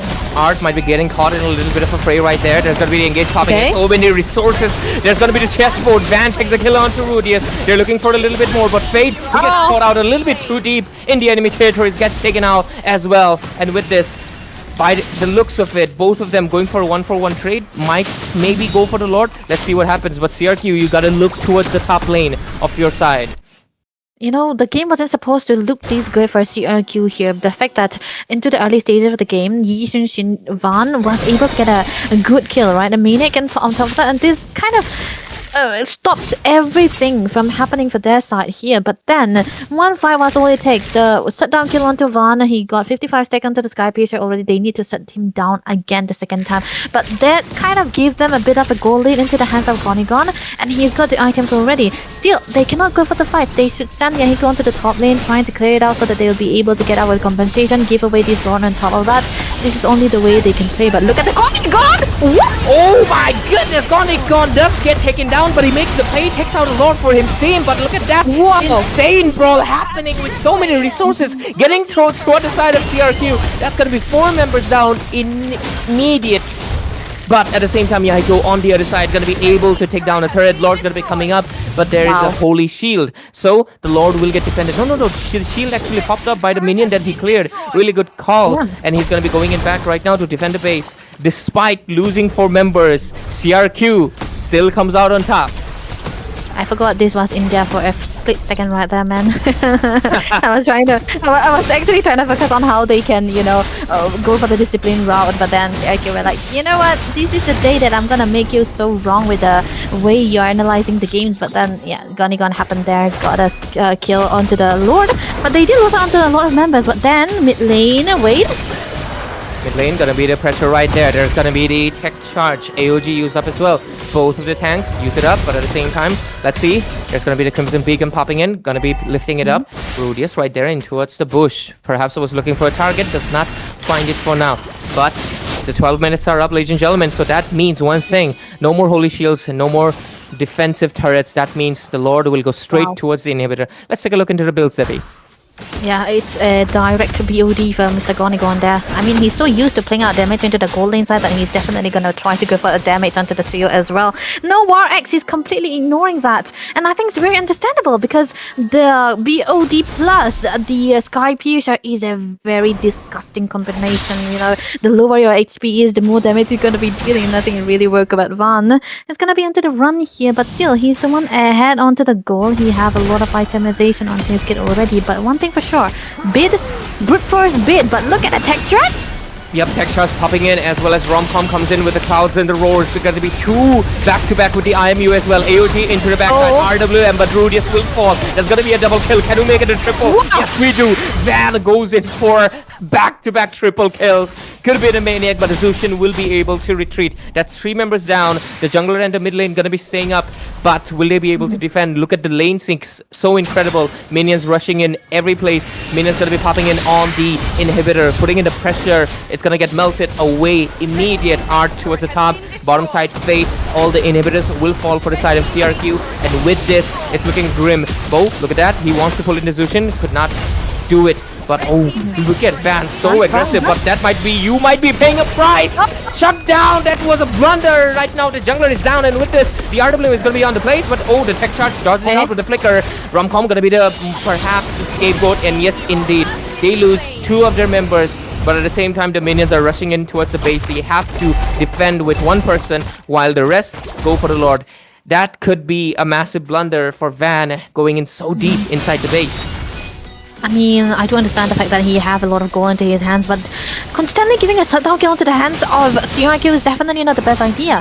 You know, still, it was Kyra who was getting that shutdown kill, but still, it's so much worth it for the side of CRQ now. They will be able to get onto the Lord. They are scaling heroes. They have the late game heroes onto their side. The Freya meal will come down a little bit into the later part of the game where the clock will come online, but he cannot be, you know, ruled out, but still. Yahiko already got 4 items on his kit already. When he have the Wind of Nature, he can go on a fight when he wants to dive in. Even if he want to go for the Winter Transcend, I think it's definitely going to be enough. But with the lot being taken, I think they want to focus onto the mid side here. Everyone trying to take down this mid lane in turret here. Look at the good zoning coming through from Drudius. That is a tank Valentina, by the way. Just for the, of course, when you're going to be going for the tank Valentina, copying a mage ultimate, you're not going to be dishing any damage, but just for the zoning, that is the W right there. They get the inhibitor, the tier 1 by 1, but oh, the Grok's getting melted. Here comes a real RWM. Who is Peter gets melted and taken out. With this 5 versus 4, the Lord's going to be coming up on top. The side of CRQ, what do? Looks like they do not want to actually push. They just are happy with the tier 1. They can't actually go for the push because Rudius died there. He is the only one that could go for the initiation here. And the fact that still Godlike are very healthy onto the HPs, and the Romcom still have his ultimate available if you want to go for those engages here, but they won't because they want to go for the defense. They don't want to go for the aggression this time around even without the presence of the Grok, because they sure know that they need to clear onto the lanes. They are now on a 50-50 situation with the goal lead. I think the goal lead is actually non-existent at this point because everyone is so healthy. They have all the damage onto the hands of Yahiko too, even Gonigon, even Kyra, he got the Wishing Lantern already. But you know what, one thing for sure is that Bid, even though he get engaged upon, I don't think he will be dying anytime soon because he got the brute force onto the Yiv, and even without the presence of the brute force, the Yiv has a lot of tankiness in comparison to other mages, so it's a tough subject for CRQ who they want to go for the engage upon. Exactly right, because right now it is a massive question of what's going to happen for the next few minutes. Like you mentioned, Hui Speeder right now has a crucial role to play. He's technically the only frontline they have. He's the only real tank, but looks like we're going to be seeing an AOG popping in on the backside. Rudy is going to get taken down. Doesn't really matter, you're building up the tank. The damage is too much. Here it comes. Oh, wow. Dashing from the slam, coming in with the rom-com. With this going in, Black BMI coming in, blazing duet, a lot of damage, but doesn't really matter. The damage is going to be enough. Double kill secured, and right now doesn't really matter what's happening. Triple kill again for Van. They secure the game immediately. 180. Godlike clap back like nothing even happened, and they take the game number 1. Game number 1. A bit of a blunder here and there, but that is Godlike for you. they're gonna have to come back with the same mistake that they have made so far. But congratulations to them winning out the game number 1, and I think they reversed their way until the very end. Even though they didn't look really good, they threw a bit here and there, but they came out on top. Game number 1 secured by Godlike. But who do you think is the MVP, Van? It's to be Van. I don't see anyone. I don't see anyone that could take the MVP away from him. This guy was just a pure menace. 81% kill participation. We get it, bro. We get it. Right from the minute one. Right from minute 1, he was already trying to snowball, and in the bottom lane, before even 5 minutes, getting a maniac right there is just insanity, considering he was the main target. Tech charge, IMU, RW, and top still didn't matter. He came out with an outplay, made it a triple, and just committed with the maniac. What a beast of a jungler. I do think CRQ's performance was pretty great too, honestly, considering they just changed everyone's roles. It was not like two people swapped their lanes. They decided, nah, let's play all different roles and not tell the casters or the viewers. Let's surprise them tonight. Especially me, right? I was completely shocked to see Goni go into the jungle. Like, I've been a big fan of his gold lane, man. Come on, why do you do me like this, man? Kyron, you gotta reshuffle. Actually, I still really love the fact that they are very versatile into the way they are playing, right? Because every hero have different kind of mechanism, and then every role have different kind of style. Even Ruders have been playing a XP for a little while, so in different squad. But yeah, you can't compare to that because they are going against a great team like Godel as well, so they have to be a bit careful onto the decision making too. But I think they could still hold on if the early game wasn't that thrown upon into the hands of Van, because that is a Yi Xunshin and he's already snowballing. He got 4 kills very early on, 6 kills, and then he got the stack onto the Sky Piercer very, very early on. And yeah, when he had a dive. Oh wow, Fate! Oh my god, for the first time I've seen Fate not the one with the damage, huh? Support Freya, 1, 2, 16. 16 One pull off, man. Yeah. Yeah. 16. Van, is it you got 20 kills! Wow! 20 kills! Hold up! Is it 20 kills? What? They funneled everything into this man. Obviously, it makes sense. It makes sense. I love the fact that they have a total of 27 kills. We miss you, 27. Yeah, come back, man. I'm not having anything against you, but yeah, 27. Kyra, hello. He's into the mates, man. Granger Merchant into the mid lane. Not good idea, bro. But this is actually a first build Ice Queen one for bit, right? And then it works. It works because he has been able to slow down, and I think he trusted the damage coming through from Van already. So he's just like, yeah, get all the damage, bro. I'll do the supporting, and he did. I never thought I would see Who is Peter versus Art. What is this head-to-head? This is too fun. No, this actually, like, they're having fun at this point, and you know, it didn't work. I mean, I appreciate it. Some people be like, why did they lose? Nah, I appreciate variety. Like, this is like flavorful. This is like tasting, like, you know, it's like, yeah, you're eating rice every day, and that one night your dad says, you know, let's get pizza. Yeah, it's like that pizza. Yeah, it might be expensive. It might not be that, you know, healthy for you. But hey, it's tasteful. I love that. Love to see it. Who is Peter on highest damage taken? I don't think we're gonna be seeing that in a while. Bid 21 assists. What is this insanity? That's what I said. You said right too. Banking everything on Van. You know, we're talking about pizza, right? And I think Van is gonna be the pizza seller here because CRQ bought the pizza and he's so rich now because he had the most gold. And he was buying those items that was full on damage on top of that. So yes, CRQ, let's get back to the farm, man. Come on, there you go. Please go jungle, man. Please. Yep. Please. I don't think they will hear us, but then it's a. I think they can hear you. I think they can hear you, especially because you said Yahiko is a carry, and he said, "Oh yeah, attack damage carry. That's gold lane. Yeah, I'm going there." he took ADC too seriously. Imagine if he was actually playing the carry instead of the clone. I mean, honestly, I have a feeling if the carry wasn't banned, he would have played the carry. Could have been such a great pun to use, man. Yeah. Game was fun, man. Actually, that was a lot of spice. And the fact that we have it's a new thing, right? We haven't seen like. Have you seen Van into the goal lane? No, right? Fate in jungle? No, right? But yeah, we have seen it in CRQ, so they entertain us so a lot, and I love that. I love that. True Reapers, I'm waiting for Kimmy to play Kimmy. Come on, make it happen. Kimmy to play Make it Kimmy. happen, True Reapers. Make it happen. Like, come on, bro. You have the chance to do the funniest thing. Maybe not in a very official tournament, but you've played in the tournaments. Come on, do it in some scrim or something.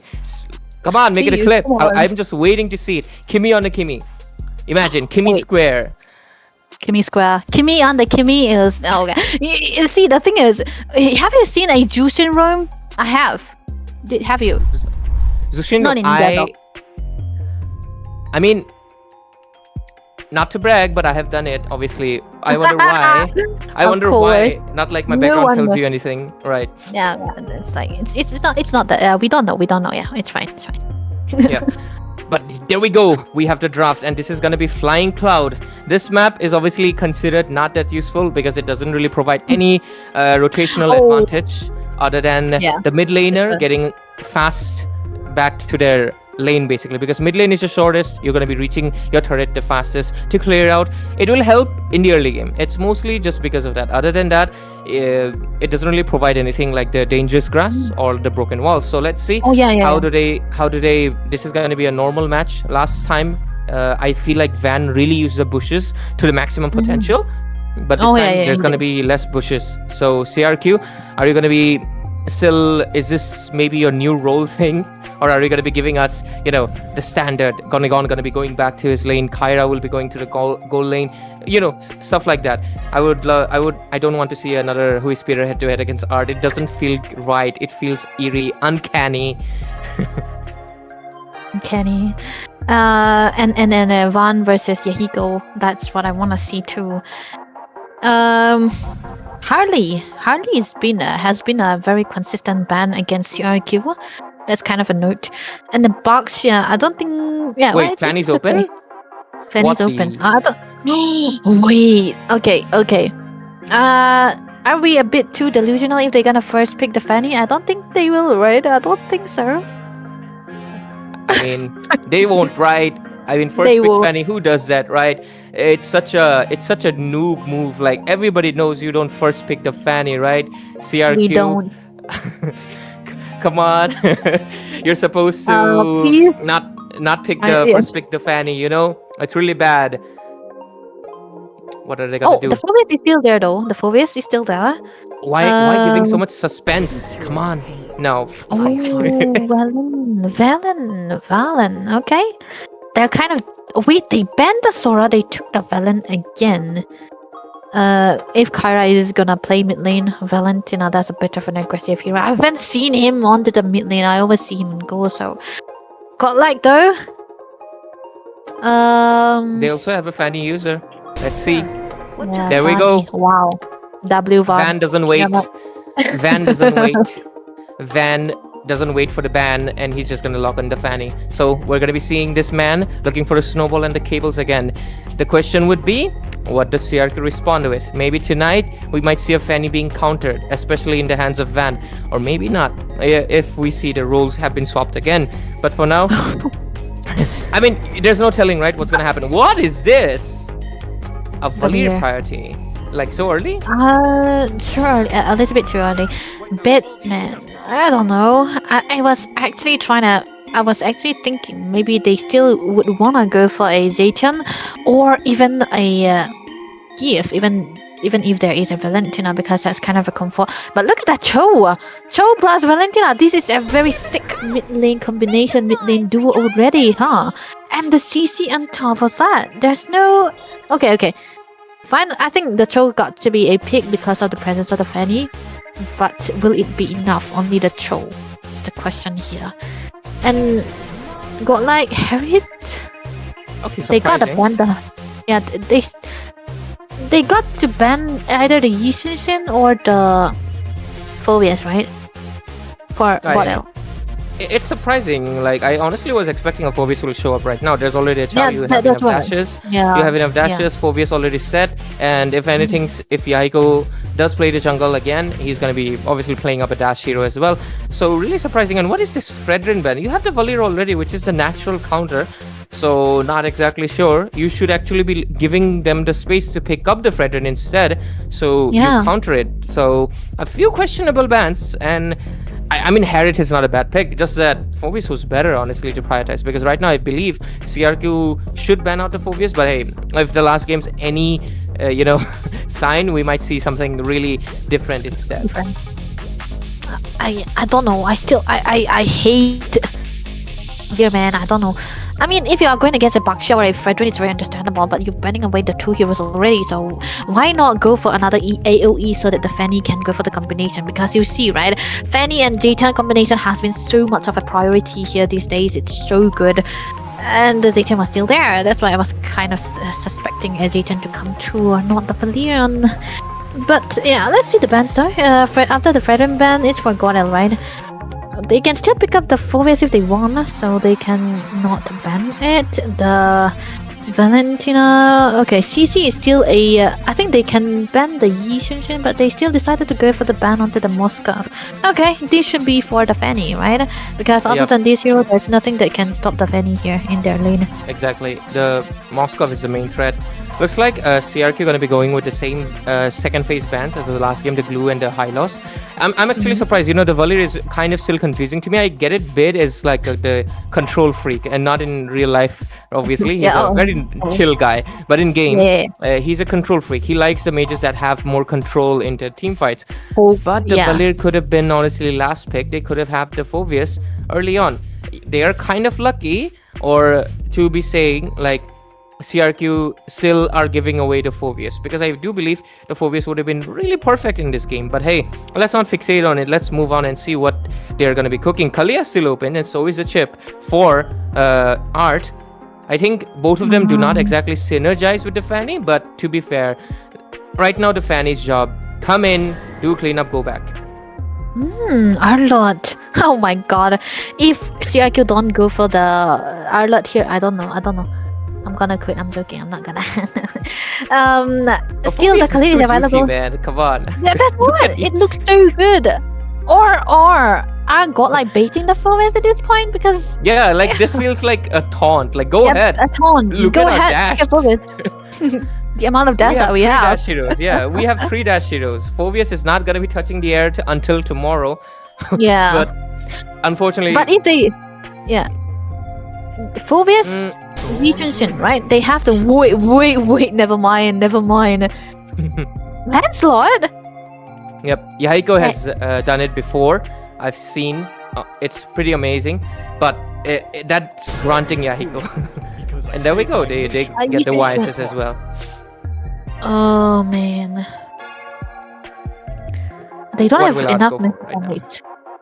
Art. Yeah, their magic damage is like very micro, because whose ultimate are you supposed to really steal? The Valentina will basically right now have to play for a level advantage, try to be using the passive to the maximum potential by poking as much as possible to the Valir, which is hard to do because Valir will keep on pushing you, and then you gotta build the full damage. If you do want to, dish out enough magic damage, that's the thing. But by the looks of it, the Valentina priority, I feel like they were waiting for a utility, which never really came. Yes, there is obviously the final slash from Arlott that's going to be giving a really great setup, but is that enough though? Art, I don't know. Depends on because Art. Okay, there's a TOG they can copy now. I think the Kali was still a better idea though, but then they just want to try to have a good counter against the Yi Xunshin. So I think the Fanny can actually handle the Yi Xunshin well. Even the Harriet is a doable hero. For the Yi Xunshin, I think, but this, oh man, this draft is kind of brain dead, if you ask me. For both sides. Only Debbie can say it and get it away with it. I mean, it's like Debbie privileges. No, it just analyst privileges, guys, because she's pretty good. I mean, her job is to tell if a draft is brain dead or not, and she's just stating it out, right, throwing it out. Yeah.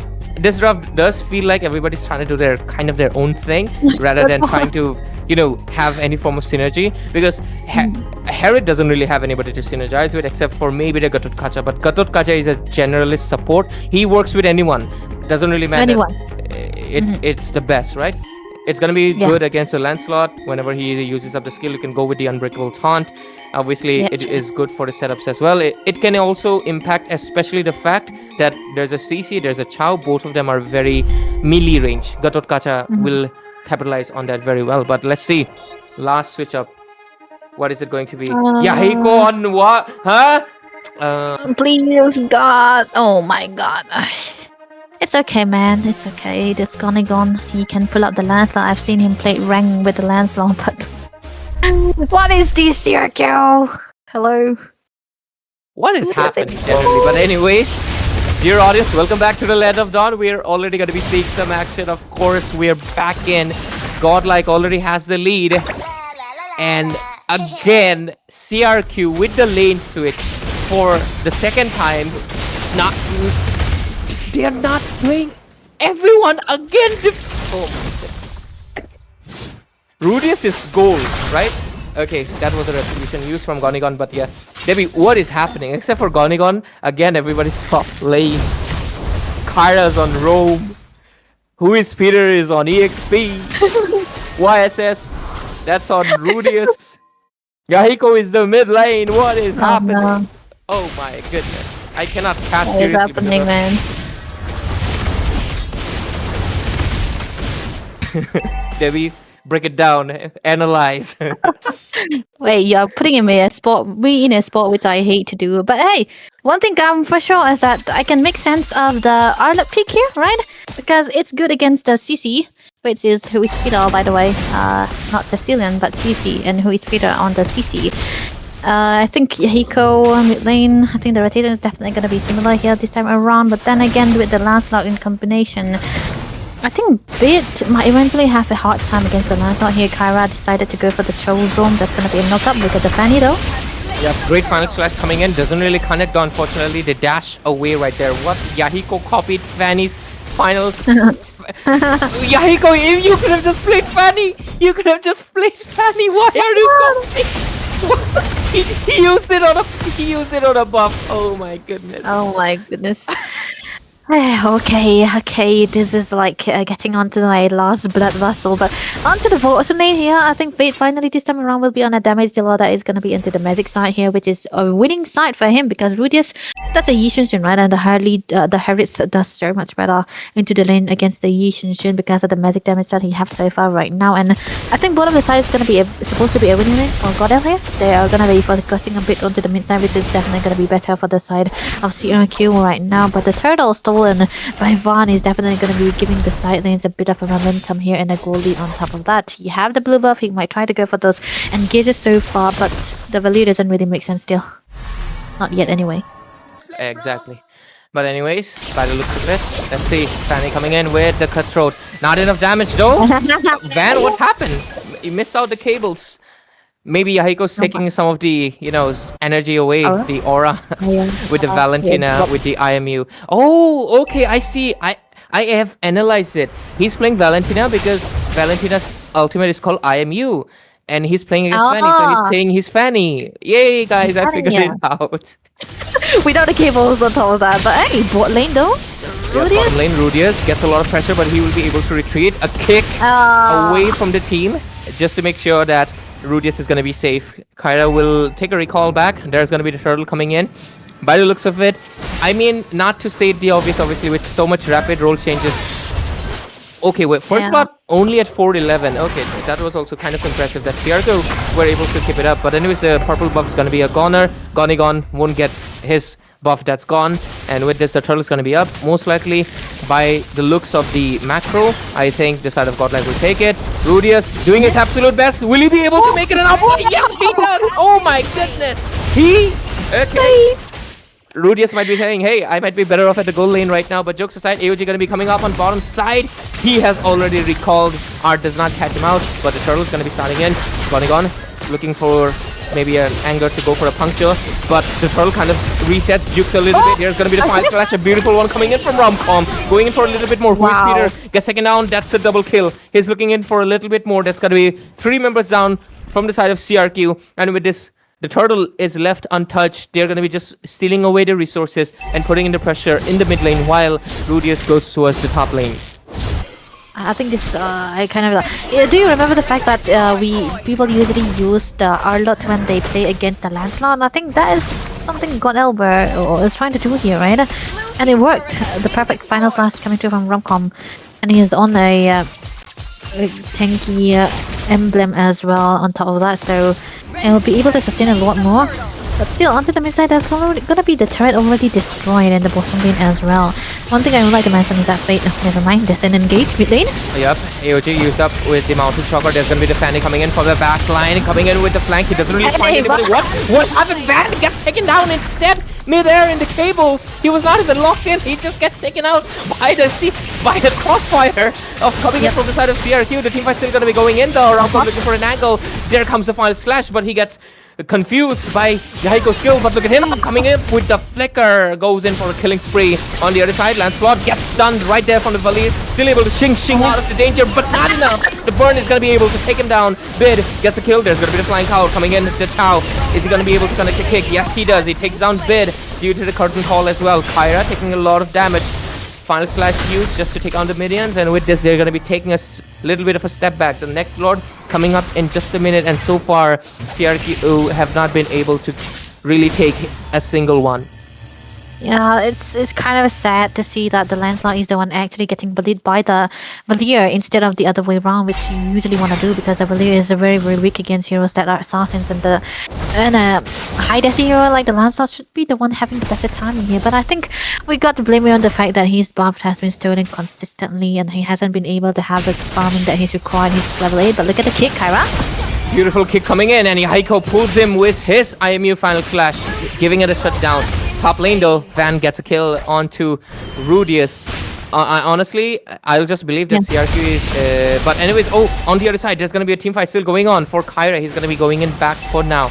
But yeah, I'm just going to believe CRQ is testing if we casters will be able to adapt to the player role changes, you know? If we will still call them the same thing. I'll cope with that. I still can't, man. Come on, it's like... I was expecting the Gonigon to be into with the one who is using the Lancelot or even the Fanny on top of that, but Kyra was kicking on Bid, huh? Kind of an interesting choice. There's going to be the AOG coming up. That's an IMU AOG right there. That's going to be Rudius capturing the kill on the YSS. Going to be looking for a little bit more. That's a 4 versus 2 situation right there. They have the upper hand, but they're kind of not going in aggressive enough. Why though? They're waiting in for the Harris instead. There's going to be the Zaman Force coming in with the damage from the Synchro Fusion. Is it enough? Yep, it is. Rudius gets taken out. AOG onto the backside. Doesn't really find anything. There's going to be Van coming in looking for a target. Doesn't really find anyone. Might be going for the turtle. It's despawned. It's the Lord instead. Oh, he goes in for Who is Peter. Is he? I think he's on a Sky Piercer, or is it the Fanny skill effect? It is the Sky Piercer actually. Yeah. And there we go. It's the second build, Sky Piercer. And he got a solo kill against Gonigon on board from lane as well. So that is going to be another stack on top of that too. And Gonigon doesn't have the damages. He doesn't really have the ways to use the Lancelot the way it's supposed to be, because this season Lancelot is like, you know, dependent on the amount of items you have. You got to snowball, you got to take the turtles, or else you're definitely gonna be gone for. But they still, you know, it's completely the opposite this game. He hasn't been able to take his buff. He not telling about the turtle as well, but Fate is already getting the farm that is required. Art already onto the Radiant armor, so there's no damage that Renika will be dealing with. But look at the engage though, look at that! Yep, Engage coming in towards the bot side. Beat gonna be getting taken down. There's a beautiful fan slash coming in. Rudius doesn't really find Romcom though. He's gonna be able to retreat with a flicker. Oh, what just happened? He gets caught. Oh, okay. Kind of a mistake. The flicker came out a little bit late. Unexpected. He gets taken out as well. There's gonna be Van, but he's taken out pretty low. He did not expect the damage coming in from Yahiko's lightning truncheon that he just got and gets bursted out. But to be fair, that's a Fanny with no defense. And instead a Sky Piercer as well, so he's also very vulnerable. That's something they gotta watch out for. 8-11 score, and on towards the top side. Art gonna be able to retreat with the AOG. Gonna be fine for now. But all of the inhibitor has been exposed, except for the top lane. There's the inner turret, but it's gonna be taken down. Let's take a look at the builds. That's no ND heal coming through into the hands of Godlike just yet, because again, be prioritizing onto the Ice Queen one here for the value. It's so much of a good item, but I think he's gonna have to build a going one as well, because that is gonna be putting out a lot of advantages for Evalier here. Fate is close to getting out the Holy Crystal. There we go, he already got it. So whenever they try to go for the engages, I think Godlike will be able to win it out, because no matter what the situation is going to be, there's no way that is going to be in jeopardy here. When he have the Purify, he can really go in, because the team is set for making a set for him too. But look at that demand first though. Okay, towards the top side, there's going to be Hui's Peter coming in, Cardinal Call used, but that's too much damage for him to be taking solo. And with this, he's going to be falling kind of a little bit of a waste right there towards the top side. Could have survived that, but they initiated. But right now, Xing coming in. Lancelot gets stunned. There's a lot of pressure, but look at the AOG. Gone, not going to be able to dodge. There's no skill, but the triangle comes out on time, but not for Rudius. He's going to get taken down. And with this, they lose 2 members already on the top side, while the Holy Shield is still there. They do stop it from getting bursted. There's 2 minutes left before it gets popped out. And the Lord's gonna be coming up in a 30-second. So, I guess it's defendable. I think the Lord will come before the shield pops. But, you know, Godlike can delay just a 30-second and, you know, make sure the shields are gone and just straight away end the game as soon as possible. There's more gold onto the hands of Art rather than for Robcom. And he already got 3 itemization onto the tank builds, onto the defense build already into the 11 minute of the game, which is what about the team's playstyle. But Fun trying to get an isolation onto the bottom lane, but mid lane, Peter's gonna be in a lot of trouble, but he's able to retreat. No, there's gonna be an AOT jumping on top on the CC. He gets taken out, and immediately right now the response is gonna be there for Kyra. He does go in for a kick, connected, but unfortunately that's not a good. Oh, really good retreat right there, able to escape right on time. But right now the score is 8-14. Godlike, they have to lead, they have the control, they can end the game if they want to. They were just delaying to make sure the shields are popped. It's 12 minutes right now, so it's a green signal for the Lord. This is definitely the W signal for the Lord here, because they already pop out the no blessings too, and it's kind of gonna be easier, but a bit you got to be careful, man. That's so risky. Look at the man first though. Okay, Gonigon gets a little bit of a stun right there. He's looking towards the Lord, but the Lord's still beefy, still has 50% HP, gets knocked up, all of the members, but that's gonna be the kick right there. He's able to retreat, and Yahiko gets the kill on Romcom. Fanny has to retreat as well. A lot of low HP towards the side of CRQ. They're trying to retreat back, but not enough. Zaman Force Synchrovision enough to take down 2 of the rest of the members. Hui's Peter Rudius falling in shortly, and with this, the Lancelot, what do? He can't really go for again the Lord. It's full HP, and there's nobody that can give him the vision. Maybe Kyra can give it a try, but I don't think so. Let's see. Kyra maybe keen on providing some vision, but Yahiko, he has the AOG. Does he want to go?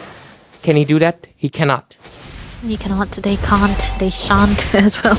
I think it's like I don't see the idea for CRQ here. What's the plan and what's the thing that they want to do with this kind of pick already? I mean, they do want to go for that early game snowball a bit, because it is a Yi Sun anyway. Because I would take a textbook marksman over a Yi Sun any day if you want to go for the late game, right? And yeah, even the heavies. And I think this is definitely gonna be where the type of game where even if you want to hold on a bit long, it won't be that much of a useful. It won't be that useful, because for Godlike, they're gonna be scaling much better than CRQ. Yi Sun, they cannot stand a chance against a Herald who already have a Holy Crystal. He's gonna have to need at least 1 good itemization onto the defense side, so that he'll be able to sustain a bit, so that the damage output for him will come in handy. But he's only level 13. He don't have the damage, he don't have the items, and on top of that, the Lord is coming in. But what is Kyra doing though? Yeah, that was a missed call from Kyra. That's gonna be a mistake right on his hand. Lord already taken down the mid inhibitor as well. They're charging in.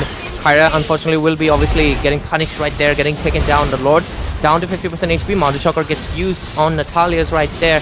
The bottom lane gonna be clearing out the minions as fast as possible, and he gets out of there. Yahiko comes in with the AOG IMU. but at the same time, there's gonna be this amount for Sync of Vision, too much damage. Van takes a revenge, gets a shutdown, but not before. Yahiko captures the kill onto Romcom 2. With this, 4 members alive. That's gonna be 4 versus 3. Let's see what happens. Not enough minions though.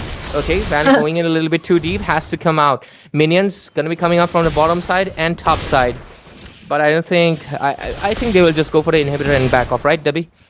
Yeah, they should. They should have that discipline at least. But then, Van is. Oh wait, gone. What just happened? Right now they're gonna be going in a little bit deep. Who is here? Barely scraping it off. He's still looking in for a bit, but he's not gonna be able to find it. No, he's looking. Can he do it? Yes, he does. But the bait is gone.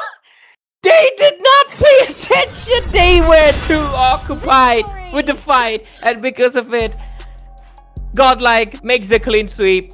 A very romantic match tonight with Crux Requiem switching up their roles completely, giving Godlike a kind of a confusing but a clear opening, and with this they secure game 1 and game 2, and they are your winners for tonight, securing this clean sweep in this last match. Yeah, last match and a clean sweep for team God L. Definitely something we don't usually see, but look at the MVP. That's gonna be Mr. Art on a Gatot the second time around. He had so much more goal in comparison to Romcom on top of that, but hey, I think he really performed well. He got the encourage, and then the engages were definitely on point too. I think Van has been very questionable onto the Fanny. It's good, but then again he made a lot of mistakes. It was a bit of a blunder here and there, but the clean combination coming through from the side of Godlike really made it work. The entrance was superb from him as well. And I think he wasn't the one going for the sets, right? It was actually Romcom who started it first, and he layered it down with the AOZs. Yep, and I was about to mention it if it wasn't for a lot of fights. If you notice, Art did not get taken down a single time. And I was like, wait, Art, his deaths are 0. He got a lot of assists. He gonna get the MVP, isn't he? Yeah, he's gonna get the MVP. Yep. He wants a little bit of highlight too, you know. Why Van all the time after all? But yeah, we're gonna be getting the result screen. We're gonna be seeing, of course, all the 8 hurdles and the lords taken down for Godlike. They tried to contest it, but it was not there. 9,000 goal advantage, kind of impressive. I would expecting even more, considering, you know, CRQ did not even play in their native roles. But it's honestly very impressive. But maybe Godlike was also not completely committing 100% for the same reason. They saw that, you know, CRQ is obviously, I mean, let's say the obvious. They're not playing in serious, right? Because switching up the roles like this, it is something. But we're gonna be getting the head-to-head right now.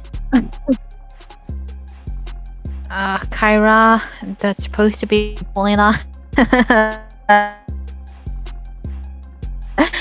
I think they tried, but I think Faye was already getting a lot of itemization on his kit already. He got the Holy Crystal, he got the Concentrated, he got the Divine Wave, and yeah, we could well, but they didn't hand.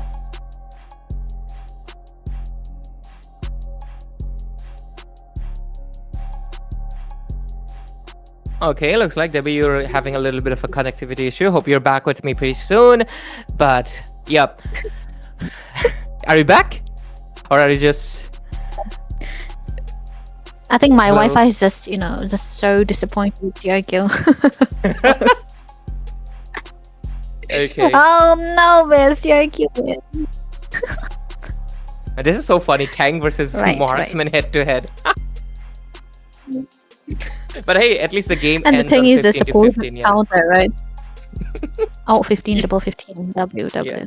Got that calculated out, I think. Absolutely. Van did, right? He ended the game. Definitely. Oh well. Okay, I guess we'll get the ending cards right now. Or even the system and the overlays are kind of, you know, confused what happened by today's events, and we're back at the Caster's Desk right now. So ladies and gentlemen, we were here for a very entertaining series tonight, and it was definitely a treat. no matter what anyone says, thank you CRQ for giving us a very enjoyable match to witness and cast over.